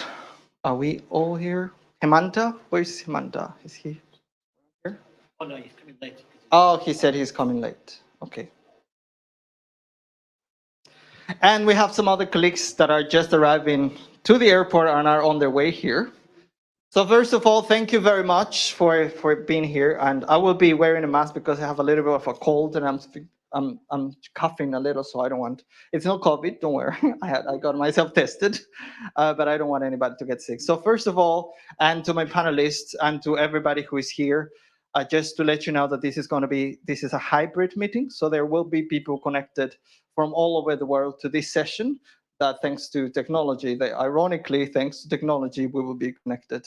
But first of all, I always do this exercise for my mental health and for the awareness of the people. So I would like you to invite all of those who are here with me in the panel and here in the room to take 5 deep breath intakes. So we can all become here and aware of this session and this moment, please. So let's begin individually. Just take 5 deep breaths.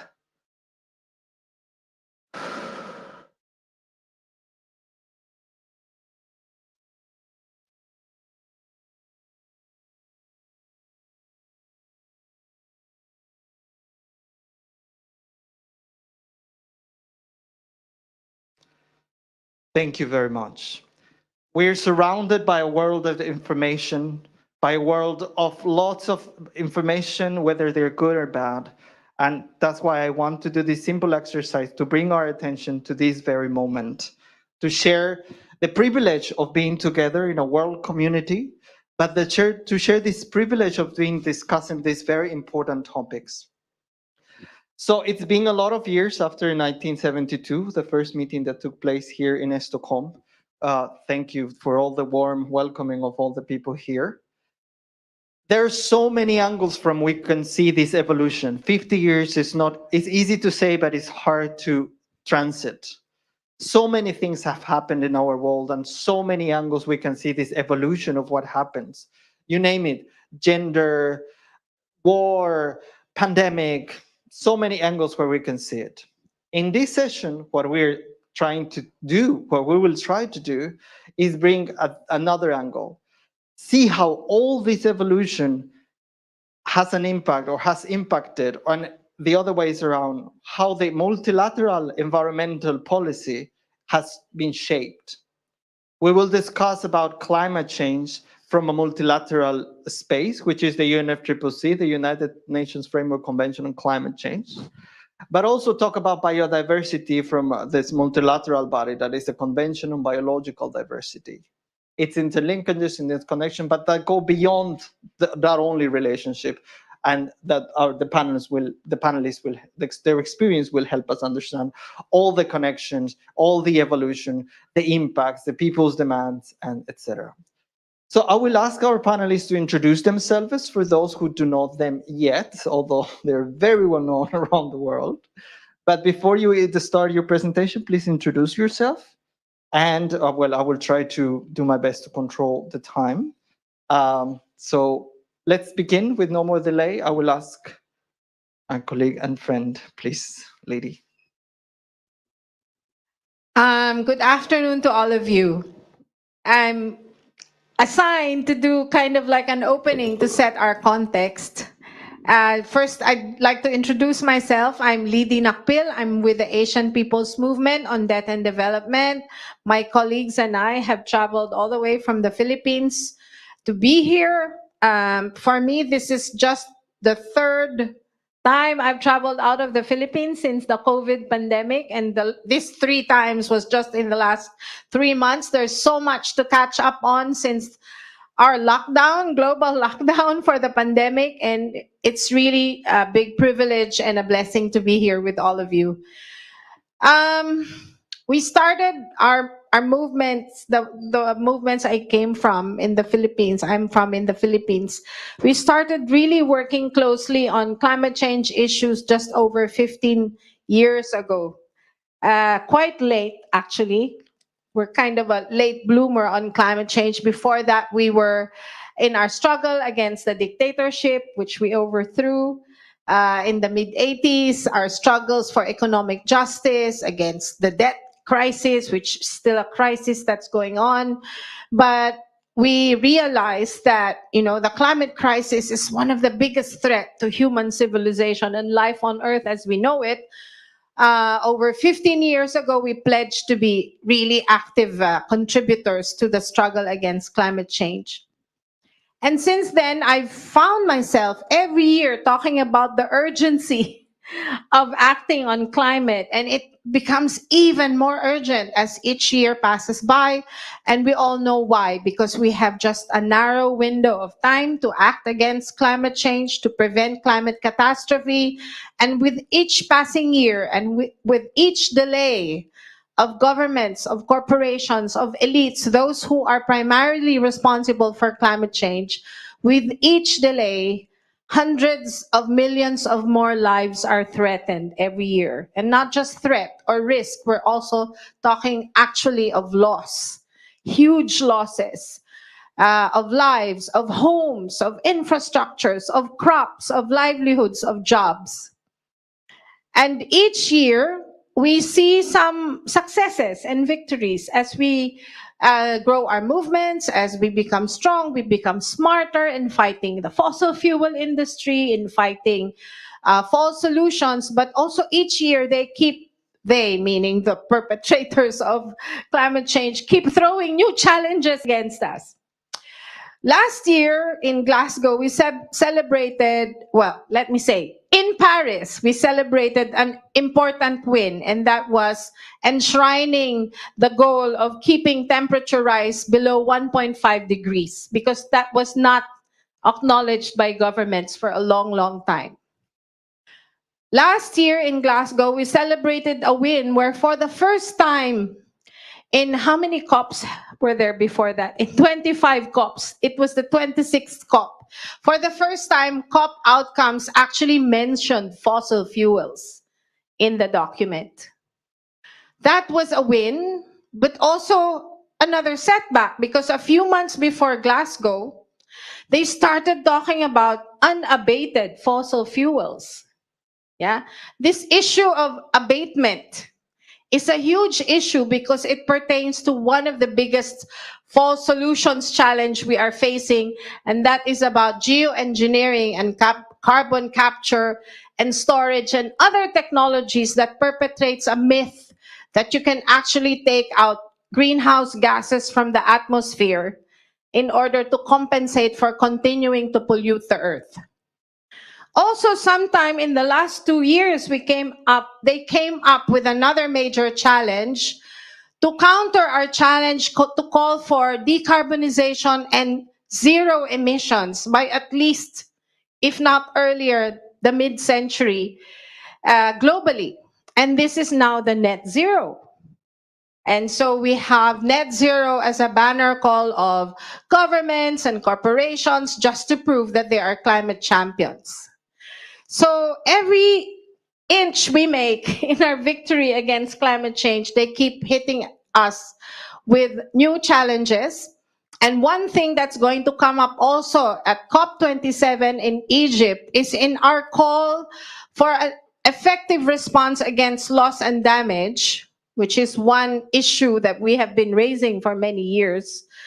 They're also going to come up again with more market solutions, this time to address loss and damage, including insurance systems and the like, as against our call for actual reparations, not just for loss and damage, but also for us to build capacity and resilience in the South, and also to complete successfully a just and equitable transition out of fossil fuels in the South. So this is one of the issues that's going to come up at the COP, at COP27, as we also push for just and equitable and rapid transition out of fossil fuels, as we are going to call for ecological restoration, as we are going to call for real zero emissions reduction, real zero emissions, rather than just simply net zero, which is a perpetuation of a myth that there is any kind of solution that will allow continued pollution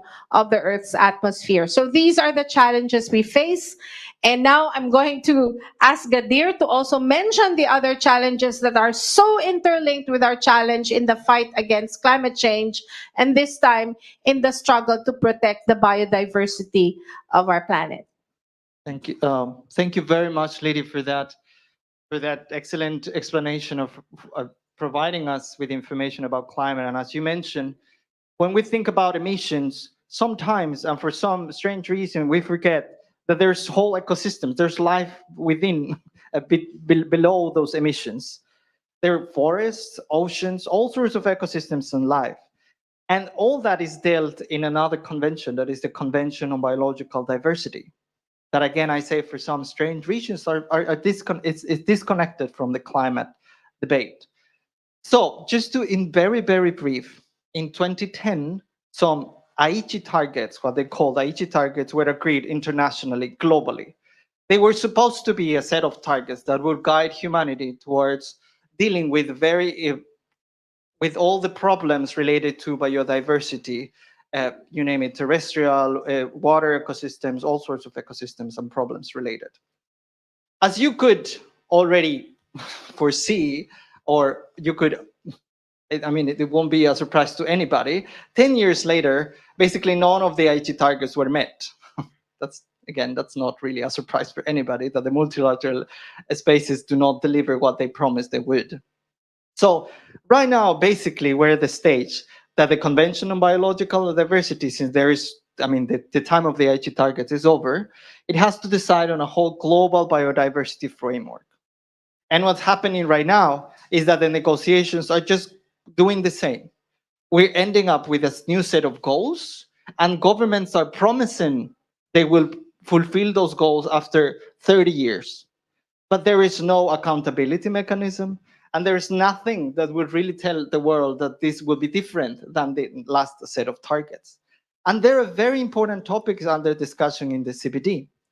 Not only, of course, the fact that forest, one of the elements, for example, is related to the protected areas. That, you know, that seems to be one of the center areas of the CBD, which is not, because the CBD has three objectives.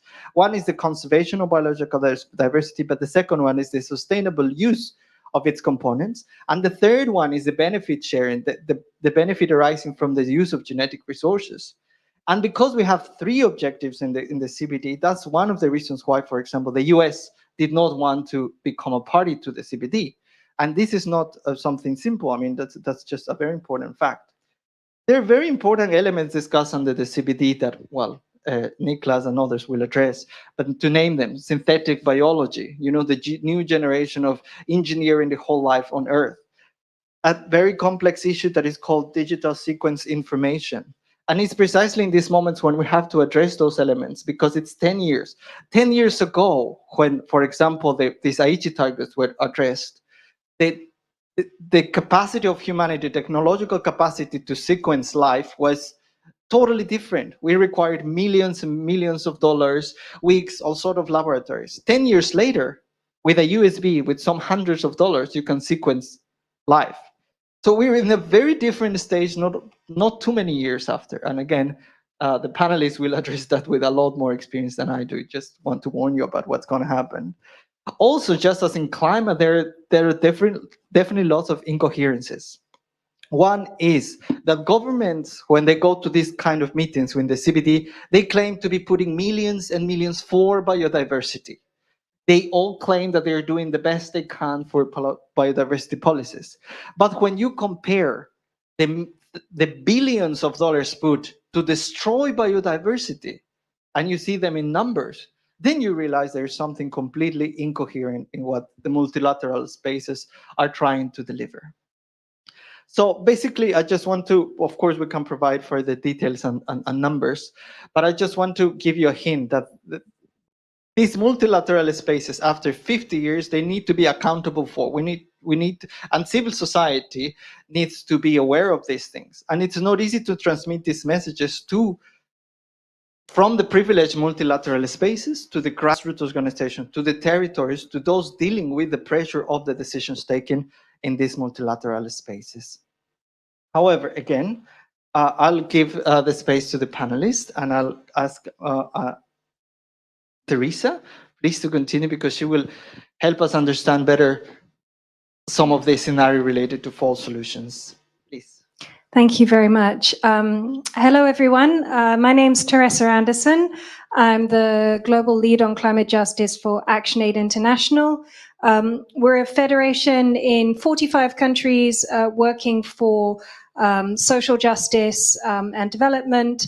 We're mostly, with a global South emphasis, but we work on issues of, humanitarian issues, agriculture, and of course, climate justice, climate change is right in the intersection of that. And so we have been very much following climate issues, agriculture issues, land rights for many years. And we got really, really concerned several years ago when we started to hear a lot of conversation about net zero targets. You've been hearing all this language of net zero being the basis of climate action. There's all this assumption that net zero targets are going to be necessary to get us to where we need to go to cool the planet. And it's generally accepted by most of media, governments, the public, business, even civil society, that net zero climate targets are synonymous with ambitious climate action. And so at COP26 climate negotiations in Glasgow last year, we saw the UK government really having a real push, really pressuring all the other governments, all the businesses they could to make net zero announcements. So we had the UK, we had France, the EU, Canada, New Zealand, even Sweden declaring net zero targets, most of them saying net zero by 2050, in Sweden's case, net zero 2045. And this was being celebrated as, yay, look, we're on our way. And we saw the corporations doing the same thing. Shell, BP, wow, they're declaring net zero targets. Isn't that cool? The cement industry, Heidelberg, the mining industry, Vale, the dairy industry, Arla, and Qantas Airlines, all of them declaring net zero. So this all sounds great. The more the merrier, right? This must be really good, everybody assumes. Well, you may be guessing that I'm about to tell you that no, this is not good news, because what we really know is that net zero targets are problematic on so many levels. They're being basically used to greenwash business as usual. They're mostly relying on technology that doesn't even exist yet. And they're really already they're already driving and are going to drive much more land grabs, especially in the global South. And above all, they will fail to prevent runaway global climate change. Now let's take a step back and think. The real action that we need to cut emissions, to limit warming to 1.5 degrees, that needs to involve minimizing the total amount of greenhouse gases that go into the atmosphere. I think nobody would disagree with that, right? And that, we know, means restructuring our systems, our energy systems, our agriculture systems, our housing, our transport, our industrial, our economic systems, and much more, as others on these panels earlier today have outlined. It means bringing greenhouse gases that are in the atmosphere down as close as possible to near zero. And we also need to remember, we need to, protect and restore biodiverse ecosystems. And, on the pathway to getting this, we need real ambitious milestones for 2025. That's just 3 years' time. We need really strong milestones, that 2025, 2030, that get us really strongly on this path, because we don't have any time. And of course, we need our solutions to be equitable. So that means that the wealthy, polluting countries with the most historical responsibility for causing the climate crisis, they need to be the ones, along with the biggest corporations, the ones that need to act first, that need to do their fair share of climate action, while also providing climate finance to other countries in the global South who are most impacted by the climate crisis but have done the least to cause the problem, and themselves need, to become resilient to impacts and transition to greener pathways. So we have an idea of what that solution to address the climate crisis is going to look like.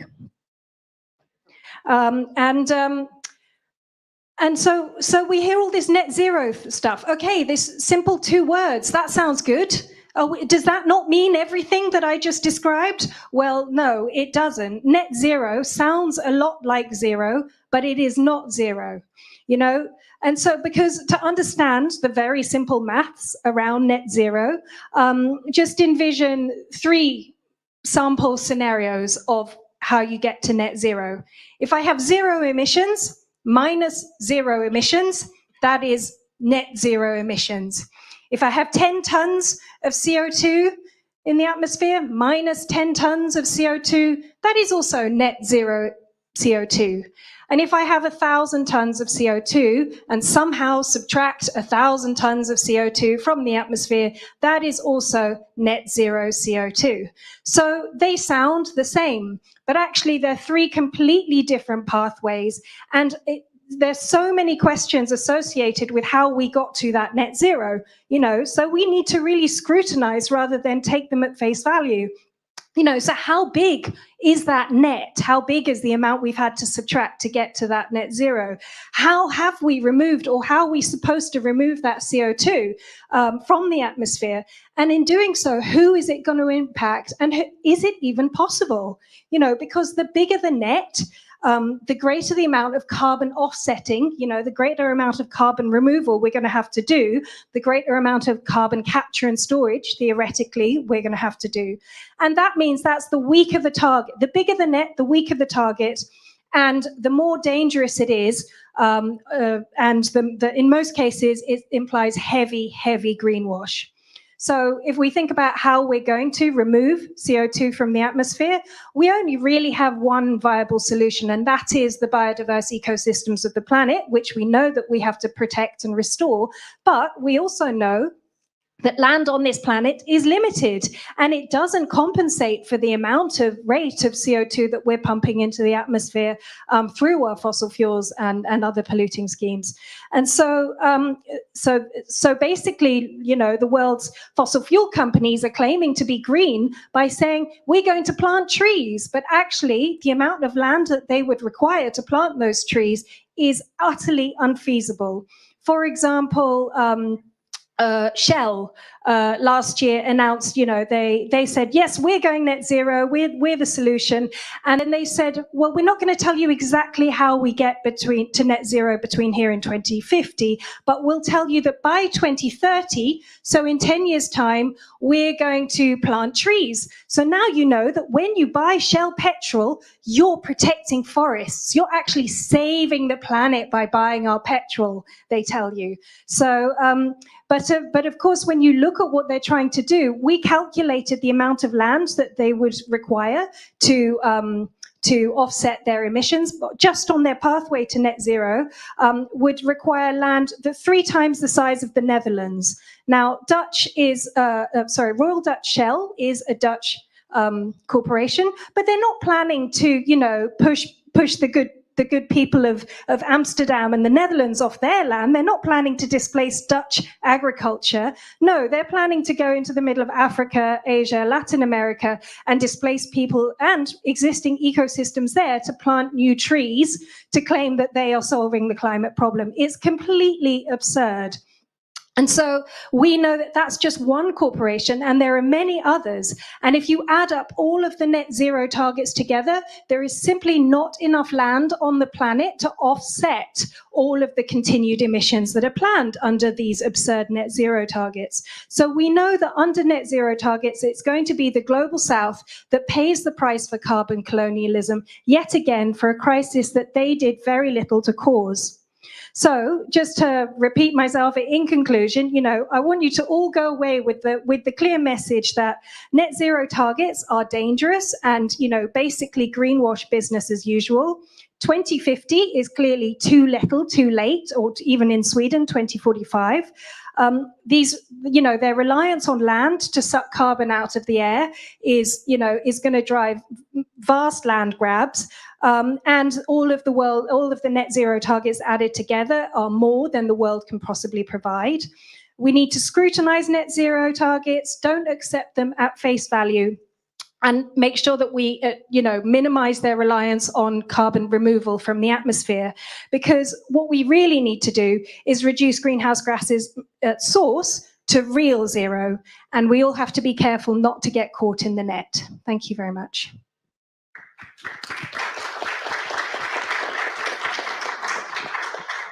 Thank you very much, Teresa, for bringing our attention to how dangerous these apparent nice phrases or nice language, how dangerous they are. The net zero, the nature-based solutions, they apparently are a good thing. And that's the problem with the multilateral spaces. When they go there without any consultation of the people on the ground, without any real holistic analysis from a justice perspective, from a coherent perspective, they just make their all the way through the communities and cause displacement on all you mentioned. Thank you very much for that.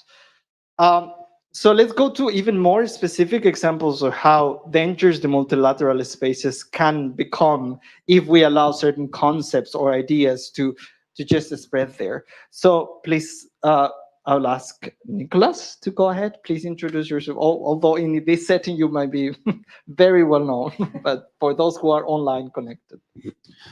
Thank you, Gadir, and thanks everyone. Yes, my name is Niklas Hellström. I'm actually Swedish, based here in Uppsala, and with What Next.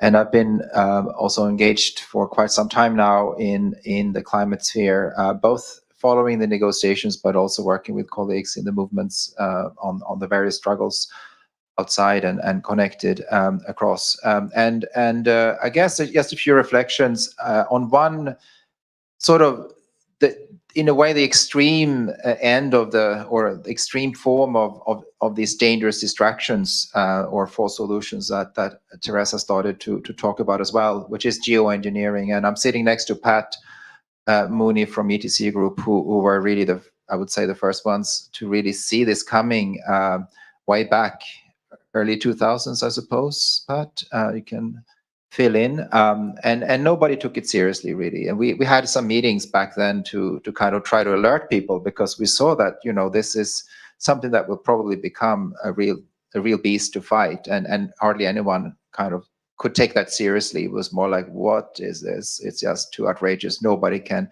seriously take this, on, and we don't really need to bother. And now we're sitting here, and this is, I would say, one of the key messages from me today is to say that geoengineering is something that everybody needs to be learning quickly about, and also not just learning, but getting engaged on, whether whatever you're doing, because in my view, it's as scary as climate change, and it's something that will likely be unfolding in very nasty ways unless we as civil society and folks who are sort of alerted and have good values are really making up a good fight against this. It's very creepy, and it's also with the climate emergency becoming sort of something that people can almost flip into, from being sort of very negative and hesitant about, to be kind of, okay, we got to do something. So we need to counter that narrative. And just to kind of get some meat on the bones here and what we're actually talking about. So geoengineering is a basket term. It's something that is not just one particular technology, it's a set of technologies. What unites these technologies is the sort of scope that you're actually doing something to counter something so vast like climate change, global warming, global heating, in like one go. So to do that, of course, the technology response needs to be massive. It's about an intervention that alters whole continents or even the whole atmosphere as you intervene to put this countermeasure. And it's also intentional, right? People say, well, we're already doing geoengineering because we have climate change, and we've changed a lot. Lands have been turned into land, agricultural lands and so on. We've always been changing the world, but that is true. But what we're talking about here is a very targeted intervention, intentional, as a measure to counter global change, global warming in this case, by certain actors, and doing that in a very quick timescale as well. And of course, this raises some very, very fundamental questions around participation, about democracy, about who is to be part of this conversation. And when things are at stake that are absolutely irreversible and could create as much of a problem as the problem we're facing, is it any way we can really govern that? And many people are actually arguing no.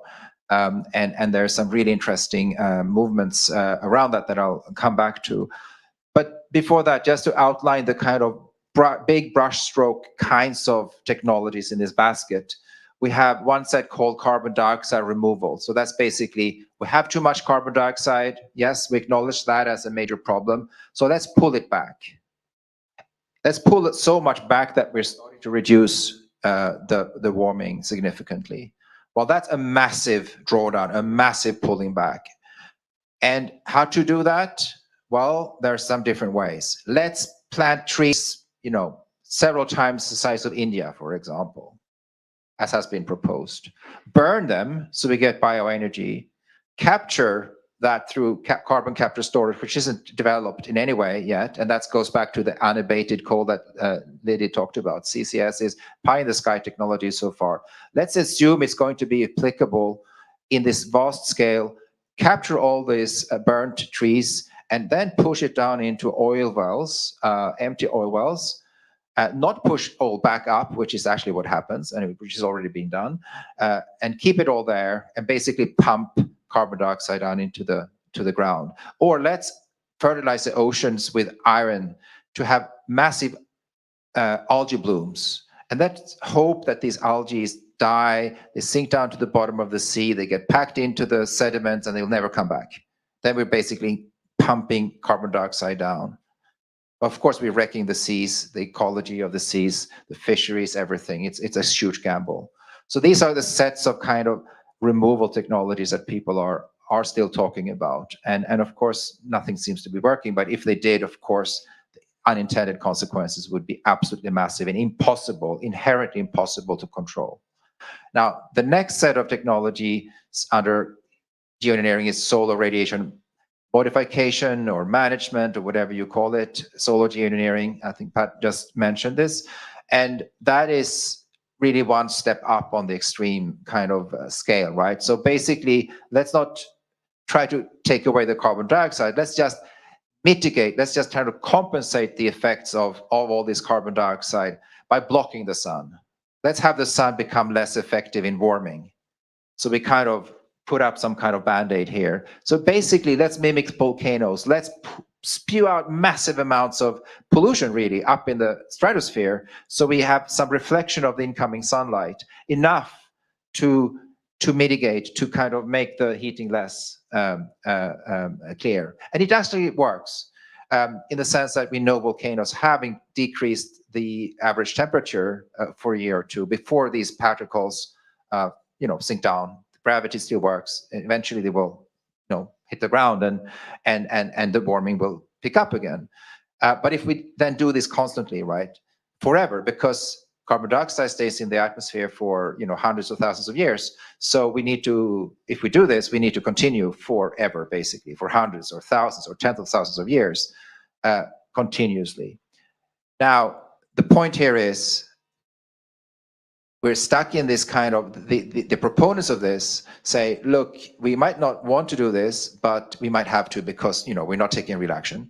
And it's kind of just giving us some time. It's an emergency brake. It's kind of this metaphor conveniently, like, let's dial down, right? There's a knob, it's just kind of control. We just pump some stuff up there, and for a while, we kind of scale down the temperature. We just have to agree on how much, which might be a political kind of issue, but but the metaphor is that it's kind of very straightforward. Now, the metaphor or the actual real image one needs to have here is we're dealing with absolutely destabilized, disturbed, fucked up system, right? We have a climate that is going berserk. Now, we're gonna intervene in that system by scaling that up. We're gonna massively destabilize it further by pumping all these particles into the atmosphere. And of course, it's going to play out differently in different places. You're going to have more droughts at certain places. You're going to have You're going to have, the monsoon might flip. That's what happens. The average is irrelevant. Nobody lives in an average. People live in places. So the idea here is that we mess up with the system in a way that has never, ever been done before, in a way that is irreversible. What happens if the monsoon flips? Well, you don't just get it back, right? It's just done. And you're putting yourself into a situation where if you stop, because the monsoon might be starting to flip, so panic stop, well, that might be worse, because then we have this termination shock.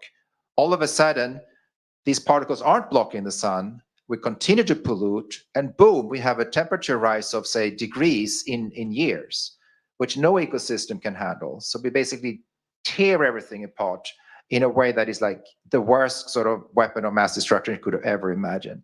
So we're stuck.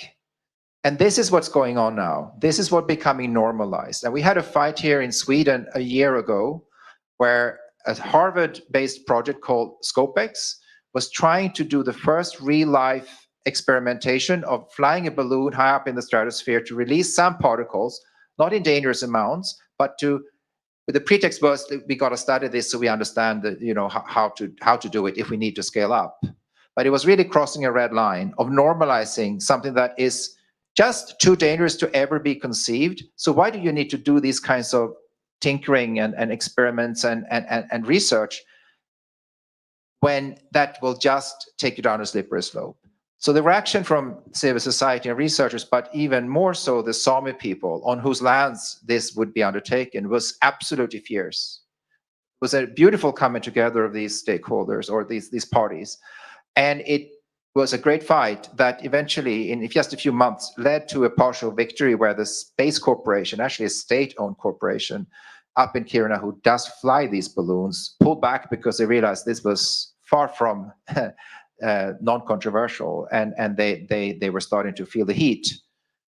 So the ScopeX project had to leave because they'd have nobody to fly their balloons. They're trying still. What was really beautiful here was that the Sami Council, together with, I think, 30 other indigenous peoples, they quickly got together, educated themselves. This is a new issue for most people. And everybody was instantly saying, look, this is absolutely horrible and completely against our worldviews. You don't mess with nature this way.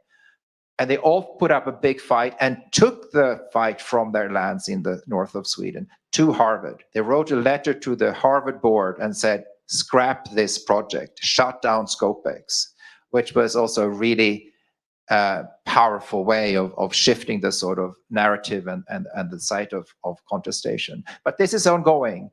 And what's happening now is that this is not a negotiated issue in UNFCCC. Some people are thinking we should bring it in. There's a huge debate around governance because, how do we deal with this? We need to have a forum for actually talking about it, which is also a dangerous space because when you talk about it in a way that is framed as, under what conditions do we do this that we probably have to do because we don't take action on the mitigation side, it's really dangerous because you again normalize under the pretext of having a neutral conversation about governance.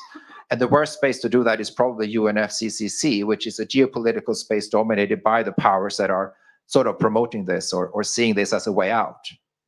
And of course, this plays into the logic that Teresa just mentioned in terms of net zero being a way to continue, right? To continue polluting, continue with fossil fuels, continue with our defunct development model, and with the illusion that there's going to be some technology that comes in and fixes it. Of course it won't. It will be in a worse situation, and that fuels the logic of course, jumping onto this in some panic state.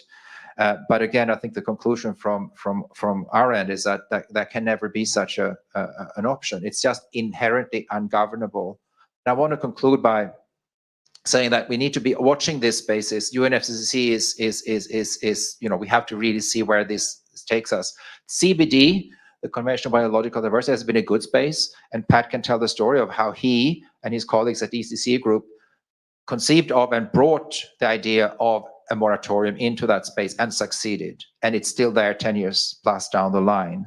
That's actually an incredible achievement of civil society and allies in developing countries and some developed countries.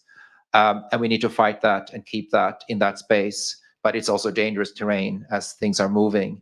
But I also want to say flag, and you can look that up. The international call for an international non-use agreement on solar geoengineering came in February this year, and it's a really interesting effort by now 350 scientists have signed on, social scientists, governance scholars, and they basically conclude it's ungovernable. For all these risks, it's a bad, you should never consider it. But on top of that, it's simply ungovernable. You can never have the sort of political consensus, the long-lasting arrangements that you need to govern something so absolutely dangerous. So you shouldn't even talk about it. Let's just agree we will never use it, and thereby we should never fund any research. We should never normalize. We should never allow these kinds of experiments that takes us towards this sort of abyss and down the slippery slope. So I'll stop there, and we can talk more. Thank you very much, Nicholas. Well,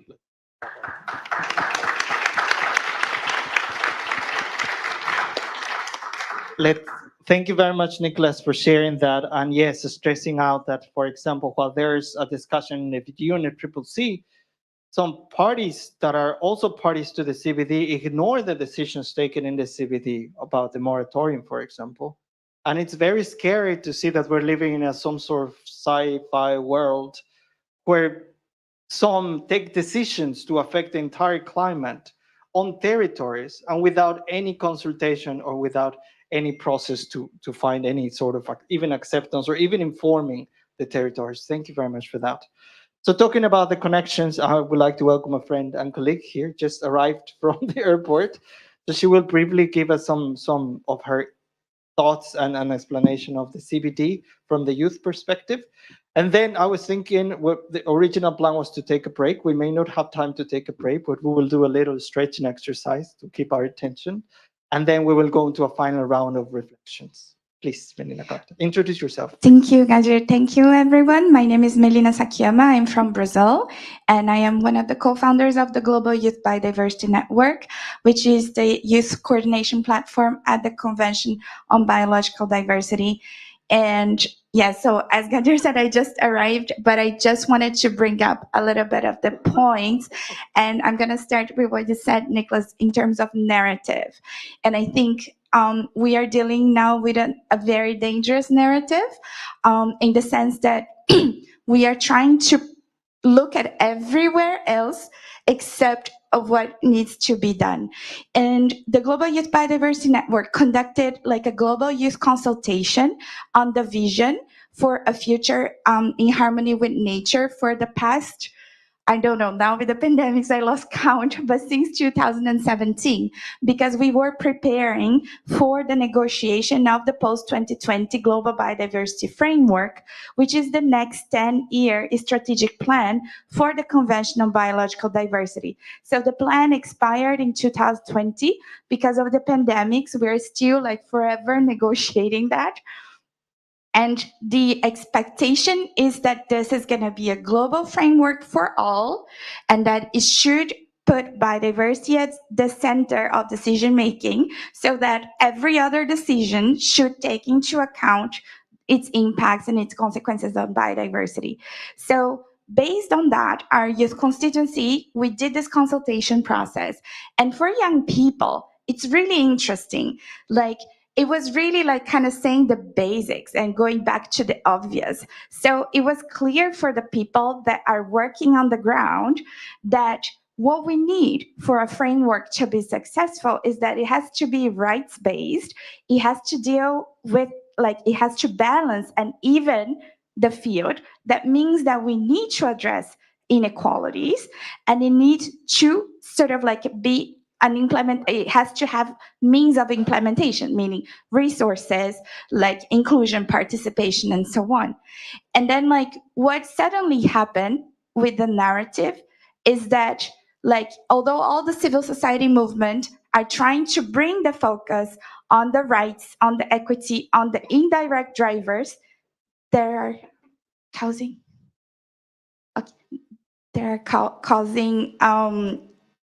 this sort of like multi-layered crisis that we're living in, right? Like suddenly we start to hear terms like nature-based solutions and net zero approaches and like synthetic biology and like CRISPRs and all this like miraculous sort of like technology that is gonna solve everything.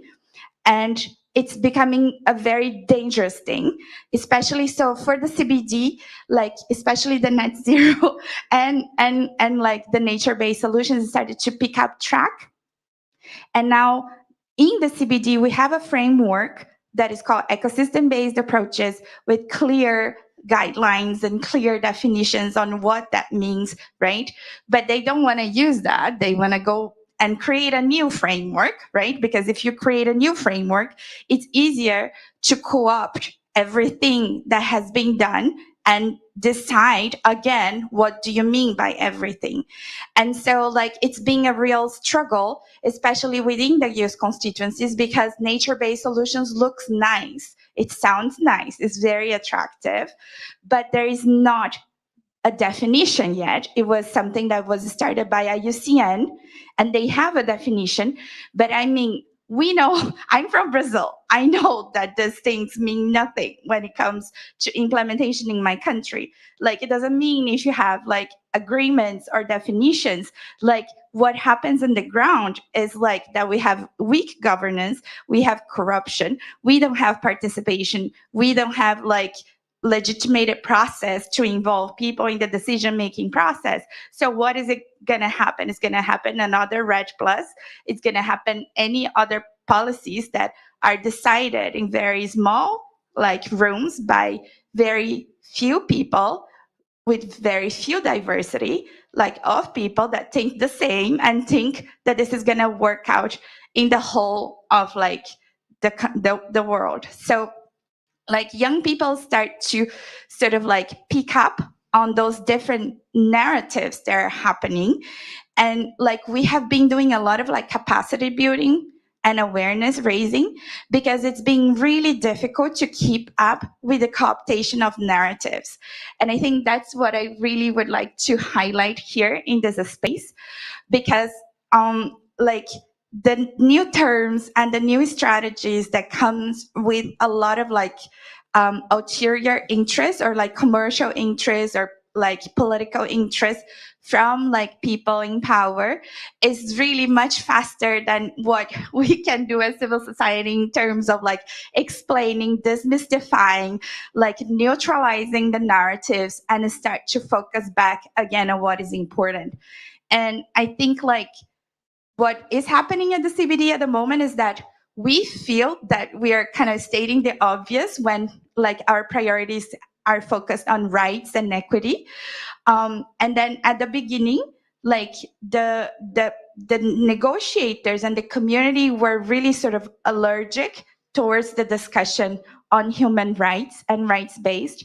But I think like it's exactly what you mentioned, Nicholas, when there is a mobilization of different collectives and different people's movements, like, and coordination and alliance in build up there, then we can start to change a little bit of the tone. And I think like, I'm not sure from the youth perspective, I feel that we have been partially successful in bringing up like, kind of like bringing the agenda of rights-based to like elevate a little bit the level of this agenda within the CBD. So there was enough pressure like from the movements, from the different caucus, the women, the youth, the indigenous peoples, like civil society really came together to start putting pressure on the negotiations and on the narrative, right? And so I think like we are kind of sort of getting there. I don't know if it's gonna really like mean anything. We are still negotiating, but I just wanted to kind of like really bring the focus into the narrative, because I think like what sometimes we are so sort of like facing as civil society, we're facing so many fires. We need to like put down a lot of fires, and we can't keep attention into the overview and what is happening. And then like we cannot keep up with the coordination and the alliance and mobilization work that needs to be done as collective movements. And I think that this is really, really, really key for us to be able to counter, like to do counter work, like to to really kind of like do the battle on the level of the narrative, because otherwise, like, we are never gonna be able to sort of like fight this, because it's just gonna be too many new things coming in. And I just wanted to finish like with the importance of all your organizations and like your movements to really engaging dialogue and intergenerational partnerships with a lot of the youth collectives and the youth movements and groups that are coming in, because they are very active people. They have like the values and the principles in the right direction, but sometimes there's no experience with the history of activism, for instance, or like understanding how this kind of like conflict of interest, the B side of politics work. And like, especially in the global north, because there is this understanding that the institutions and the legal frameworks are still working, because in the South it doesn't work. So we are born knowing that it's not going to work. So we are going to like think twice before we believe in something, right? But like, what we have been experiencing, especially in these dialogues between global South and global North youth, is that there needs to be a lot more dialogue between these communities. And it would be really important that like experienced activists and NGO members also engage in dialogue with the youth groups, so that there is this share. Thank you so much. Thank you very much, Melina.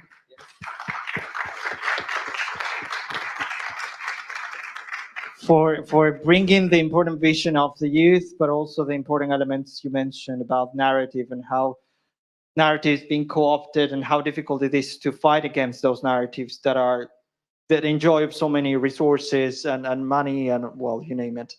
So in order to move to the next section of our session, and I will ask the Yemi, who is online, to get ready.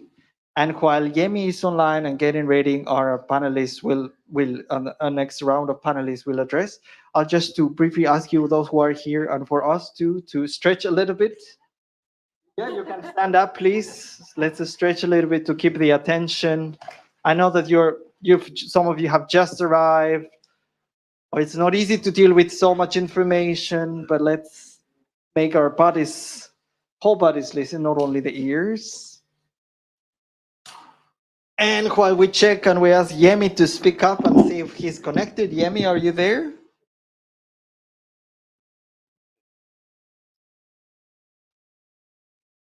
Hello. Hello. Hello, Yemi. Can you hear us? I can hear you. Okay, we need more volume for Yemi because... All right, so let's go back to our seats now that we kind of stretched a little. Hello. Hi, Yemi. Can you hear us well? Hear me? Oh, we can see you and hear you. Very good. Oh, fantastic. Fantastic. Give me a minute then. I will. Okay, but I believe you were following the session, right? You were listening to us. Yes, I was. Thank you. Awesome. So, okay, this is another round where we will rely on the experience of our panelists to make some reflections in relation to what we mentioned, you know, this cooptation of the narratives, this connection between the multilateral spaces. We were in a context of having 50 years after an important meeting, many things have happened, and making an analysis of where we're standing right now after those 50 years. I don't know if it's a celebration or not. I won't put a label. But let's start with you, Yemi, if you can provide us some of your reflections, of course, related to the CBD, now that that's your field of expertise, and then we move on with other reflections. Please, Yemi, go ahead. Fantastic. Thank you so much, Hadia. And also, yeah, it's great listening to the colleagues making their contributions. So I work with the African Civil Society Biodiversity Alliance. And one of the things that we've been focusing on is, of course, engagement with the post-2020 global biodiversity framework.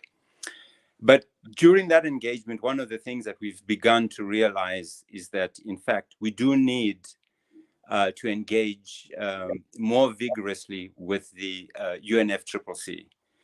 And that this is really important because the the Climate Change Convention has a very strong development focus. And we know that, especially in the global south, biodiversity is very critical at the local and national levels in terms of the economies. And so if you have development that is not yielding inclusive wealth, you're going to have serious impacts on people's livelihoods. And also you're going to have serious threats on biodiversity. And we already see the evidence of these threats on the biodiversity. We see these massive and destructive forest fires. We see the impact on coral reefs and also the impact on species, especially those species that are not able to keep pace with the velocity of climate change. So we realize that having greater coordination between biodiversity and climate conventions is really, really important because climate change has serious impacts on biodiversity. So we've started to look at this issue and to see how we can give greater attention to the actions that are working. What are local communities doing? What are indigenous communities doing with respect to protecting, to restoring, and also enhancing biodiversity? And what is working at the local level? And how can we learn and benefit from those lessons and experiences?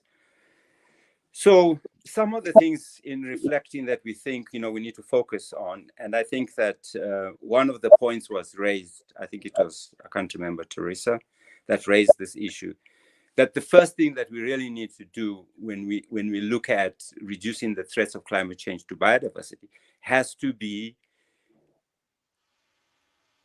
reducing greenhouse gas emissions from all sources.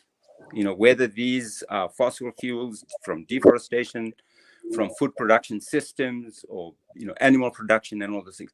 That's the first prize. And unless we can do that, we will start to look at nature as the provider of solutions to problems that are being created in pursuit of so-called development. So this is really the first thing. And if we accept that this is what needs to be done, then we have to start to interrogate some of the solutions that we've been seeing in terms of climate change. And already these have been mentioned. So the issues of carbon offsetting through, for example, these monocultures, creating plantations in the global south. We know the impact of these. We know that they lead to destruction of natural forests, of ecosystems. We know that these solutions, they require large tracts of land, as was mentioned. And one of the consequences of that is, of course, land grabs and the impacts that this has on communities, especially those that don't have secure land tenure. So this can be really, really very destructive. So we need to interrogate and engage with some of these so-called solutions and approaches. And the other thing is this obsession with carbon and the single focus on carbon. And we know that when we focus on carbon, we neglect the importance of species diversity, the importance of ecosystem integrity. And so as a result, those ecosystems that are rich in species but have low sequestration values tend to get destroyed. So this is really important that we look at those issues. And for us, this became very important that we need to be in the climate change space. We need to be able to raise these issues with the climate change community. We need to have mature discussions to ensure that many of these solutions that are being proposed that actually have harmful impacts on biodiversity and people's livelihoods actually don't get replicated. So the issue is when we are pursuing these solutions or approaches that are damaging our biodiversity and the impacts of people, The part of the explanation, I think, lies in this blind adoption of concepts that are not contextualized. So these solutions are sold to us, we adopt them, we don't question them, we don't interrogate them, and they don't fit into the context that a lot of the local communities live in. And we need to begin to challenge this. And we need to ask, you know, how do we begin to identify some of these solutions that are working at the ground? What are some of the agroecological projects that have a potential to ensure that there is a balance in the trade-offs between the need you know, for development and the need to ensure that we don't undermine the biodiversity that in itself is the very basis of our economic, you know, development. How do we bring in agroforestry approaches into the food production system and into the landscapes, and issues of sustainable forest management and the contribution that sustainable forest management can make to conservation enhancement of carbon.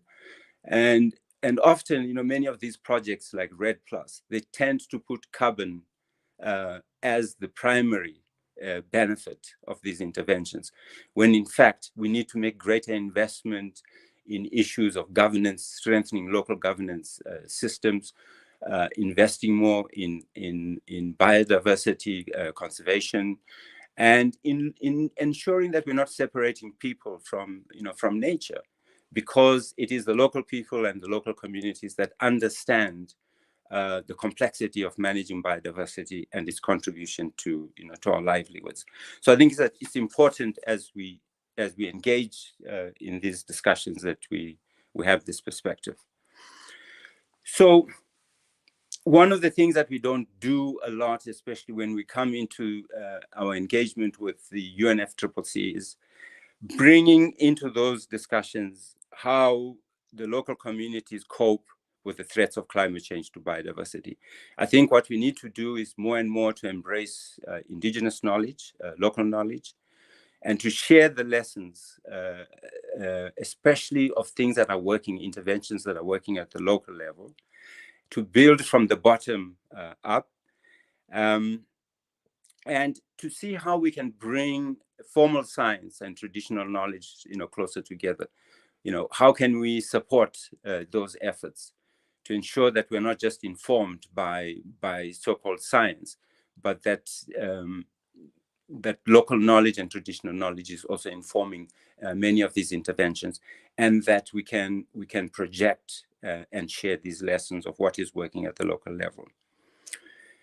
Many of the carbon projects come with the promise of money, and I think that many of us are guilty of following the money, and we jump onto bandwagons because there is this sense that there's going to be a lot of money. Communities are promised that they'll benefit and they'll receive huge payments, you know, in their engagement with some of these these climate change solutions.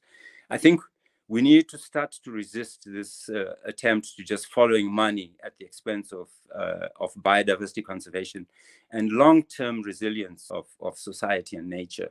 I think we need to think more long-term than just sort of the short-term immediate benefits of getting some short-term project funding. I think lastly, we must hold each other to account in terms of our actions. Especially those actions that are harmful to humanity and to nature. And we need to hold our governments to account and to make sure that it is not the private sector and that it's not the markets that are the ones driving this agenda, and that they are the ones that are defining social, safeguards or environmental safeguards, but that it has to be the government that must play that role to regulate and to ensure that the markets don't become rogue, and that the private sector is not using greenwashing as an entry into this particular space. And I think as civil society, we have a role to ensure that we are holding our governments to account and not just ourselves to account. So those are some of the perspectives that I just wanted to share, Gadia. Thank you.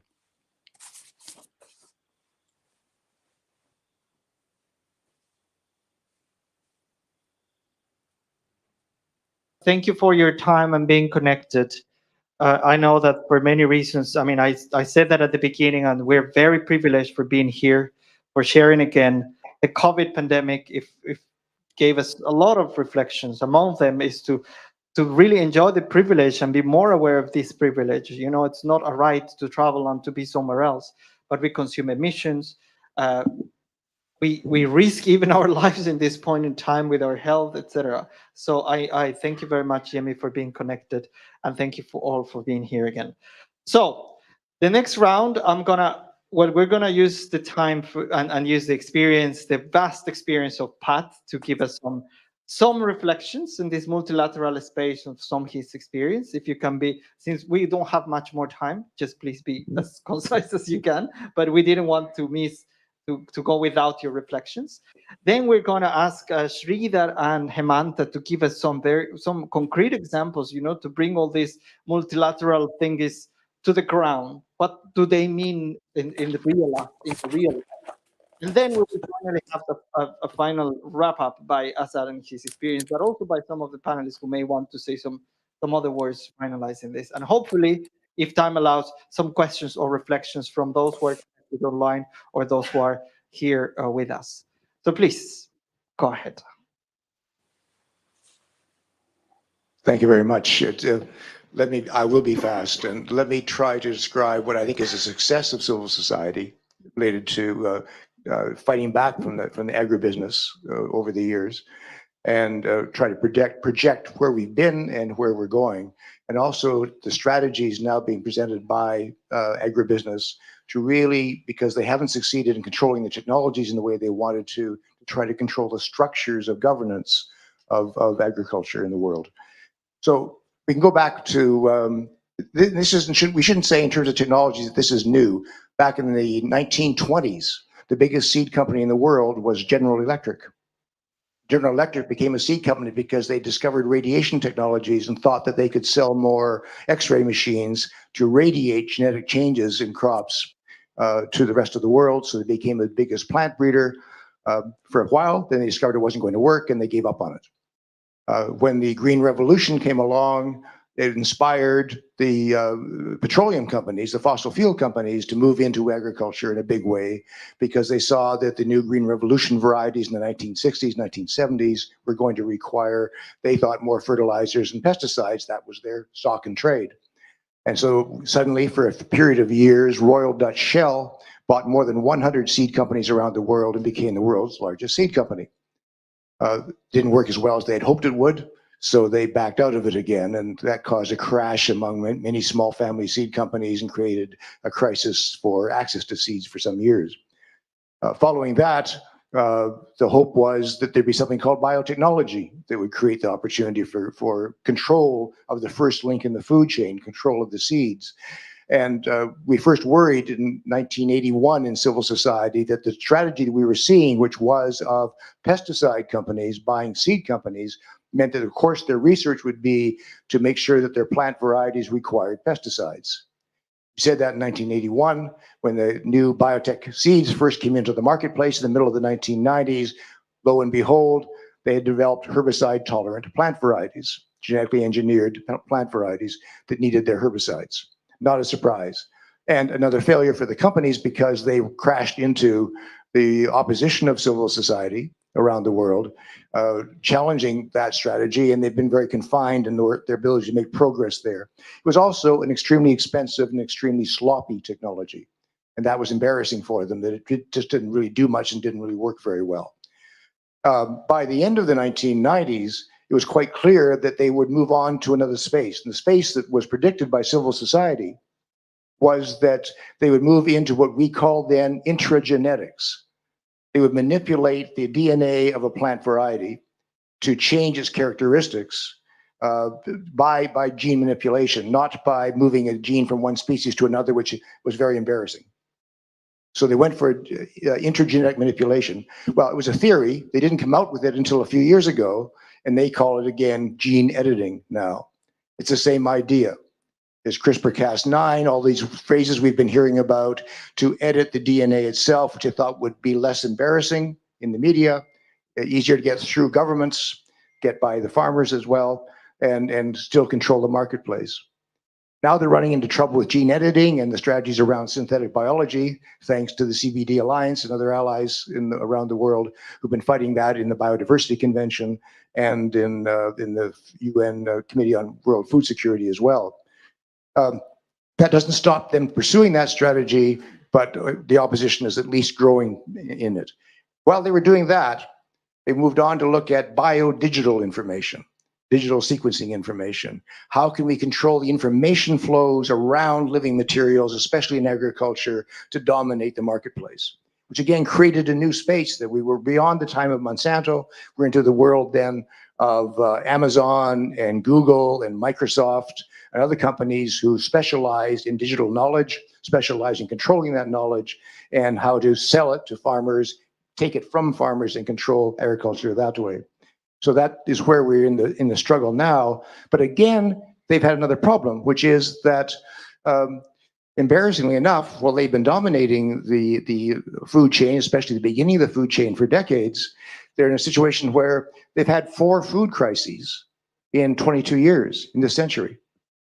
And all those food crises, there's never been a shortage of food. It just couldn't get to where it was supposed to be, couldn't feed people. And it was, again, a system which benefited them with higher prices, then harmed farmers with lower prices, and still left us with hunger on the planet and greater obesity and all. We know all that story. There is now a sense of alarm in agribusiness and agribusiness now writ large, meaning major digital management companies, that they may not have the successes they wanted to have. What we've seen with the pandemic especially is that they can't control their own supply chains.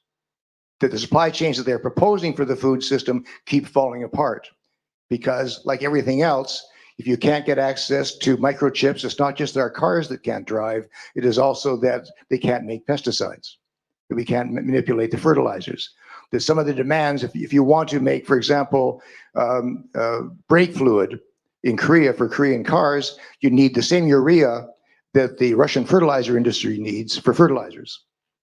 So who wins the battle to get access to those things? We found a dozen different places where the supply chain that what they thought was simple and straightforward actually hasn't been working. So a crisis for them and a great embarrassment. So while that strategy goes on, the battle around controlling those technologies and making sure the right technologies get to the marketplace is still with us and will continue to be with us for some time to come. Civil society has been able to keep up with the strategies they've been proposing. It was really via Campesina, for example, that was the first to identify the issue of biodigital information and how important it was going to be. And it was wonderful to see that kind of leadership and research capacity coming from peasant organizations. But the second strategy, and I'll end with this, is the move we've seen in the last couple of years led by the World Economic Forum and supported by the UN itself, which says we need to have a new governance structure. We can't control the technologies. We're worried about the crisis in food that we can't seem to stop, and that's going to get public reactions to that. We need to manipulate governance. So we need to have a group that works together better than the United Nations does. We need to avoid that. It's just too many countries. It's just too messy. We can't sit down and talk frankly with each other. We need an environment in which we have multi-stakeholder partnerships. Multi-stakeholder partnerships sounds good. We get a meeting together, we get together, not individual companies, we get their trade associations together. Trade associations are led by the biggest companies, of course. And they're the ones at the table. Together with representative countries. Maybe not G20 is a bit too big, a bit messy too there, but maybe we can get a group of regional representatives, perhaps 7 or 14 or so countries together that can be around the table with us, which we have the biggest countries and the weakest countries so we can control the votes.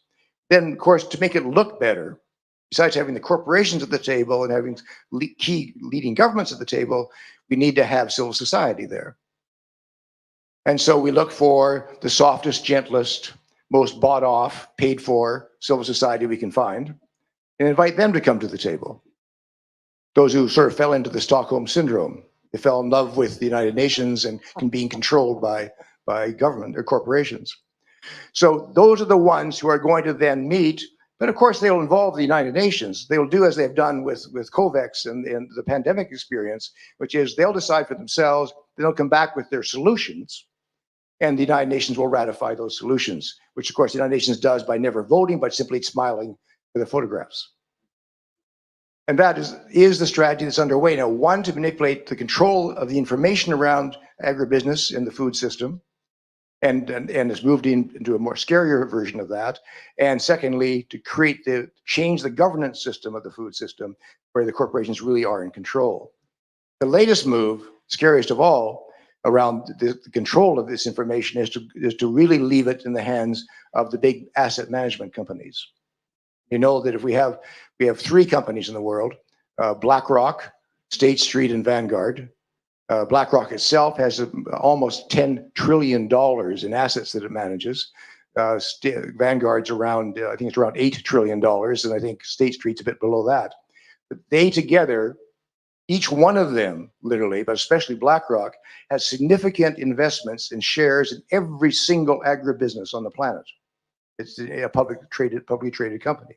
So when they sit around the table to negotiate with each other, or to merge, or do whatever else they'd like to do, it's really BlackRock that can walk around the back of the table, see the negotiators, see the cards they're holding, because they have those cards as well, determine who's going to win the game.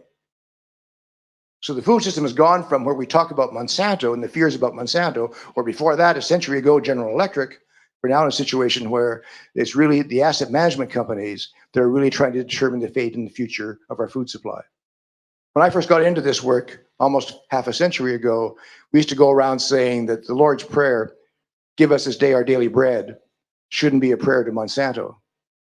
Now, we have to worry about praying to BlackRock or State Street or Vanguard.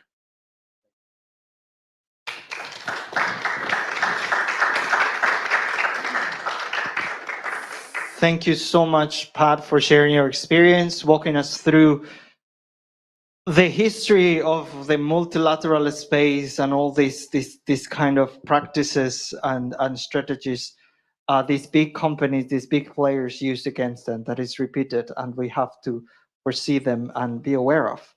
And connected to that experience, I'd like to ask to our colleagues and friends to share your experience on the ground. Unfortunately, we don't have much time. You have the timer there that can guide you a little bit, but your experience is very relevant. Can we start with Hemanta and then, or yes? Oh, thank you. Thank you very much. Multilateralism, that's how Stockholm Convention was introduced. Since then, there are many conventions, many protocols, many international conferences happen. Here we are talking about Convention on Biodiversity, UNFCCC, Desertification Convention, and all of them. They produce various tools for our countries to respect. Now, for example, under the UNFCCC, you have the national determined contributions, which we are we should supposed to implement in our own countries. Biodiversity action plans and various other tools we have. Now suddenly you have a control of each of these countries through the various financial mechanisms. Of course, when it comes to the climate, you talk about the Green Climate Fund, but beyond that you have the World Bank, Asian Development Bank, the IMF, International Monetary Fund, and all of them. And also now we have the bilateral financing like the Chinese financing and the European financing and various other financing mechanisms. What our countries do, borrowing money all the time for implementing infrastructure and even implementing the environmental solutions. Now suddenly my country, Sri Lanka, is in an economic crisis. We are supposed to pay back $56 billion in the next 3 decades. And this year alone, we are supposed to pay $7 billion US. Because of the COVID situation, Sri Lanka didn't get enough tourists. People who are working in the Middle Eastern countries, so they were unable to send money. And our production systems, textiles and everything collapsed. And therefore, suddenly we found almost like more than a year ago, we found there's no foreign remittance, there's simply no dollars to buy things. What our government did originally, this was about 1.5 years ago, they say no imports of vehicles. Of course, we are very happy that's not going to affect us. But then suddenly they decided no palm oil importation from Indonesia. We were happy because we have the coconut oil. Then suddenly they say, we are not going to import chemical fertilizer because we don't have money to pay. And overnight they decided that, okay, you convert into the organic farming. And our people were not ready. There was no adequate organic fertilizer produced in the country. You know, of course, many of our countries, organic fertilizer means converted municipal waste into the fertilizer. So that's not adequate, that doesn't bring adequate nitrogen into the soil. So our agriculture start collapsing. We have been talking about food sovereignty, food security, and this kind of beautiful language for many, many years. But suddenly we saw overnight our agriculture is completely destroyed by the government. And suddenly they thought, okay, nitrogen is a problem. They started importing nano nitrogen from India. And we say, it's not going to work. Then they started importing organic fertilizer from China. It's a shipload of organic fertilizer came from one of the provinces. It's a municipal waste. But we found there are at least 2 microorganisms which is very harmful for our soil, which is not available in our soil. So we stopped this shipment by filing legal action. Then still it was around Sri Lankan Ocean, almost like 2 months. But then our government had to pay about more than $6 million for this shipment alone. So suddenly we found that we don't have money to buy fossil fuel. We have been talking about renewable energy, public transport system, all these beautiful ideas, but suddenly there's no money for paying for the oil, diesel, and right now we are facing that there are long queues along all the petrol stations for diesel, petrol, motorcycles, three-wheelers, cars, tipper lorries, everything is in line, sometimes 3 days, 4 days, just waiting for the bouncers to come and pump petrol.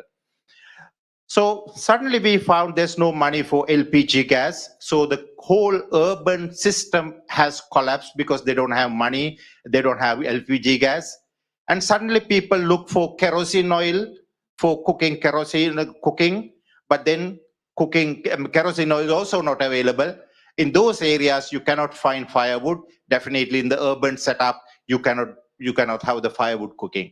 So the whole system collapsed. Then there's no diesel, there's no coal. We cannot buy any coal. So therefore, our electricity system collapsed. And at the beginning, I think there were 14-hour power cuts.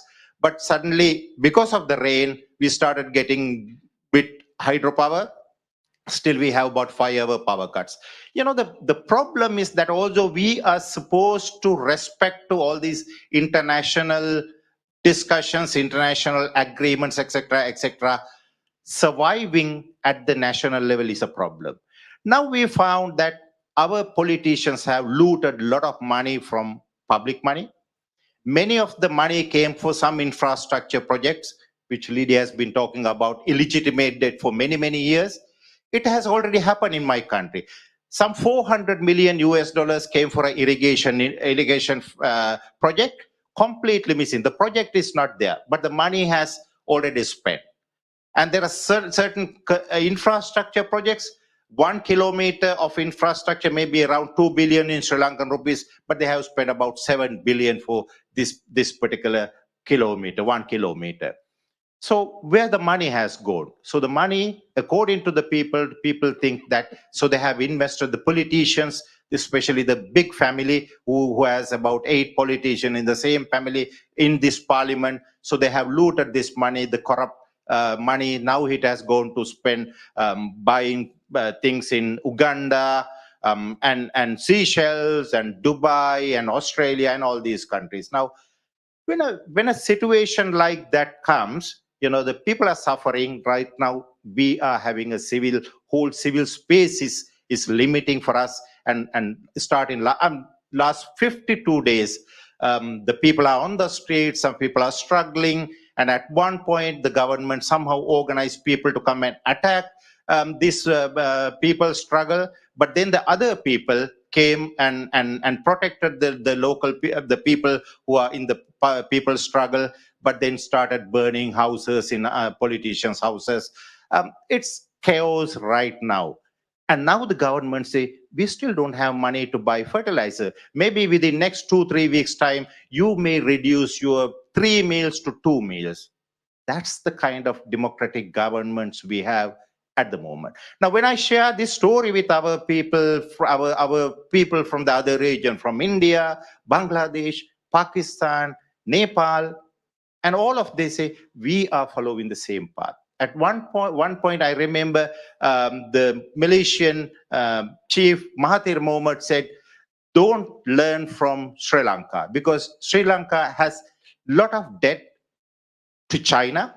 China's 10% debt to China. And there are other countries, many countries, World Bank, ADB, of course, they are there. Now our government has gone to the IMF, and the IMF say, you have to have a legitimate government. And they believe that this government is not legitimate.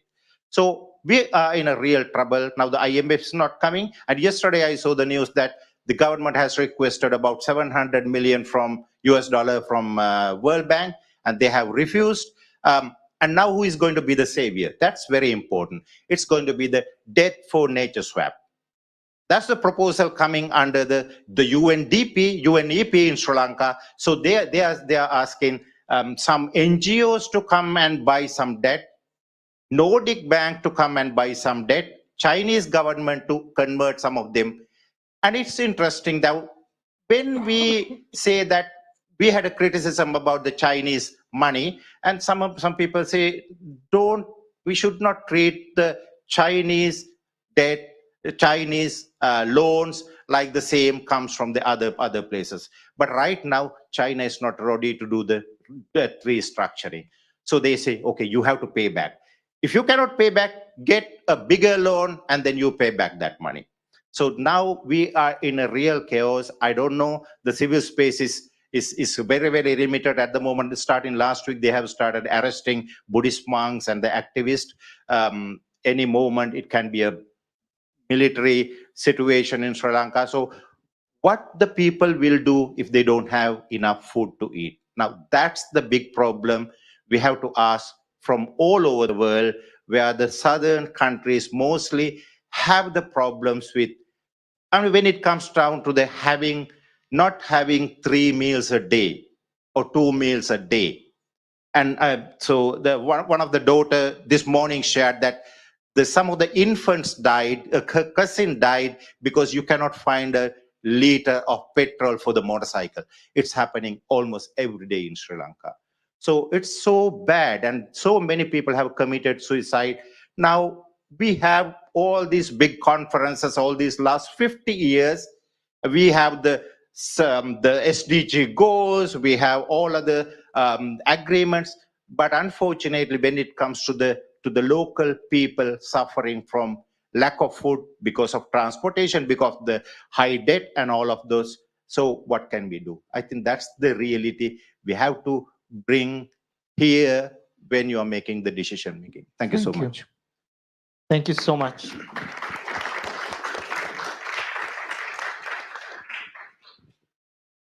Thank you, Amanta. Good afternoon, everybody. My name is Sridhar. I come from Delhi in India, and I came from 47 degrees Celsius. So you can imagine, 1 degree is making such a huge difference to our lives. And what I say may be, controversial, but it's true that we as a society gave ourselves an opium called the United Nations, and we gave ourselves the steroids in the name of multilateral development banks. If we sit down calmly and think, we had the Kyoto Protocol 50 years ago. We here in Stockholm, and our own Indian Prime Minister's speech was very moving, and we said poverty is also a big environmental issue. We continued, but 50 years we have been lulled into this opium of one convention after the other. And if you take even the CBD 10 years ago, the Nagoya, not a single thing has moved, right? And what we have found time and again is we fail something, we fail the Kyoto Protocol, and then we say, no, we'll have a Paris Agreement. Then we'll have a Glasgow Declaration. So every decade we renew the convention, but no action. But what is the action that takes place? That is the steroid. Like, it might sound absolutely funny, but it's a real thing that recently we were evaluating a commercial hatchery project funded by the Asian Development Bank. Now, it says that the ruminants cause more methane, whereas the chicken doesn't cause as much methane emission, and therefore, it's a climate investment. A regular commercial hatchery project, which should have been funded by a commercial bank, is taken over by a multilateral development bank, and it comes up with a very skewed kind of analysis and says that this is a climate finance. So what we are coming up to is a situation that where today we are finding that as crisis continues in Sri Lanka, as Indonesia has increased the kind of duties on palm oil. India has the Northeast, which is largely indigenous communities, rainforests, where now we have decided that 500,000 acres of land will put into oil palm. Not only that, as a corollary to having this oil palm, we have already started a biorefinery with carbon capture, which will use the natural bamboo in that area to convert it into energy, and whatever the kind of emissions are there, we'll trap that. And this is being supported, this research and effort is being supported by some Finnish finance. So what we are finding is that the opioids, the multilateral development banks, go ahead and invest or create the investment climate, which then the Black Rocks and the various other people follow in, and scale it up. That's what is the language that goes on, that we have to scale this all up. So with the result that today we are in a very, very strange situation that when the world is more and more dependent on biodiversity, whether it's for health, whether it's for feeding ourselves, the worst thing is, like yesterday I was in a panel looking at monitoring systems, and when we were discussing about food monitoring systems, we didn't know where the problem emerged when there was a diarrhea in the children in the Himalayas.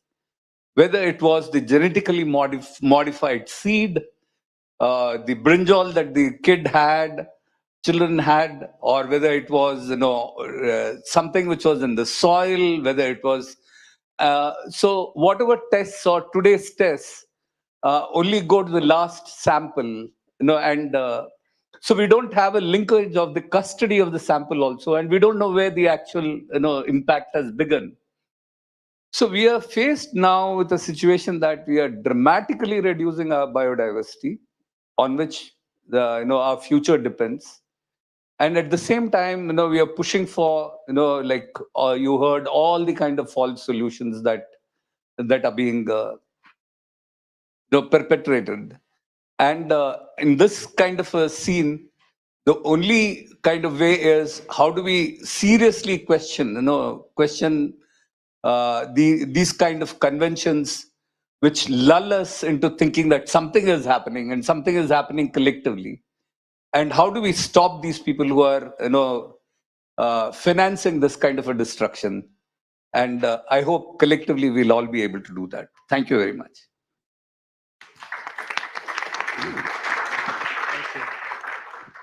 Thank you so much for those incredible reflections, that very well needed reality check that we have to do, especially when we talk about these multilateral vague spaces. Thank you. With no further delay, and because we have very few minutes left, I will have Asad, when his experience, to help us connect the dots. And let's see if we can have some time of some reflections or questions from the people who are here. But Asad, please. Thank you. My name's Asad Rahman. I'm from War on Want. We're based in the UK, but we work with social movements across the global south and frontline communities against extractivism, for the right to food sovereignty, right to housing, against occupation and settler colonialism, etc. And we've been working for many decades, amplifying the voice of the global south, and I suppose, well, at least within the UK context, being labelled the most radical of the NGOs that operate there, because we like to speak truth to power. I was just reflecting on all of these things, and when we are all collectively now, I think especially after the last 2.5 years, where movements have not had a chance to have conversations together, we think, of course, it's rocket science, right? You join the dots between the environment, economy, and the economic growth and human well-being. And 50 years ago, of course, that's exactly what Stockholm 50 did. And there was a reason, of course, why it did that. That was, yes, there were movements, and there was a space within the political discourse, at least in some countries in the global north, here in Sweden and others, but also there was a very powerful global south, right? There was a non-aligned movement. There was unity and leadership in the global south that said that's exactly the conference we want, because it speaks to the relationship, the economic and political relationship between the global north and the global south, right? And we have to say it did amazing things, right? I mean, it spawns the UNEP, right? It's the first institution that's based in the global south. I mean, a trying and attempt to rebalance the global architecture that has been created after the Second World War and move it away from just being dominated by the global north into the global south. And of course, and then in 1988, UNEP births the IPCC, and we begin the cycle of the climate science reports. And of course, from that, we get the Rio Earth Summit in 1992. And to some extent, the things that we want a convention on climate, we want a convention on biodiversity, we want a convention on desertification. These are all really, really important things. And actually, if you look back at that moment, obviously the global north has spent probably 50 years now, well, 30, 40 years, tried to dismantle the thing that they agreed in 1992 in this, they must have been smoking something, because they allowed certain principles to be in there, right? They allowed the principles of historical responsibility, of common differentiated responsibility, all of these, the idea of polluter pays, all of these ideas, which of course then decades have been spent to try and dismantle that and shift responsibility for action from the global north to the global south. Look, the moment when we had Stockholm 50 and the crisis then is amplified now, right? We've got climate, we've got instability, biodiversity loss, pollution, waste, inequality, imbalance. We all recognize all of those things are absolutely happening. And of course, again, the IPCC report that just the reports that have just recently came out, set that out very, very clearly in stark language. Ecosystems are on the brink of collapse. Once we breach 1.5, the losses will be irreversible. These are the very ecosystems that the majority of people in the global south, particularly the poorest, rely on in terms of for their livelihoods and survival. And and talked about the need for a social compacts on climate and poverty, etc., etc., etc. We all, again, it's not rocket science. We know what we need to do. We've heard, if you want to tackle the climate crisis, of course, we say we have to transform our energy system in all that it entails, the food system, and of course protect our ecosystems. And these are the three things. But the problem is, of course, you can't do those without thinking about the context in which the economy in which they're based, right? And that has been the most fundamental issue, I think, in terms of the crisis of multilateralism, right? Because to some extent, I sort of disagree with, people who say, oh, look at the UNFCCC, they're all waste of time. We're having 26 COPs. Look, why don't they ever deliver what we need to do? I do worry, because we're trying to be, I suppose, a little bit defensive, in the sense we're still trying to defend multilateral spaces, because their solution, of course, is to do exactly as Pat says, right? Is to do closed door between multi-stakeholder corporations, a few handful of governments, and none of us being even part of, or at least any visibility or any transparency in terms around that. And we know that the reason why we've not delivered the outcomes in any of those things, one, is fundamentally always comes back to a question of power, our ability to be able to affect processes both at a local, national level, and therefore at a global level. It's no good, of course, trying to affect them at a global level without us also affecting our own government at a national level. And again, this is not rocket science. We all know that these things need to happen, but to some extent, I think one of the challenges is I always say they're playing three-dimensional chess with us, right? They play like they know what they're trying to do, which is to protect the economic model as it is, and then say, how within that paradigm do we solve these different crises? And each of them, trying to solve it within that, leads to these madcap ideas, right? Leads to trying the net zero idea, leads to the idea you can dial up the temperature and then try and dial it back down, like madness. It leads to ideas like saying, well, actually we could use the market to be solutions for all of those things, even though the empirical evidence, not ideological, the empirical evidence is that none of it is actually working. And as we know, it's not. Temperatures levels are increasing, biodiversity losses is off the charts, etc., and global inequality, etc., is also at incredible and historic levels. Now, when I think about that ticking clock of the carbon budget for 1.5, right, and if we were genuinely thinking about that carbon budget, we'd be saying 5 years, right? Probably, yeah. If we were being a bit more, willing to be a bit more relaxed about it, of course, a luxury in the global north, because we're not the ones that will pay the price of that margin, then it's maybe 10 years.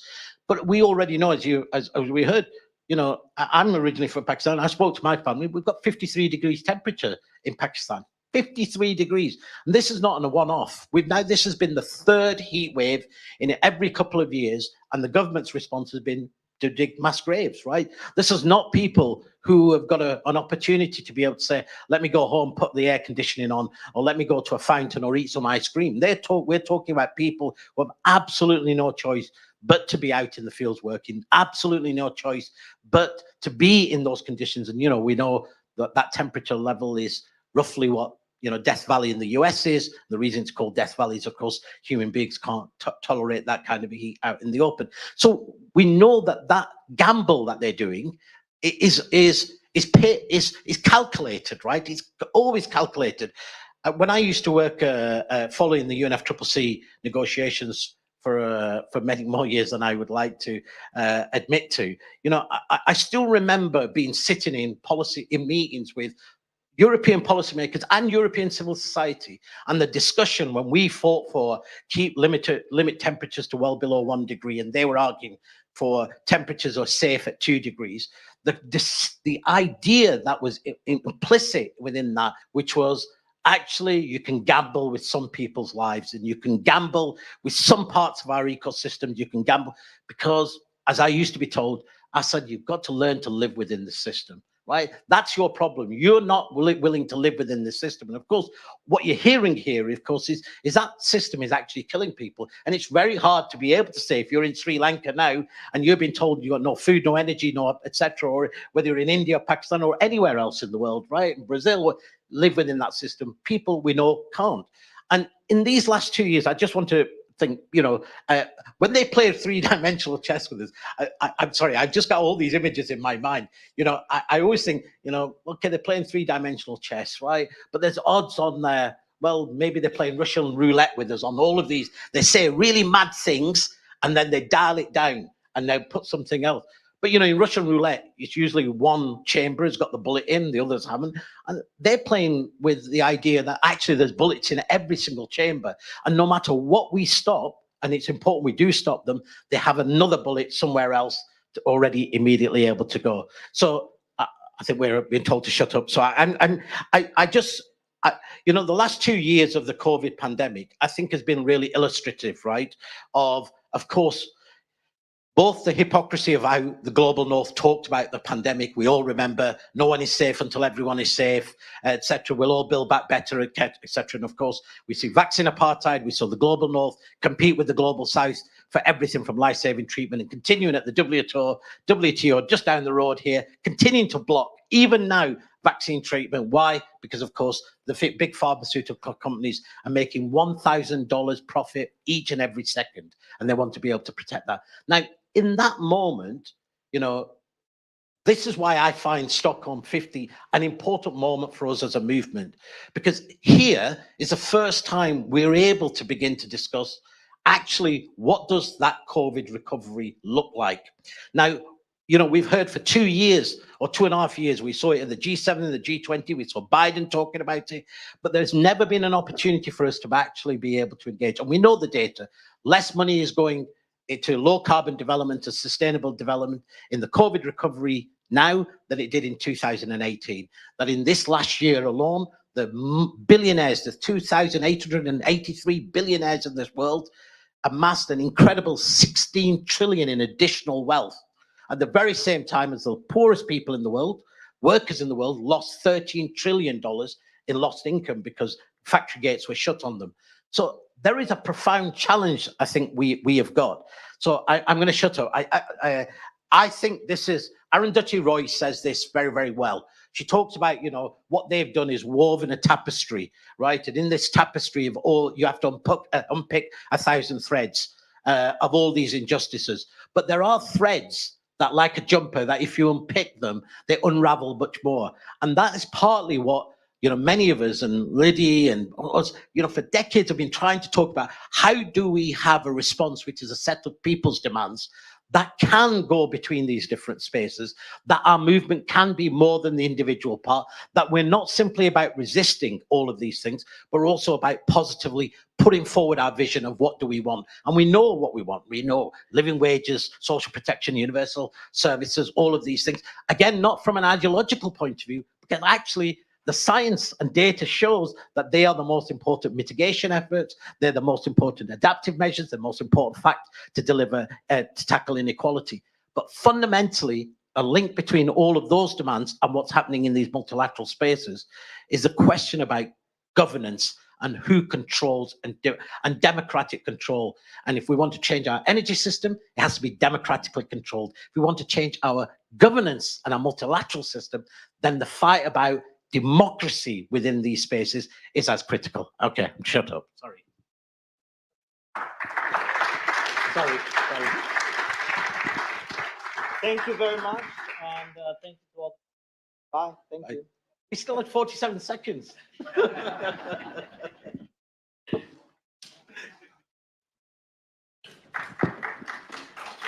Sorry, now to see all of you. We were looking at that one there.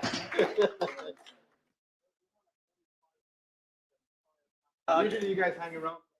No, we will not hang around.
And this is not what we are used to, at least in our part of the world, where we do split up the issues in different fields. This is how the states are doing it, and also the movements very much. And we thought anyway, this is very necessary. And when you're trying to do that kind of things, you end up in technical problems, of course. So we still hope that Moscow will have Firefox or Google Chrome, which is necessary for them to link up. And we hope that is Boris Kagarlitsky, and we hope Svetlana Romanko, who just told us that she is at the airport, and hopefully, oh, great, she made it, welcome.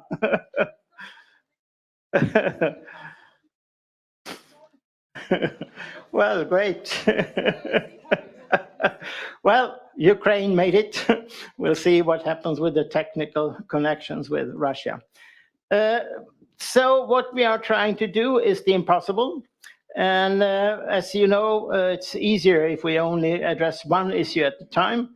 But we thought anyway, at this special occasion, that we will try to do this anyway, and we will record it, and we will try to really make something out of all these things that have happened here. So with me, I have Louise Lindfors from Africa Groups, and you could maybe comment what you have been doing in this and why you think this is necessary. Yes, well, thank you so much, and welcome to panelists.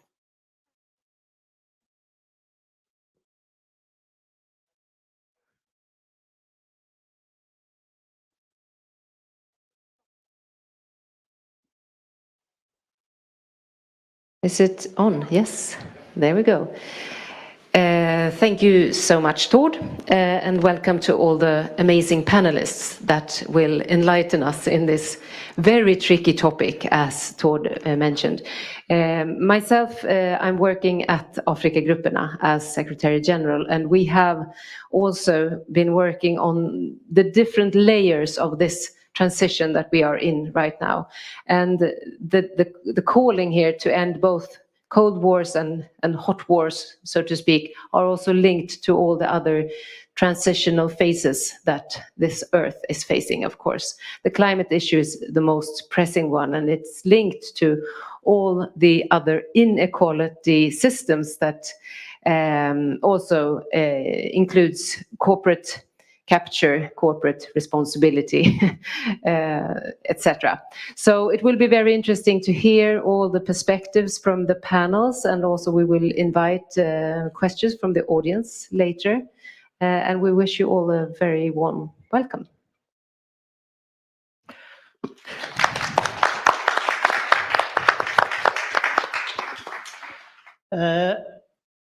We know very well that it will not be an easy task at all. More or less none of these people know each other, and it's probably also a new kind of situation.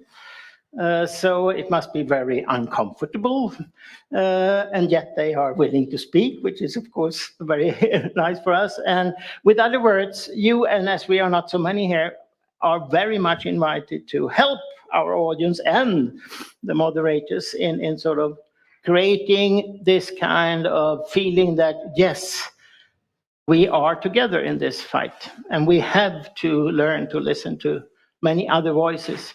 So I will shortly introduce the speakers in the order that we thought could be possible. And first, Anna Sundström, General Secretary of the Palme Center, who recently, the 21st of April, launched the Common Security Report. And there it is.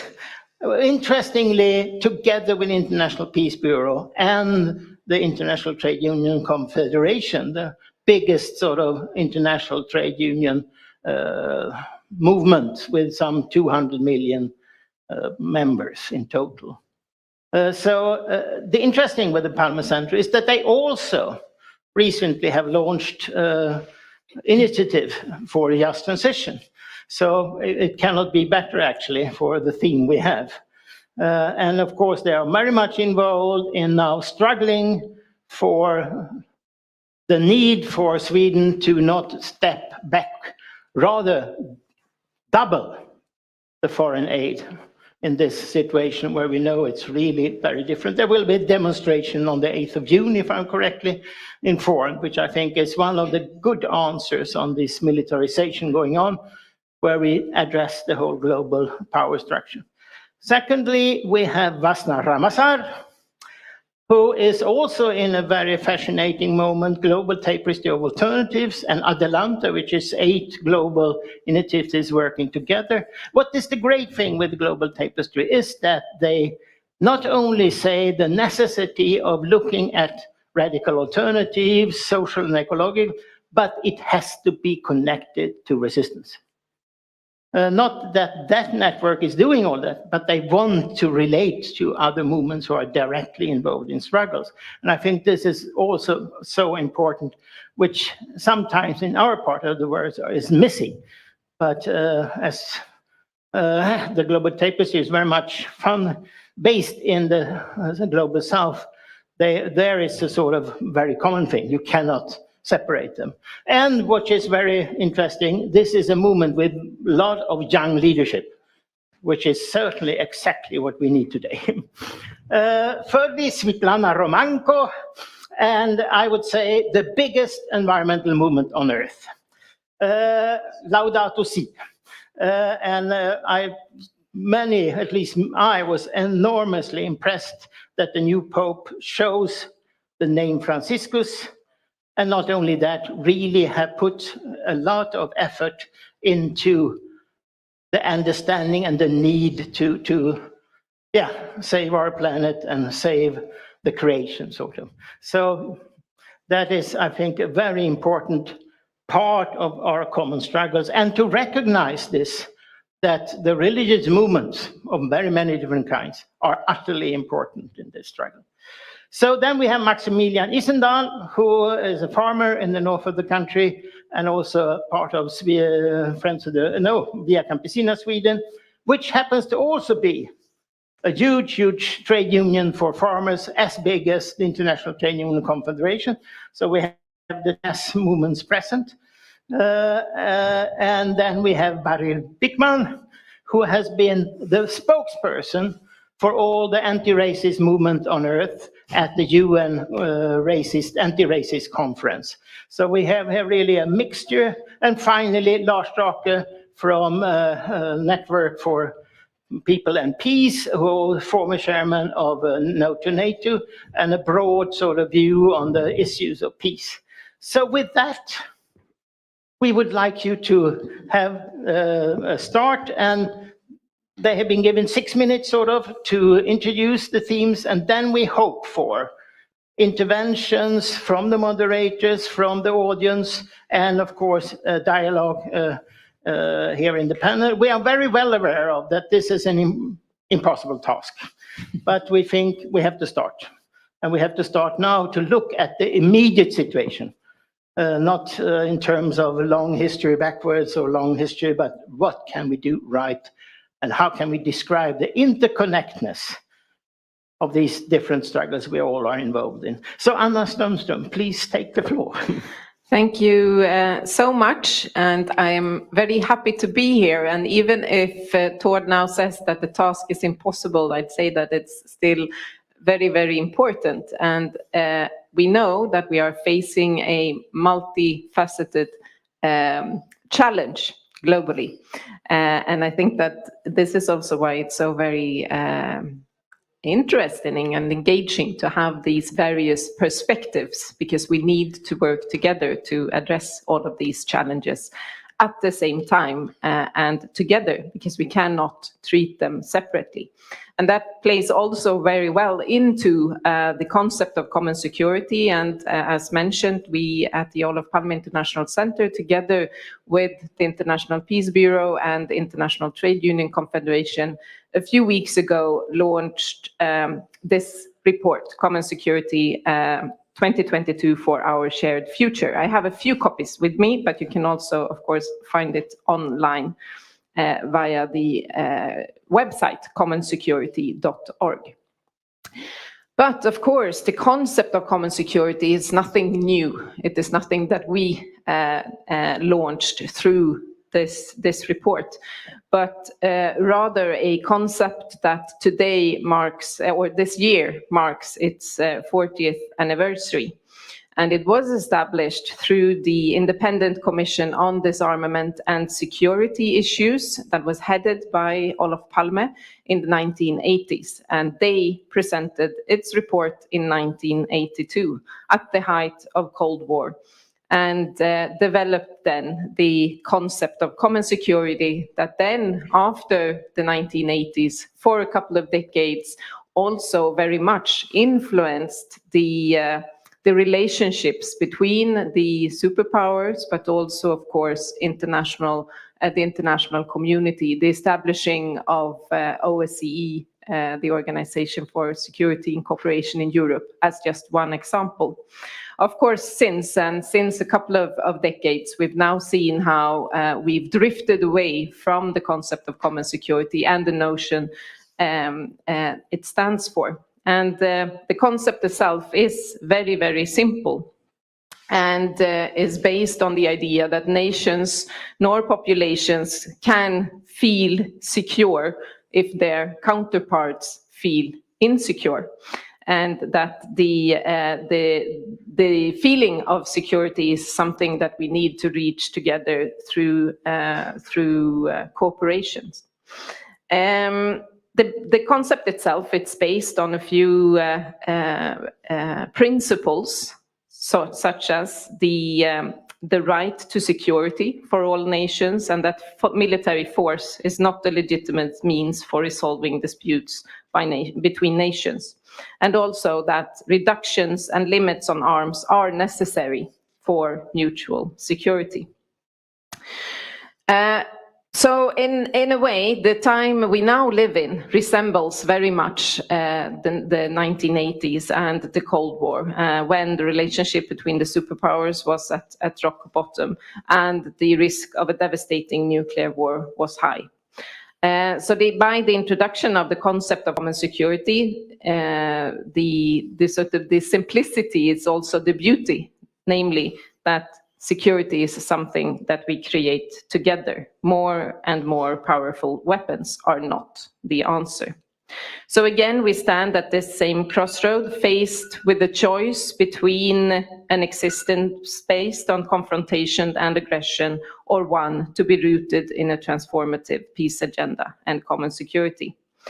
We've talked about, and we all know, and we also represent these various perspectives or the various challenges that we face. We face a toxic mix of inequality, extremism, nationalism, gender violence, shrinking democratic space, and of course, on top of all of this, the existential threats of nuclear war, climate change, and pandemics. And as I said, we need to respond to all of these threats together and with the joint answer. How humanity will respond to these threats will decide our very survival. So for us, the concept of common security holds the necessary key for survival. So what we did in this initiative, we actually launched the initiative in June last year, and through a series of webinars, we've sort of dove in to a few of these challenges to security that we face in common. And with the help of a high-level advisory commission, gained expertise and knowledge on how to also address some of these challenges. We analyzed the concept of common security and the world we live in today, and some of the great challenges mentioned. And by their collective knowledge of all of these people involved in this project, we've then developed the report. We've developed 6 new principles to add to the original principles, so to say, based also on human security, making as clear linkages between common security and human security. We've addressed the need to build trust between nations and peoples, because for common security to work, for international cooperation to work, of course, trust is essential. We've also stated that without nuclear disarmament, limitations also to conventional weapons and reduced military expenditure, we will not have enough funding to also invest in the development needed. For global and regional cooperation to be strengthened in order to also make multilateralism work better. And we need to focus much more on dialogue and conflict prevention. We need also to make sure that international law is respected, and we need to invest in responsible governance. So with these principles as the foundation, we've also developed a series of recommendations, 25 recommendations, both sort of small, big and small, very concrete or very visionary, but indications or steps forward, if you like, in the process of turning around the supertanker of war. Practical steps, setting out the vision for a better and safer world. And our ambition is to, of course, motivate public opinion and also to have an impact on policy and decision makers about what is necessary and achievable. And of course, it's for all of us, and for not the least groups in civil society, in the networks of the Olof Palme Center, the International Trade Union Confederation, and the IPB to continue to work on this. We know that there is still much work to do to realize Olof Palme's vision of common security. But to quote another great leader, Nelson Mandela, it always seems impossible until it's done. Thank you. Thank you. It was discussed here in the 50 years panel. What have we learned? That it's very necessary with the local level, and we have to really look at that. But what we saw here is that there is a global level, International Trade Union Confederation, International Peace Bureau, etc. So there is some kind of hope, democratic, in these movements. But Global Tapers to Alternative is addressing mainly the local levels, but maybe I'm wrong. So Vasna, please.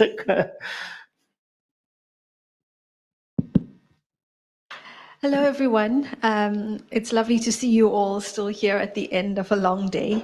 I was thinking a bit about what I would say in the 6 minutes that Tord has given me. And I think that as a starting point, a lot of the discussions that we've had today already underlie the fact that we are not looking at different issues. We're looking at symptoms of the same problem, right? And that we recognize the foundations and the roots of that problem as being common and then expressed in war or climate change, in poverty, in racism, in different forms around the world. So I thought I would say something on two fronts. One, local, but really local, and coming to the personal. And then second, a bit more about how do we connect the local and the personal to the global. So I'll start by presenting myself. I am a brown woman from the global south, cis, heterosexual, coming from apartheid South Africa, which is this context I was born in, living now in Denmark and working in Sweden. I'm part of several processes. I work with trade unions in South Africa around just transition. I've been working with Women Against Destructive Extractivism in Africa, women in their struggles in resisting mining. I'm part of a collective against environmental racism in Denmark, conversation that doesn't happen enough in Scandinavia. And then I work with the Global Tapestry of Alternatives and Adelante, as Tord mentioned. And I introduce myself in this way because none of us live single issue lives, right? Our lives are entangled with all the things that make us happy and make us sad. And so we also have to engage on all of these different fronts, sometimes to a lesser or a greater degree, depending on the amount of energy we have.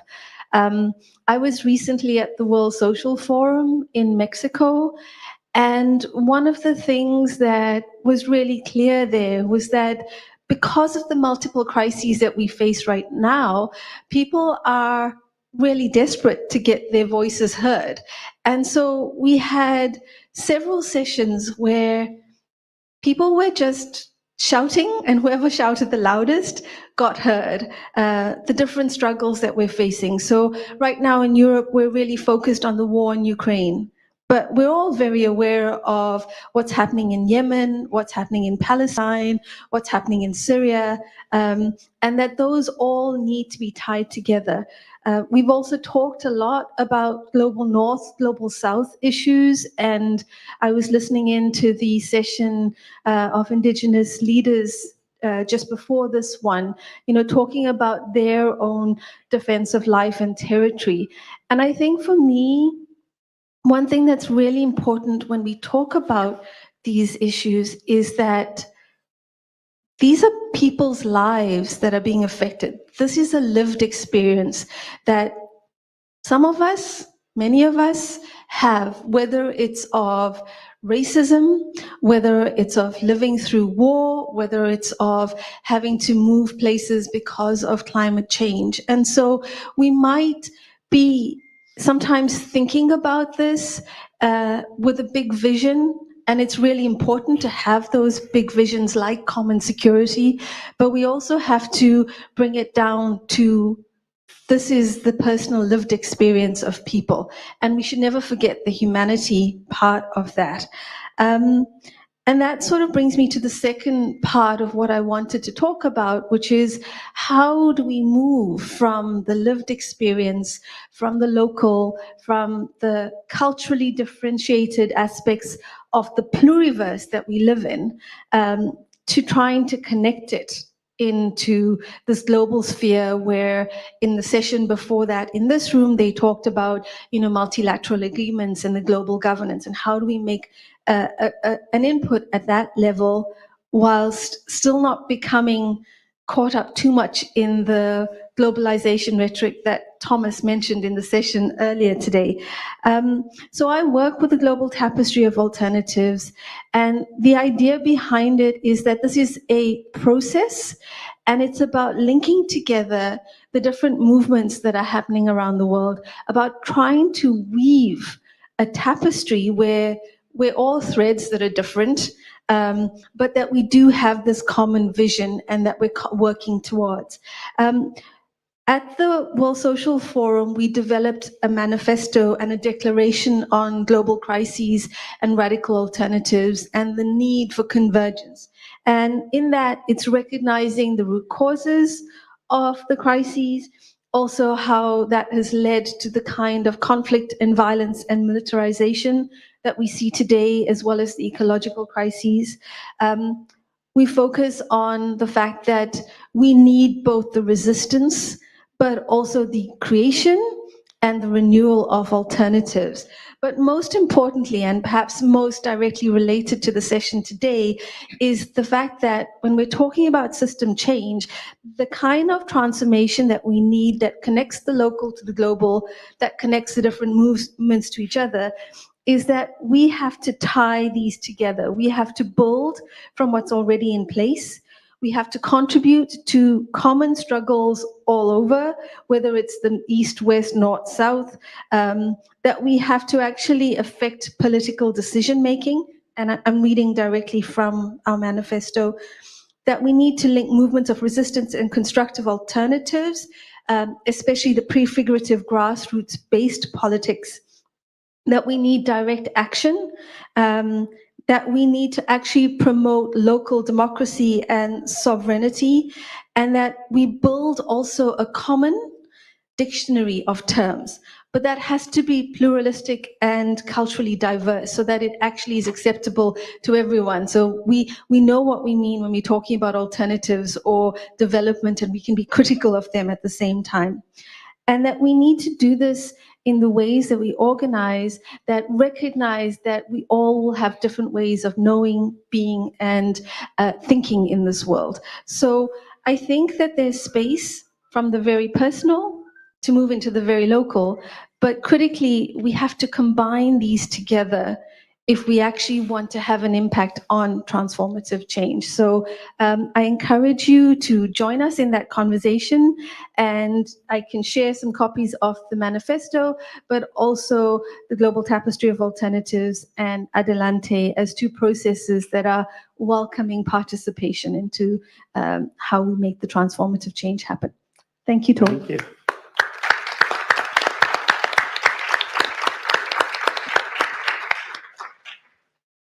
And now we have Svitlana Romanko, I hope I pronounce it correctly, and coming directly from Ukraine. I suppose you came with the airplane anyway. Yeah. Okay. Good afternoon, everyone, and thank you for having me here today. I didn't come directly from Ukraine because I arrived a few days ago for a couple of political meetings. We try to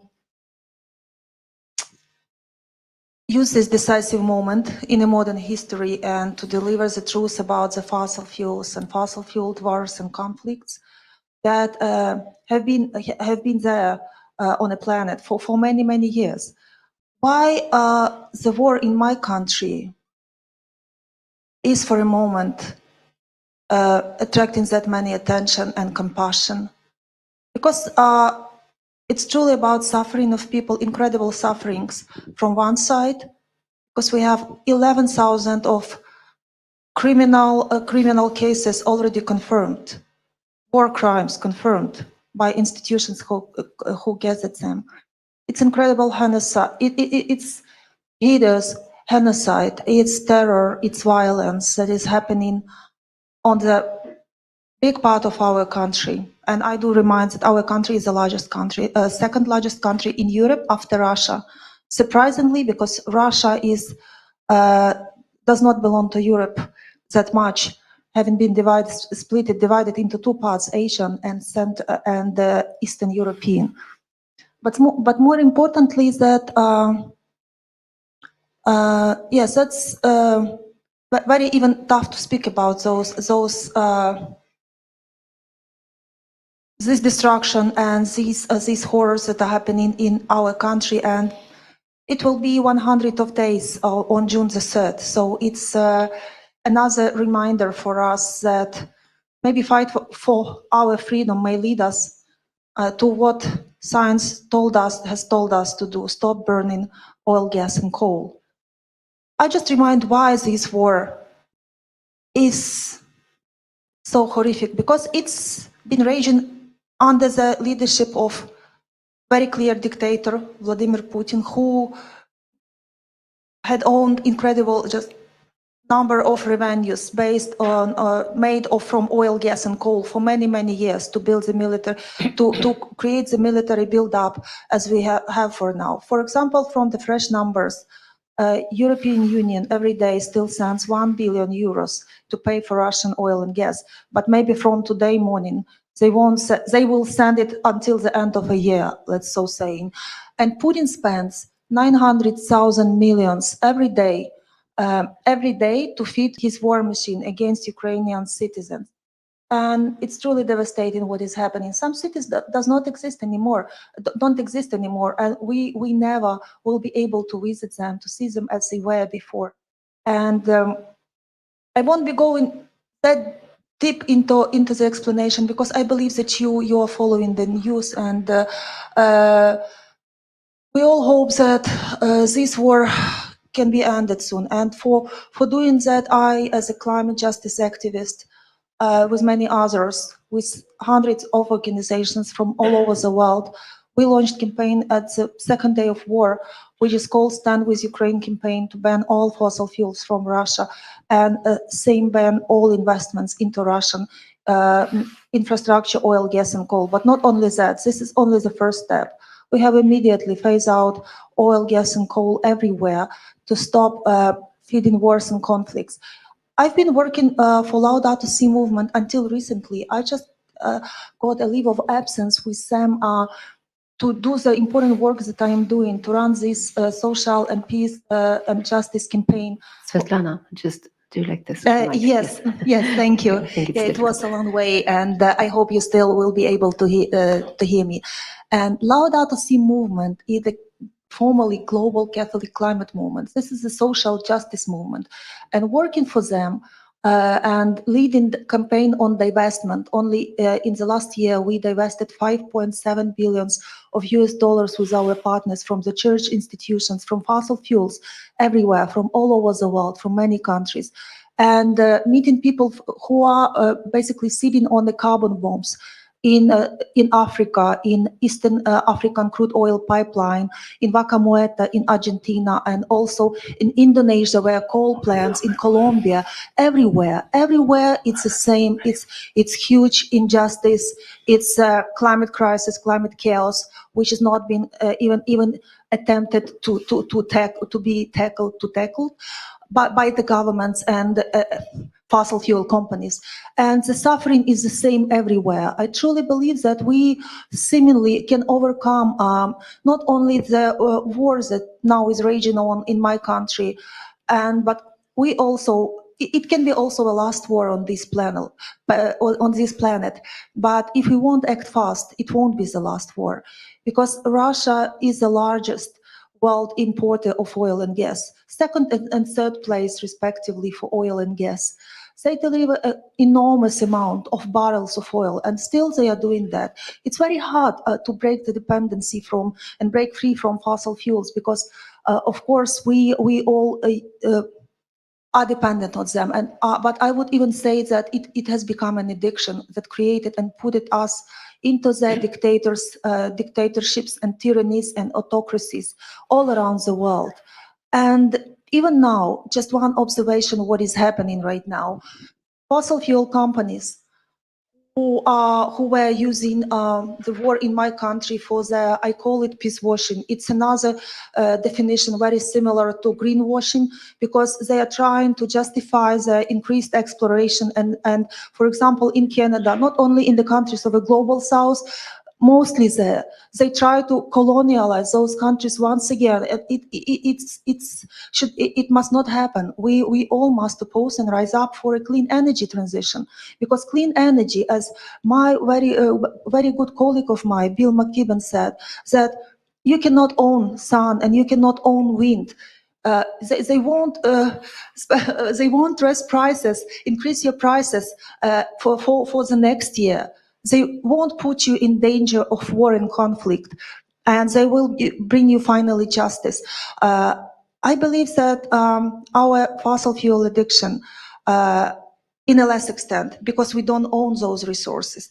Some powerful companies, fossil fuel companies, are owning them. And again, to give you a few data, only in the three last months of the war, 20 US companies have increased their profits for 155%.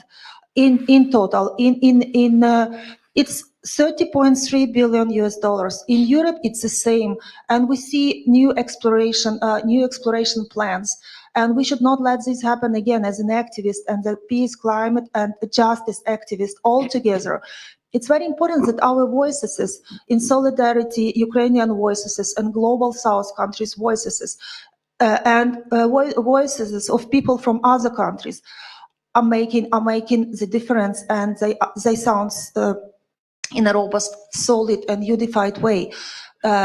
Because we have to oppose the industry. Industry is very powerful, and we can see, unfortunately, my compatriots from Ukraine, from my country, are paying with their lives for not only for our independence, but for building barriers to Putin not to invade many other nations. And this is a very powerful enemy. And I so much hope that the next step, and that's why on the very second day of the war, I was very clear that we have to come together as a climate movement, as a peace movement, as a justice movement, and we have to call to ban and to dry out Putin's war chest, but continue with that and phase out fossil fuels everywhere, because this is the moment. And what we could not do for the last 50 years, I believe, because we are using fossil fuels almost for 200 of years. And can we see what kind of inequality and injustice we are now found ourselves in everywhere, in every country?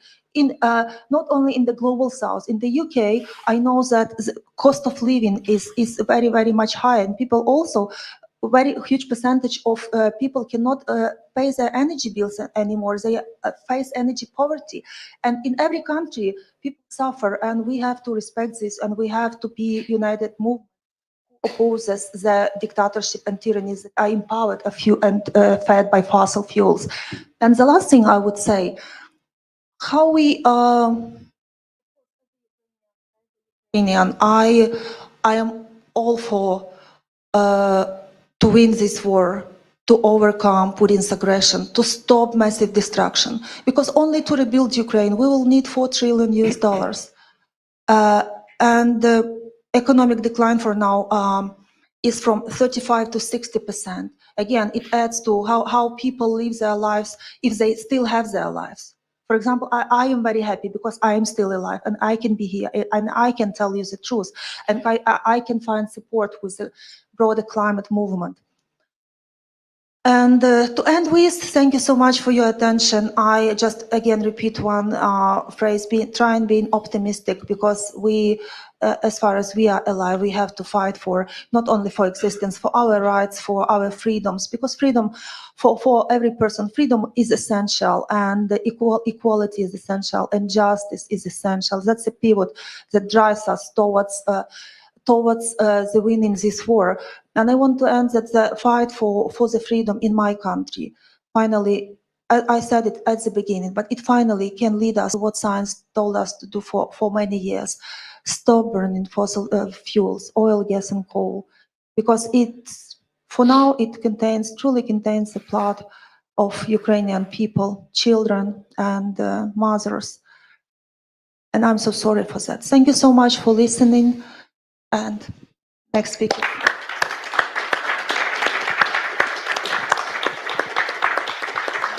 Thank you very much, Svetlana. And this vision of that actually peace, justice, and environment is the same movement, or has to see itself as one movement. I'm especially recommending people to read more by people in the Central and Eastern Europe, especially the feminists, and some of them are really nuanced, I would say, because they also look at these issues not only at the geopolitical level, but also at the social and ecological level, which fits well into next speaker, Maximilian Isendal, who has this rural perspective. And I think that the 7 million farmers in Ukraine are a very important factor in what is going on in this world. Nobody speaks about them actually, but they have been really defending their interest in an important way. And I think this is necessary everywhere on the planet. And so with the perspectives of that, I think we move over to Via Campesina and European Union and maybe a bit Africa. Thank you, Maximilian. Yes, thank you, Todd. I hope you can hear me. So my name is Maximilian Isendal, and I'm a I'm a small-scale farmer and forester, and so I'm part of Nordbruk, which is then the Swedish organization in La Via Campesina. So maybe you know, but La Via Campesina has over 200 million members in over 80 countries, and this is 180 organizations of farmers and farm workers, fishers, indigenous people, and so on. And La Via Campesina was formed 30 years ago now, in 1992. And it was people from practically all over the world. And this was done because of necessity, because at that time it was the neoliberal system that was being imposed. And we had the GATT negotiations and the formations of the World Trade Organization and so on. So clearly the legislation was being made on the global level, so we needed to organize and fight on the global level. So we were creating our movement against this colonialist speculation economy, and for instead food sovereignty and the democratic control over natural resources. But as you can guess, these problems are not resolved today, but are being made worse, of course. And we can take some examples now, the reactions of the European companies and governments now when we have stopped the trade with Russia. Many governments want to ratify very quickly more free trade agreements with other parts of the world, for example, with South America and Morocco and so on. And of course, this is amplifying the problems we have in food production, but it is not only food production, but also forestry. For example, we have stopped the trade now with Russia, and so these companies, Swedish companies that are making record profits these last years, and they're investing in more industries, they need more supply, so they will take more resources. And that is not only in Sweden or in Europe, but all over the world, in the usual colonialist fashion. And this is clearly something that contributes to conflict when we have land grabbing and violence and migration, not only from country to country or country to other continents, but also from rural areas to urban areas. And I think here our organization, Nordberg in Sweden, have a very important task, because we know about our history in Sweden. Over 100 years ago, the Swedish companies, forest companies, bought and cheated people of their land, a lot of land. And we know how that affects society. We know how it affects the green sectors by taking land from farmers and foresters, and then it affects the rural areas by taking the taxes and profits from these areas, and society at large because of these social problems that come with this, and also because of the environmental problems.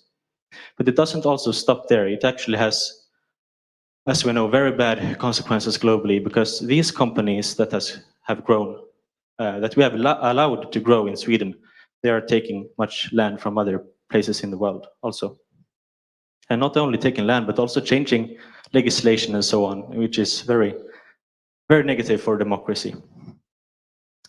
So we have a huge strength in La Via Campesina that we share the many common goals and problems. For example, we can compare the conditions of farming here in Sweden with maybe fishing in Senegal, or with the speculation of forest in Portugal, or this free trade agreement, which we will talk about tomorrow in South America. And we have also made success at the global level. For example, we have at the UN level made this United Nations declarations on the rights of peasants and other people working in rural areas, and so on. But it's also another, like, national level and so on. But very important, it's also, like I think you mentioned a bit, it's on the personal level also, that we know that we're not alone on our farm. We have solidarity with people all over the world that we share, and that is very important. And so I think that today, quite alike maybe 30 years ago when La Via Campesina was formed because of a common threat of the neoliberal system, we have now a lot of new threats that we face. And while that will be very overwhelming, we will have a good ground for further collaboration and seeing common problems again and common goals again. And not only geographically, but also through different sectors and through different issues. For example, like we talk about today with the security question, and I look in our organization a lot about the European Green Deal. And that is connecting also to the security question, because they state that the access to resources is a strategic security question. And how about they need the access to critical raw materials for not only clean technologies, as they call it, but also for digital, space and defense applications. So clearly, when we look at just looking at the Green Deal, which is just one thing, we come into contact with this struggle against militarization, with what we share with the struggle against problems in farming and forestry, for example. but also about fighting against these mineral projects for this green transition and consumer rights, but about liberalizing the GMO legislation in Europe and so on. Also, even looking just at this European legislation, we have, again, common goals or problems with the people in African countries because of these eco-fascist proposals about making fortress conservation areas where you put out people of their native land, what you say. And these proposals that you say that nature and people are separate and opposite even. So there are very many issues that connect here, and I think that it's also a strength that there is maybe a new acute reason for collaborating. And I think that is why I am actually excited to be here, because I hope that we can put more pieces of the puzzle together. Thank you.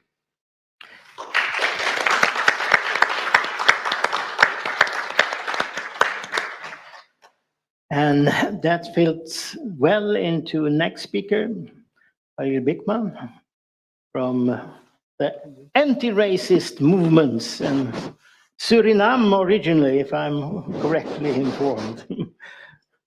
Is it working? It works? But I think, is it the number 6 on that? That is better for if you don't have a strong voice. Is there no number on that one? It works. They are slightly different. Thank you, Chair, Madam Chair, and the Ethiopian communities and all international guests, friends, Jan Leun, the Afro-Swedish organization, encouraged me to be here. I traveled yesterday from Ethiopia, Kenya, and I am now here. So, and why I'm here? I'm here to voice the concerns of the global African and African descendant civil society community on the ongoing struggling against racism. And I would like to commend the organizers of the People's Forum for including the matter of ending racism at this very important plenary session dealing with the transition to just societies. I also hope that we will send a strong message to the official UN Plus 50 conference that their agenda for a healthy planet will ring hollow if the root causes of our unequal world is not addressed in full. My roots are in Suriname, Republic Suriname now, where I was born in a family which ancestors were kidnapped by the Europeans and transported in overloaded ships as cattle to the Americas, ending up in Suriname to work on the Dutch slave plantations under barbaric circumstances. I've now been living in the Netherlands for 45 years, facing institutional racism, in particular Afrophobia, which is a form of multiple racism against Africans and people of African descent. I became much involved in the preparations for the UN World Conference Against Racism that took place in Durban, South Africa in 2001, and have been recognized as a spokesperson by many in the Pan-African respective Afro-descendant communities. When the UN General Assembly last September commemorated 20 years since the adoption of the Durban Declaration and Program of Action, I was the only civil society plenary speaker. The lead US abolitionist of the 19th century, Frederick Douglass, stated that without struggle, there is no progress on all issues of concerns that is mentioned today here. Without struggle, there will be no progress. And I'm focusing in my statement today on the Durban Program Against Racism because the UN World Conference was held as a result of campaigning of NGOs and people victims of racism. And its program, although it was approved by the UN General Assembly with only 2 countries voting against, has nevertheless been fully verified by Western countries to the extent that it is 20th anniversary last year at the General Assembly. It was boycotted by 40 countries, including mine, but unfortunately also by Sweden. And I must tell you honest, I was so sad that Sweden was within these boycotting organizations. Because Sweden in the UN decade at the UN is playing a very important role to get rid of these horribles. By, for instance, Jan Leun. Jan Leun, can you stand up? Please, let the people see you. Please. Jan Leun, you have to stand up. This is Jan Leun. Yes, thank you, Jan Leun. And families, the most important proclamation in the Durban Declaration was to declare the transatlantic slave trade as a crime against humanity and identify the origin of racism in 400-year project of transatlantic slave trade, slavery and colonialism. You must realize that this were scientists who developed instruments and systems to make believe that people of Africans can be sold or sell. In fact, we should understand slavery and colonialism as a 400-year-long European war against Africa and African people. There we find the roots of current-day global inequalities and the economic order of today. And I wish to emphasize here the issue of reparatory justice, which will ensure the right to development for all. When we talk about climate justice, we talk also about reparatory justice. So this too has to include. Racism has economic roots and was developed as an instrument of control. If we do not educate on the historical and economic roots of racism, we shall not be able to eradicate racism globally and in our societies. And when I talk about racism, I talk in fact about all forms of racism, of stereotyping, on ethnic profiling. May I make a comment? Because we were also very sad that in the case of Ukraine, we have seen racism against African people. When they travel on the train, they were pushed out.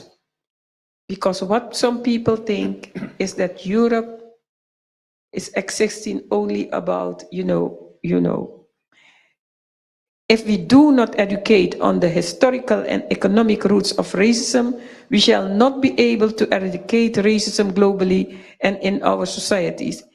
That is why I have given such importance to amplify and give power to the Durban program and insist on the governments who adopted it to implement it fully. Regrettably, the UN itself has not done enough to advocate it because of this negativism of leading powers. My call today is therefore directed at civil society and the media to play their full role in this needed campaign. And once more, I thank you to give me the opportunity to say about these words. Thank you.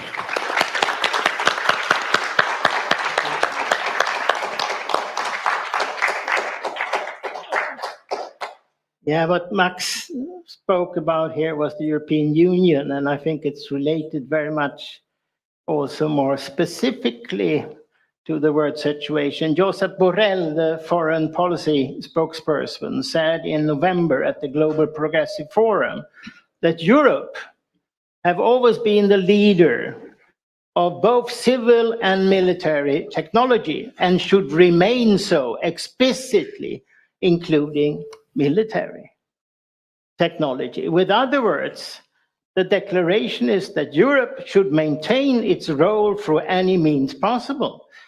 And this is sort of actually extremely embarrassing. It's stated openly and nobody more or less reacts to it because, well, aren't we the most clever ones? And are we not supposed to be that forever in every aspect of what sort of maintains this global world order? Secondly, I've heard also that some have been out in the suburbs of Stockholm and their picture of Sweden has changed. We have some of the most segregated suburbs in all of Europe.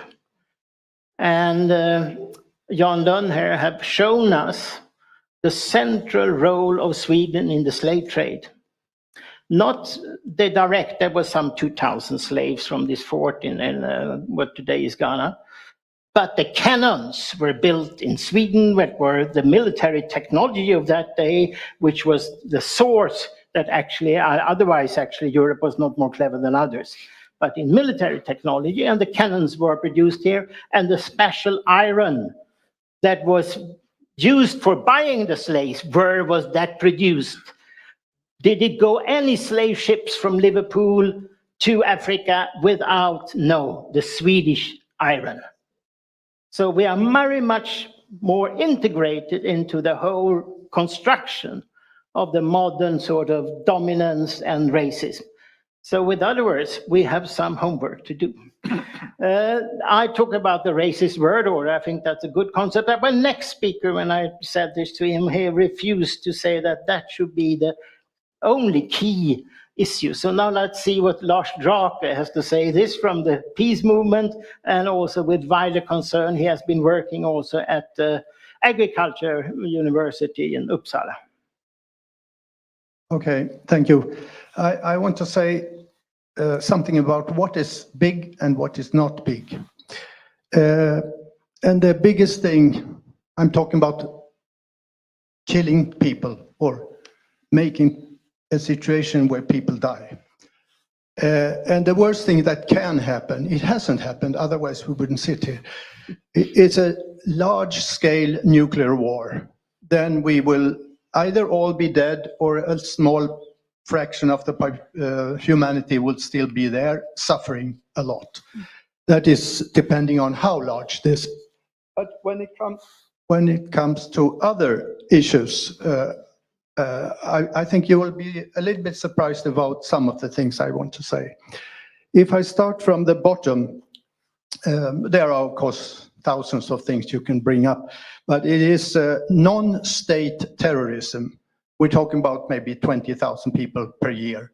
All figures I have are number of dead per year. And then another level is murder, homicide. It's somewhere above 400,000 people per year. That's awful, but not very much. Then you have the next level is local wars. I mean, not this really great catastrophe for humanity, but awful things going on in countries. It could be Iraq, it could be Yemen, it could be Ukraine.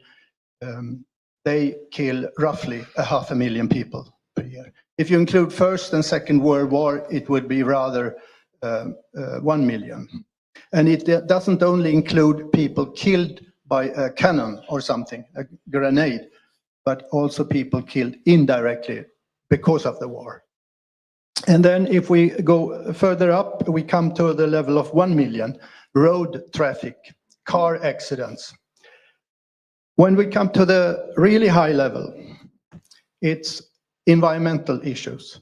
It's the most important part is air pollution.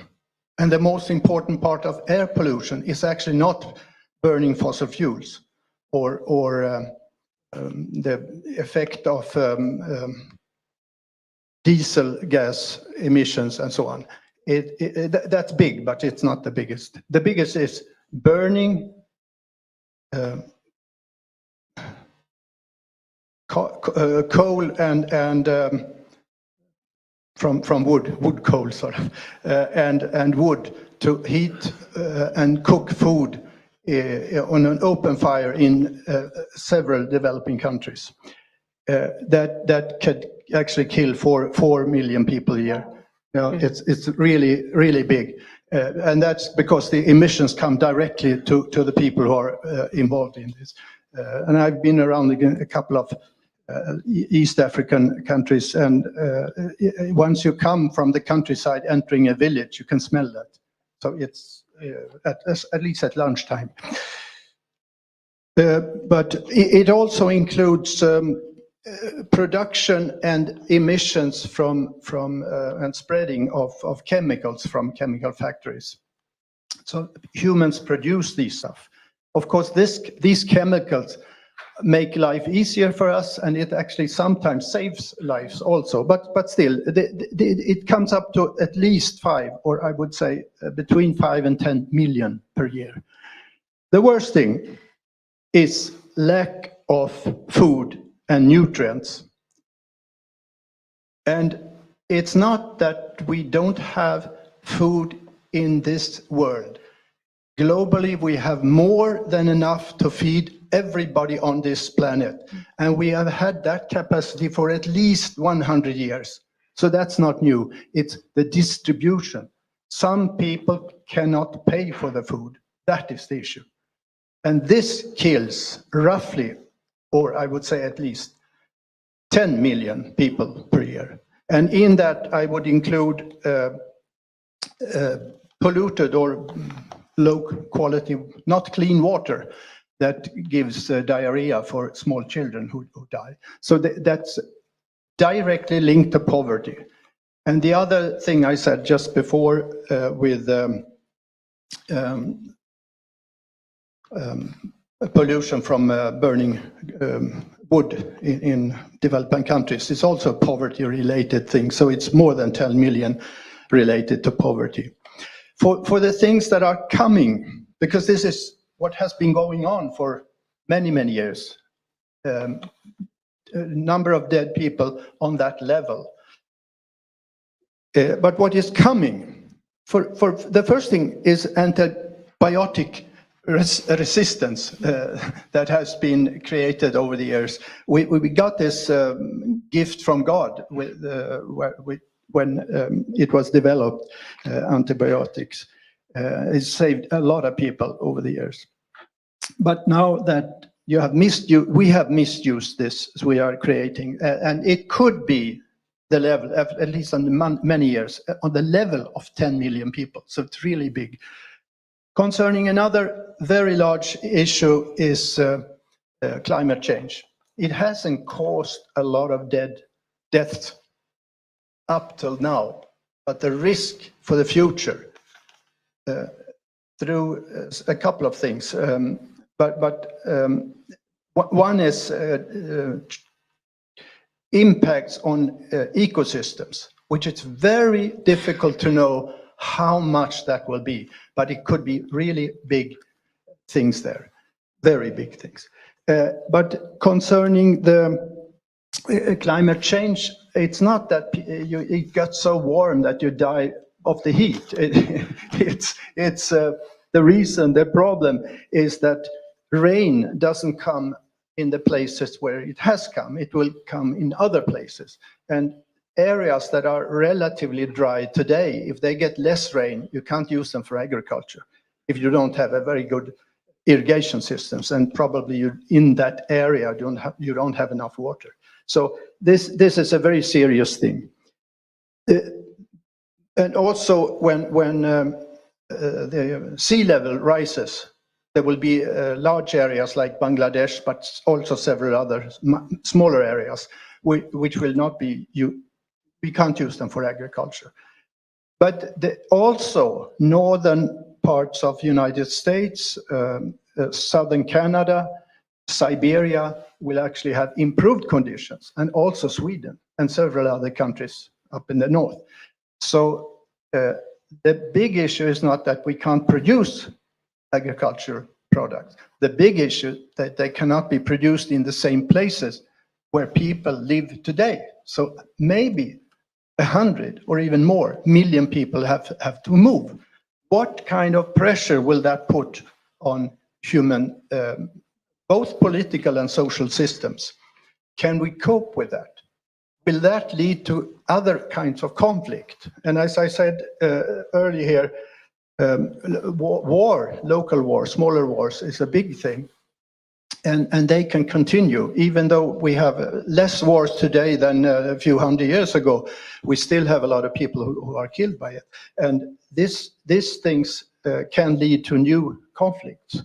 And when it comes to solving these issues of environment, climate, which are really big issues for humanity, it has to be, we have I say, necessary condition. We have to have a more even distribution of economic capacity to pay than we have today. That's absolutely necessary. We all absolutely have to have a better dialogue between the big powers in the world. There has to be more cooperation between countries. We have to try to have more, it could be social, it could be cultural exchange. There are so many things we need to do to calm down the conflict. And Anna Sundström said several things that are part of this way to reduce the risk for war. And one of the basic things behind wars is what I've talked about. So, but even though wars in itself up to now have not been the greatest thing, it's actually poverty.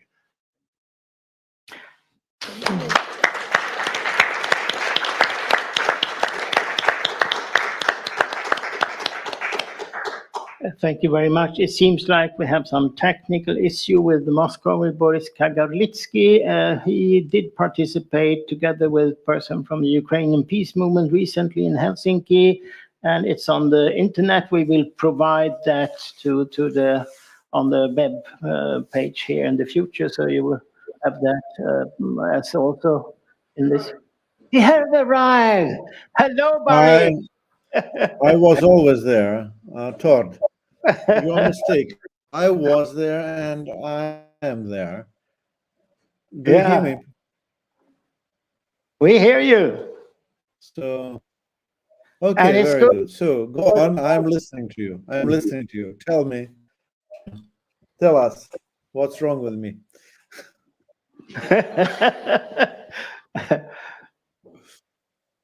We hear you. Okay. Well, you can continue with your introduction before I start talking, because we kind of interrupted you. No, I was just going to say that it was addressed, this issue of what happens after the war, which I think is an issue which you also dealt with in Helsinki. And it was really interesting to have a report from Russia as well. So please take the floor, or the screen, as we say nowadays. Okay. Thank you very much, Todd. It's a pleasure and honor to be here, at least electronically, using the online technologies. But anyhow, let me be very clear. The situation we're facing is in many ways really tragic, because of course there is a big war in Europe for the first time for many years. Okay, we can of course remember the war in Yugoslavia, in the dismemberment of Yugoslavia, the civil war, the war between succession states of Yugoslavia, and then the NATO war on Serbia. But even if we compare what's happening now in Ukraine with what happened on the Balkans in the 1990s, I should say the situation now is much worse, because the scale of the war is absolutely catastrophic. It's a real whole-scale war, very much like the Second World War, with all sorts of military equipment, all sorts of weapons being used, fortunately with the exception of the nuclear weapons. But you have the aircraft, the tanks, artillery, everything being used on both sides. And of course, Russian invasion devastated Ukraine. It is very clear, and one has to say that, especially on the Russian side, because, of course,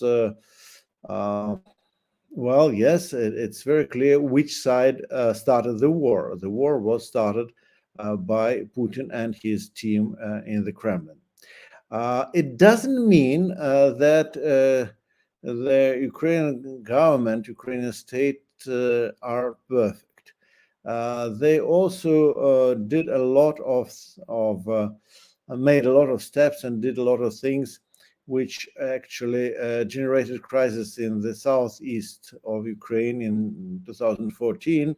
And then when Zelensky government came to power later, of course, they didn't make any serious steps to renegotiate and reestablish connections with the people of Eastern Ukraine, Southeastern Ukraine, which were called separatists and which were just presented as people manipulated by Russian propaganda against their own native country, which is definitely not true. It's a much more complicated situation and a much more complicated problem. However, it doesn't make any difference in terms of who started the war and who is to be blamed for what is happening there right now.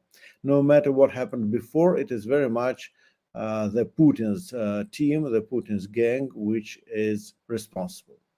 So, having said all this, I should add a few more things about how can one see the outcome of this crisis, because it is very clear that Putin's team, Putin himself, and also people around him, are not ready to stop the war.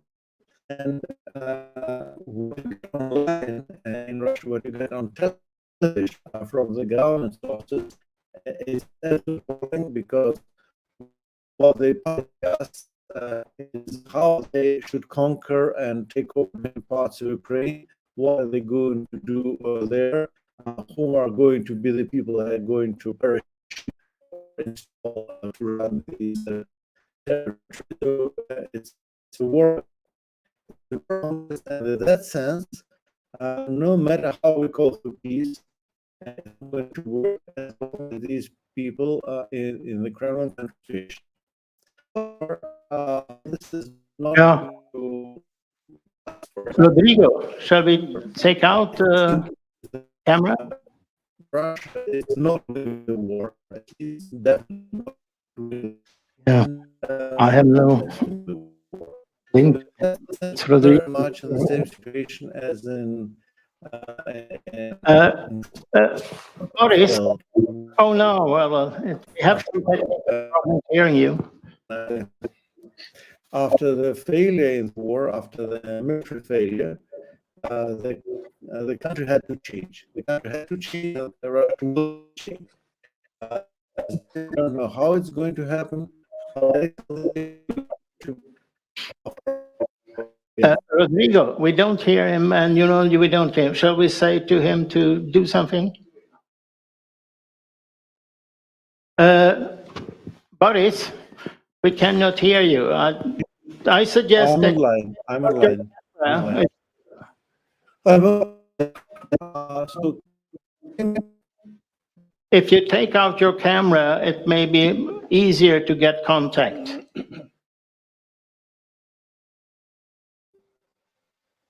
Do you hear me now? Yeah, take your camera away and speak to us only. Okay. Okay. Where did? Okay. Okay. When Much if you better. hear me well, let's go on. So, as I told you before, it is very the people who are in power in Russia, in the Kremlin, are not going to stop the war. They're not going to listen to any calls to stop the war. And what we get on television on the daily basis, the discussions between different people close to the Kremlin about how are they going to run the territories which they're going to conquest. How are they going to publish Ukrainians for being Ukrainians, and so on and so on. They keep saying that the very essence of Ukrainianism, the very fact that anybody is declaring himself an Ukrainian is already a crime. And I'm not exaggerating. That's what you get on television, and that's what you get on the official media. And in that sense, it's absolutely clear that there is no way these people are going to stop as long as they're in power. However, we know that every time Russia fails a war, there are changes. There are massive social and political changes in Russia. Russians are not very much used to be defeated in wars, but when it happens, it means that massive social and political changes are becoming inevitable. And this time it is very clear that Russia is not winning the war. I don't know whether it is completely losing or not, but it seems that Russian army is already beginning to lose. Definitely not going to win. So in that sense, I think, ironically, this is the reason for optimism, in the sense that Russian society is going to change, and it will change. How far it will go, it's a different question, but this is also something we have to work on. But the biggest problem is that the war is just part of a much broader crisis. It's a crisis of the global neoliberal system. It's a crisis of the way Europe is organized on both sides, so to speak. It's not only Russia and Ukraine and Eastern Europe outside the EU, but it's also the European Union, which is not functioning as a structure which can make Europe safer and more democratic. So in that sense, again, the problem is when we are speaking about this war being a war about democracy, then yes, in the sense that definitely Russia is not the country these days, unfortunately, which will bring democracy anywhere. But the big question is whether the European Union is the structure, the organization to promote democracy. I have enormous doubts about it, and what we saw before in Western Europe, when we saw what was happening with the Lisbon Treaty and with a few other decisions which were made on the European level, what we saw happening to Greece a few years ago, and so on and so on. All these facts can be the evidence showing that the Western side is not going to be really capable of promoting and providing democracy for East Central Europe or even for itself, because a neoliberal system is gradually dismantling not only the welfare state but also the democratic institutions of the West. And the answer is not only to stop the war, it will sooner or later stop. And unfortunately for us, it's not going to be the good ending for Russia. Unfortunately for us, I mean, in the sense that that we will all suffer because of the adventures of the current regime. But it's also not going to be a very nice perspective for Ukraine, suffering enormous devastation because of the war. The country is really wrecked. And again, the big question is not whether Ukraine will survive. I'm pretty sure it will survive the war. But the question is, what kind of country will Ukrainians have once the war is over? Because the country is wrecked. And I don't think that the current methods of neoliberal economic development can really fit the needs for rebuilding the country after this war.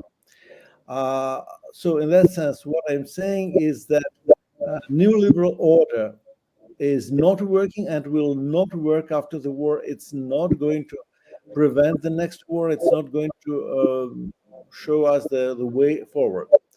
What we need is some kind of pan-European dialogue, a pan-European reconstruction program, which involves not only the need to help Ukraine after the war, which involves also the way to restructure European institutions and make them really democratic, really open, and really oriented towards the welfare of people. And it also, of course, involves the need to get Russia, to make Russia part of the system. Make Russia part of the system, but of course, for that purpose, we also need to change many things inside Russia, but that's what we have to do. That's what we have to fight for. So in that sense, we all have not only to talk peace, but also to prepare to struggle for the kind of peace we will find appropriate. Welfare, real democracy, social rights, more public property, public goods for the needs of the people, progressive changes which are necessary everywhere, and we have to work on that together at the pan-European level. And by the way, one reason to do it is that we will have all of us together we'll have to rebuild Ukraine after the war. So there is a perspective to fight for, and speaking for myself and my friends here in Russia, we're going to continue fighting for it. Thank you very much, Boris.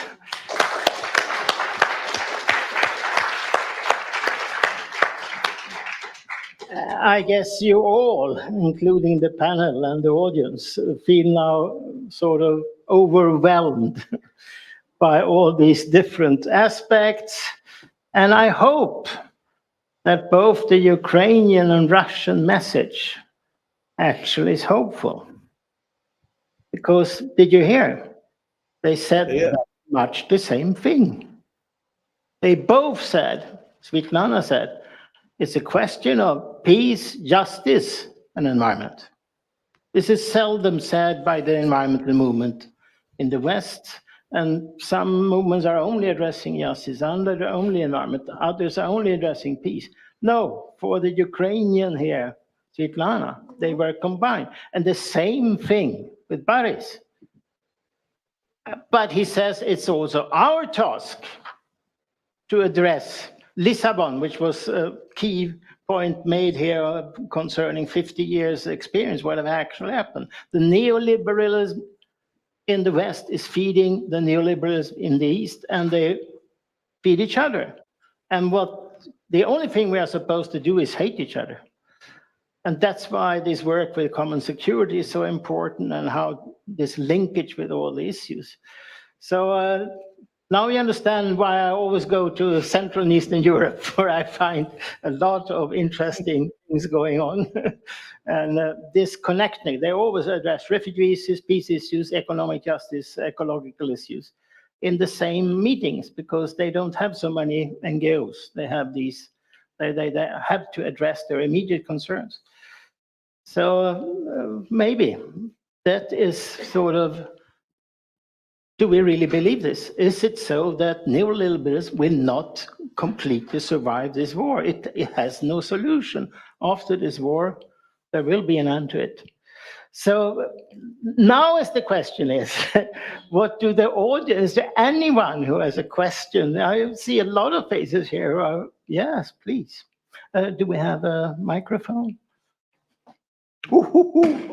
My own.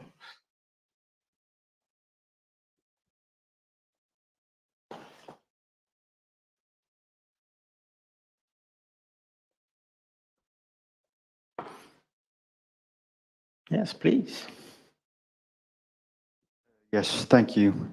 I just have a quick question, and it's, well, first of all, my name is Jonathan Mahari, and I'd like to ask Boris a question directly, and it's regarding the fact that in 2010, then President Viktor Yushchenko, not Viktor Yanukovych, but Viktor Yushchenko, awarded Stepan Bandera, Ukraine's foremost national hero, the highest award in Ukraine, the Hero of Ukraine, Heroyem Kraini, something like that.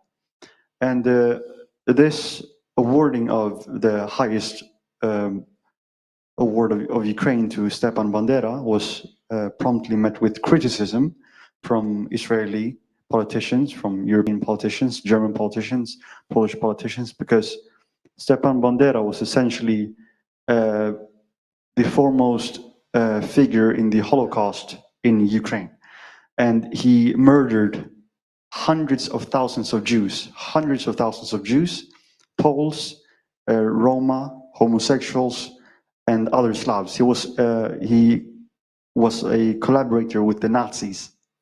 And the famous Babin Yar massacre, wherein 33,110 Jews were massacred, women, children, elderly. It was perpetrated by Stepan Bandera's organization, OUN, Organization of Ukrainian Nationalists. So I just want, Boris, to explain. Could you go into the dubious right-wing, essentially Nazi factions in Ukraine, which are not at all in any way, shape, or form discussed in Western media circles? Explain that, and also explain Azov Battalion, Aidar Battalion, C-14, Right Sector, all of these organizations which say, which have Wolfsangel as their symbol. And could you just bring that up? And don't be a fifth columnist. But thank you so. Spasiba. Sorry. Of course, Boris can give a short answer on that, but the main purpose of this was the contrary. It was not to look into geopolitical, historical context. It was the context right now, to avoid focus on certain details and not others. But Boris could maybe make a short comment, or my short comment on this is that what you said is correct. And there are several problems they've had. Several political parties have been closed down and so on. This is a big problem, and the description of one part in this conflict that's a dictatorship and the other is democracy, it's not that simple. But on the other hand, the war in itself is a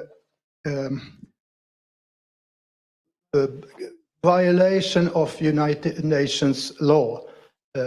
So my opinion is that this is an illegal war and I'm against it.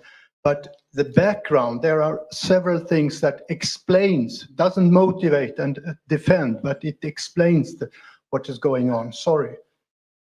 May I say something else?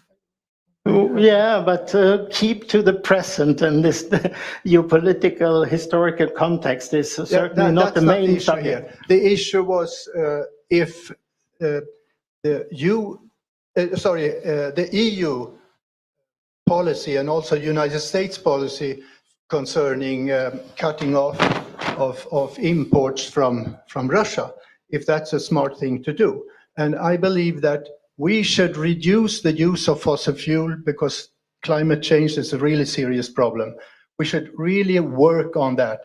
But if you have a situation like now, when you suddenly cut off large quantities, the effect of that is very much higher prices. And those higher prices globally, because it affects both fossil fuel, it affects export of wheat from both Russia, which is the largest exporter. It includes export of nutrients, which also Russia is the greatest exporter in the world. That increases food prices. It affects people's possibility to pay for food because the prices are so high. People will actually die, and we're talking about millions. It's not a small issue. I don't believe in that policy. But to reduce in a smart manner the use of fossil fuels, yes, it's very important. But to do it like bang, like this, it's crazy. Somebody else? Vasna. So I think I just need to come in on this because we have to be careful not to simplify some of these issues. There's been mention about the energy poverty and the energy price hikes that are happening, especially in the UK right now.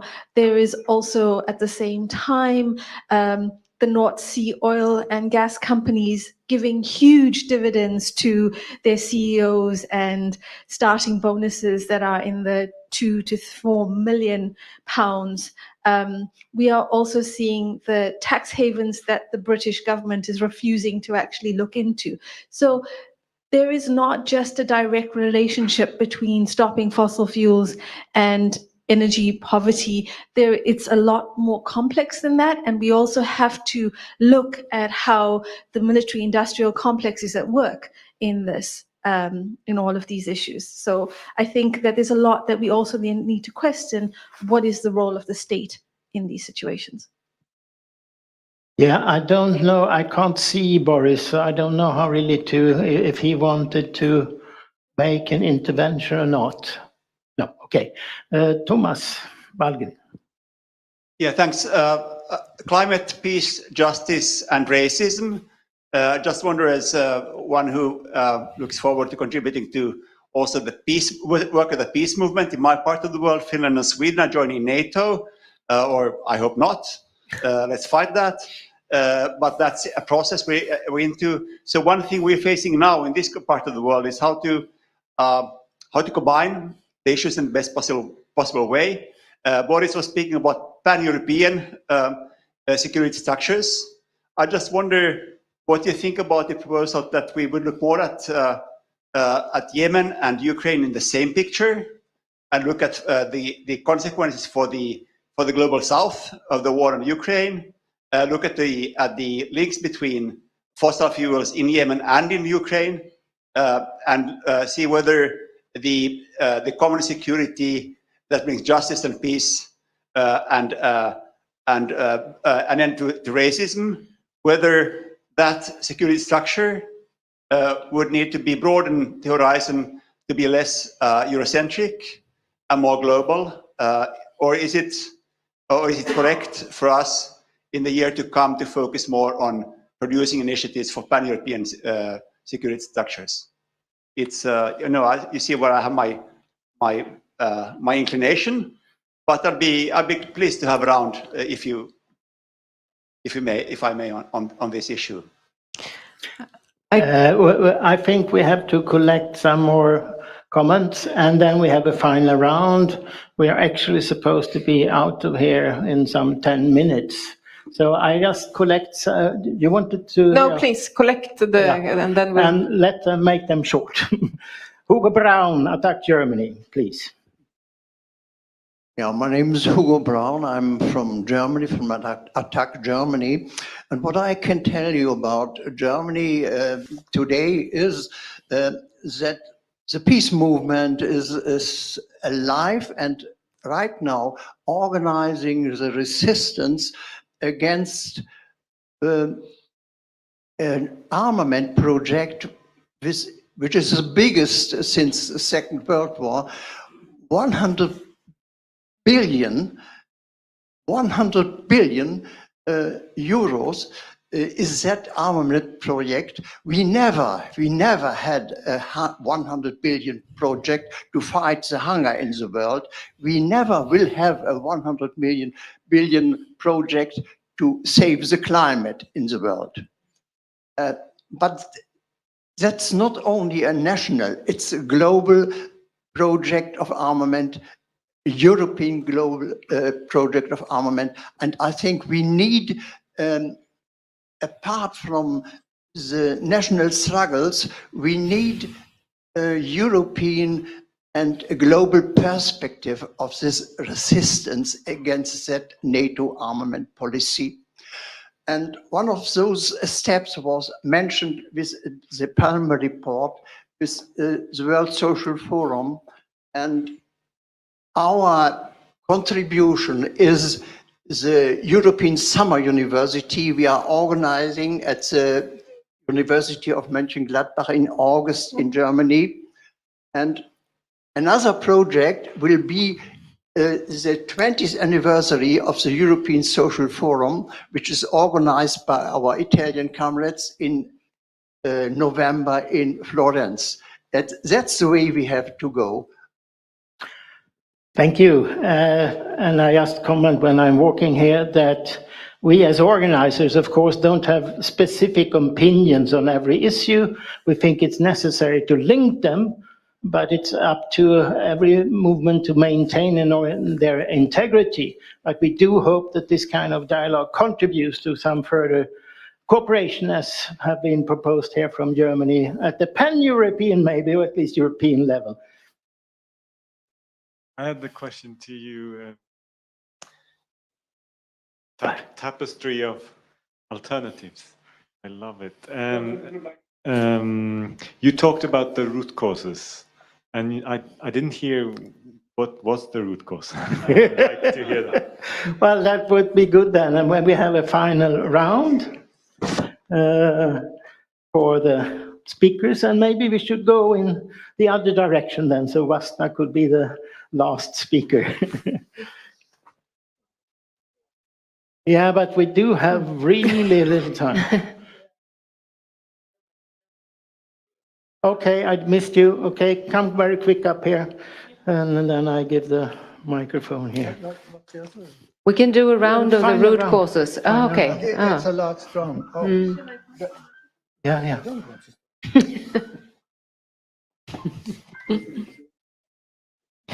Ingen av oss har. Okay, wait. Thank you, and thank you for the opportunity to make questions in this important People's Forum. And I have my own takes. One is a local perspective, and the other is more international perspective. And I would like also to make a comment about the Durban Declaration, FN's conference in Durban 2009. The Swedish delegation was led by the former chairman of Social Democratic Party, Munic, and they literally walk out the conference. And they actually make this point the civil society driving the work against racism. What's more disappointed, it is the Swedish authority hasn't yet translated the final document for the Durban Declaration and the actions and program against racism. That's one thing. My questions, the first question is to Beryl Bakeman, and it's what's the status on the work of UN's decade of African descendants in Europe. It is our international obligations, and every country have to implement. And the problem we have in Sweden is there is not a part of the public debate because we haven't translated that. The local politicians and the officials, they never know about that work. So I am from Afro-Swedish Association. The African minority is growing, and they live in very bad conditions. They have less income, and they have bad housings.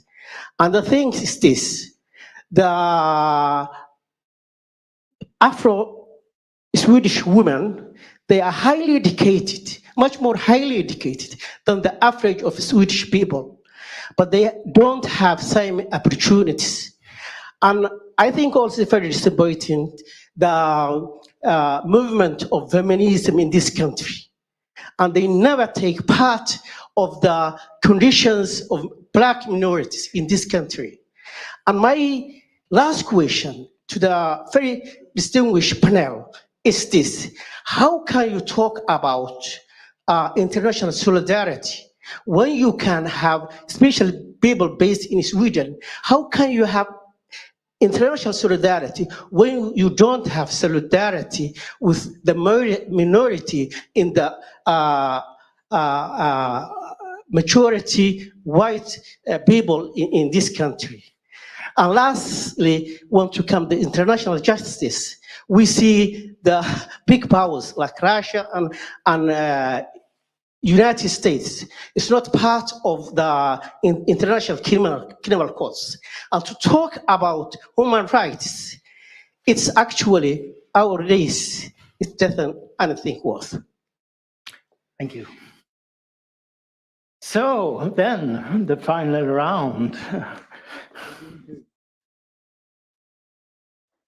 Where do we start? I can begin by just begin saying by that I look forward to more discussions later, but I will give more time for others to speak now.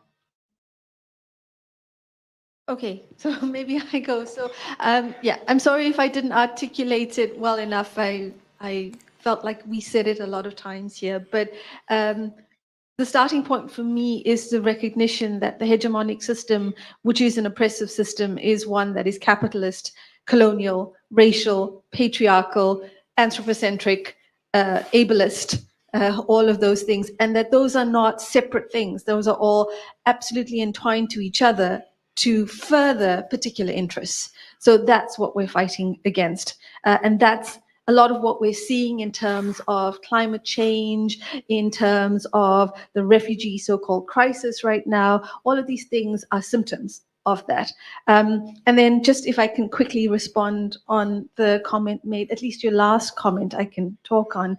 I think you're absolutely right, is that one of the issues in Scandinavia that we have to be able to talk about is racism within Scandinavia.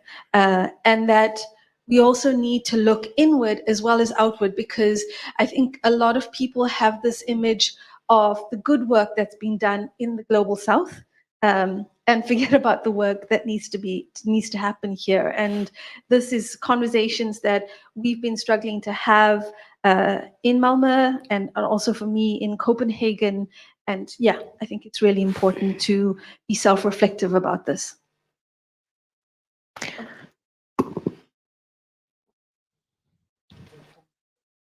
I think, honestly, I think that he has given the answer.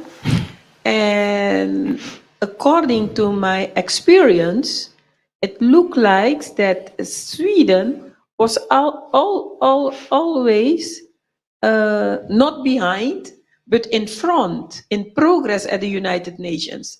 The most of the issues of the African diaspora, because you know that the Decade for People of African Descent started with the Year of African for African Descent in 2011, came only because of the fact that there was no political will.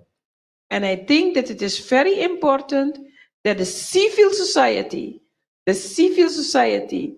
put hands together, including the parliament. I was here in 2012 and I spoke about the International Year for People of African Descent. I spoke of the value, in fact, of the Durban Declaration, because it's the Durban Declaration is the only action-oriented program of action that covers all the issues of concern. So it is very important that the people, not only African descended people, but all people who are facing racism, several kinds of race, put hands together and make sure that these documents are implemented in a national action plan. And remember that when Sweden was boycotting the Durban Declaration, the 20-year anniversary, I didn't hear any Swedish organization beside Jan Loon, who is, and I think the lady next to him, who campaigned in a Pan-African coalition to put the issue on the agenda. And I was nominated as one of the speakers. So it came only because of the civil society. So use your power as civil society, because in the United Nations organ, there is place for civil society. Okay? I think that this forum, prior to the UN, I think, conference, is a very important one. And that is how you can organize yourself also.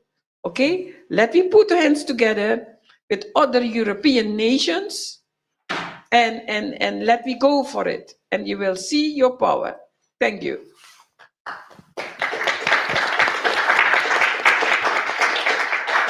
I would like to respond to your question about NATO and Finland and Sweden. First, I think it's interesting to note that Russia has had military confrontation with a couple of countries on their neighbors. It has always, in every case, as far as I understand, been local majorities who don't think they have ended up on the right side national border when the Soviet Union was dissolved in smaller parts. And then they say in Finland and Sweden that, oh, we will soon be attacked also, so we've got to get into NATO. I think it's crazy, completely crazy. There is no threat of that kind. And the other issue connected to this is that there's no way to have peace in the world if we try to isolate big countries like China and Russia. The only way to have peace is to talk to other countries. We don't like everything they do. We don't like everything. Well, actually, the other ones don't like everything they do on the other side. But the only way is to discuss, have a dialogue, try to see how can we combine. Because if we want security, it has to be security for all. We can't have security for some and not others.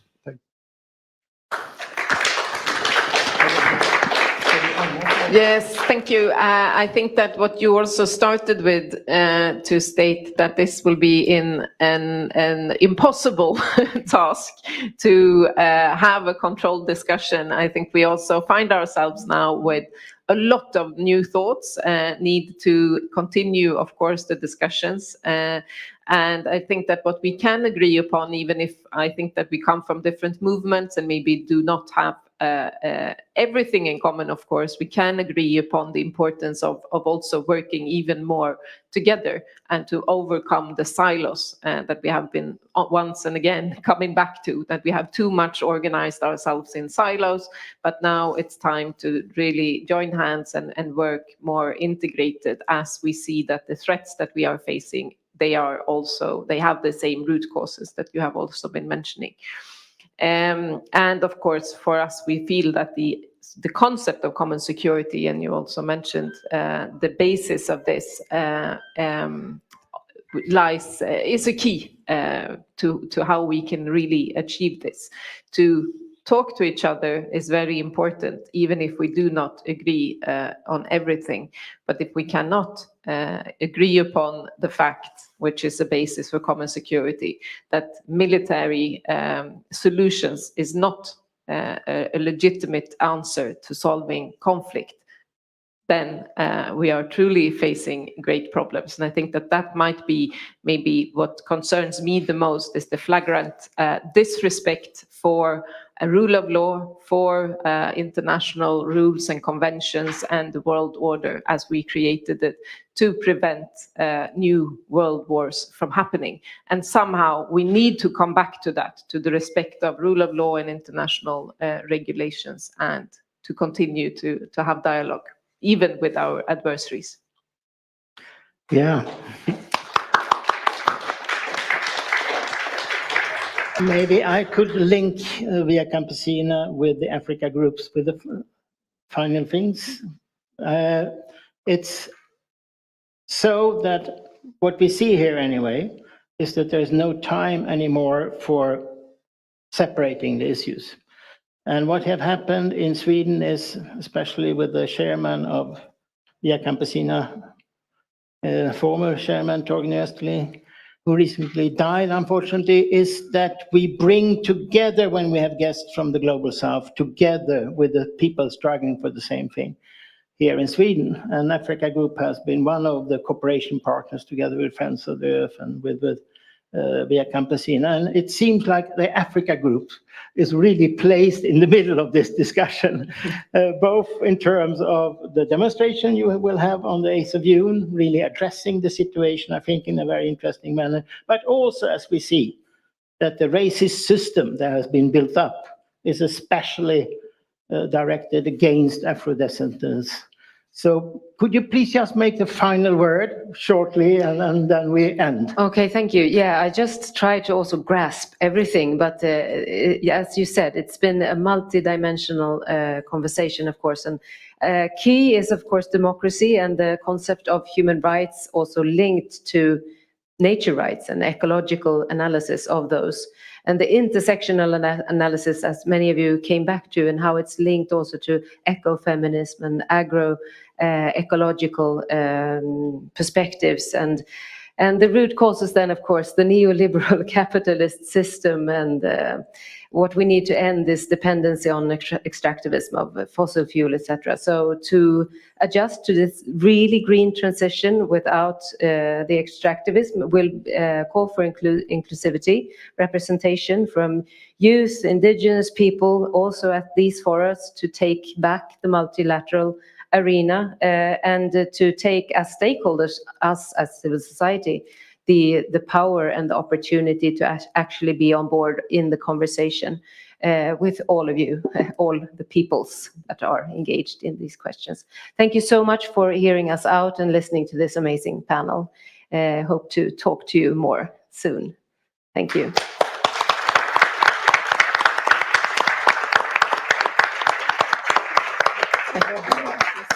Message. End it. Ja, jag vet.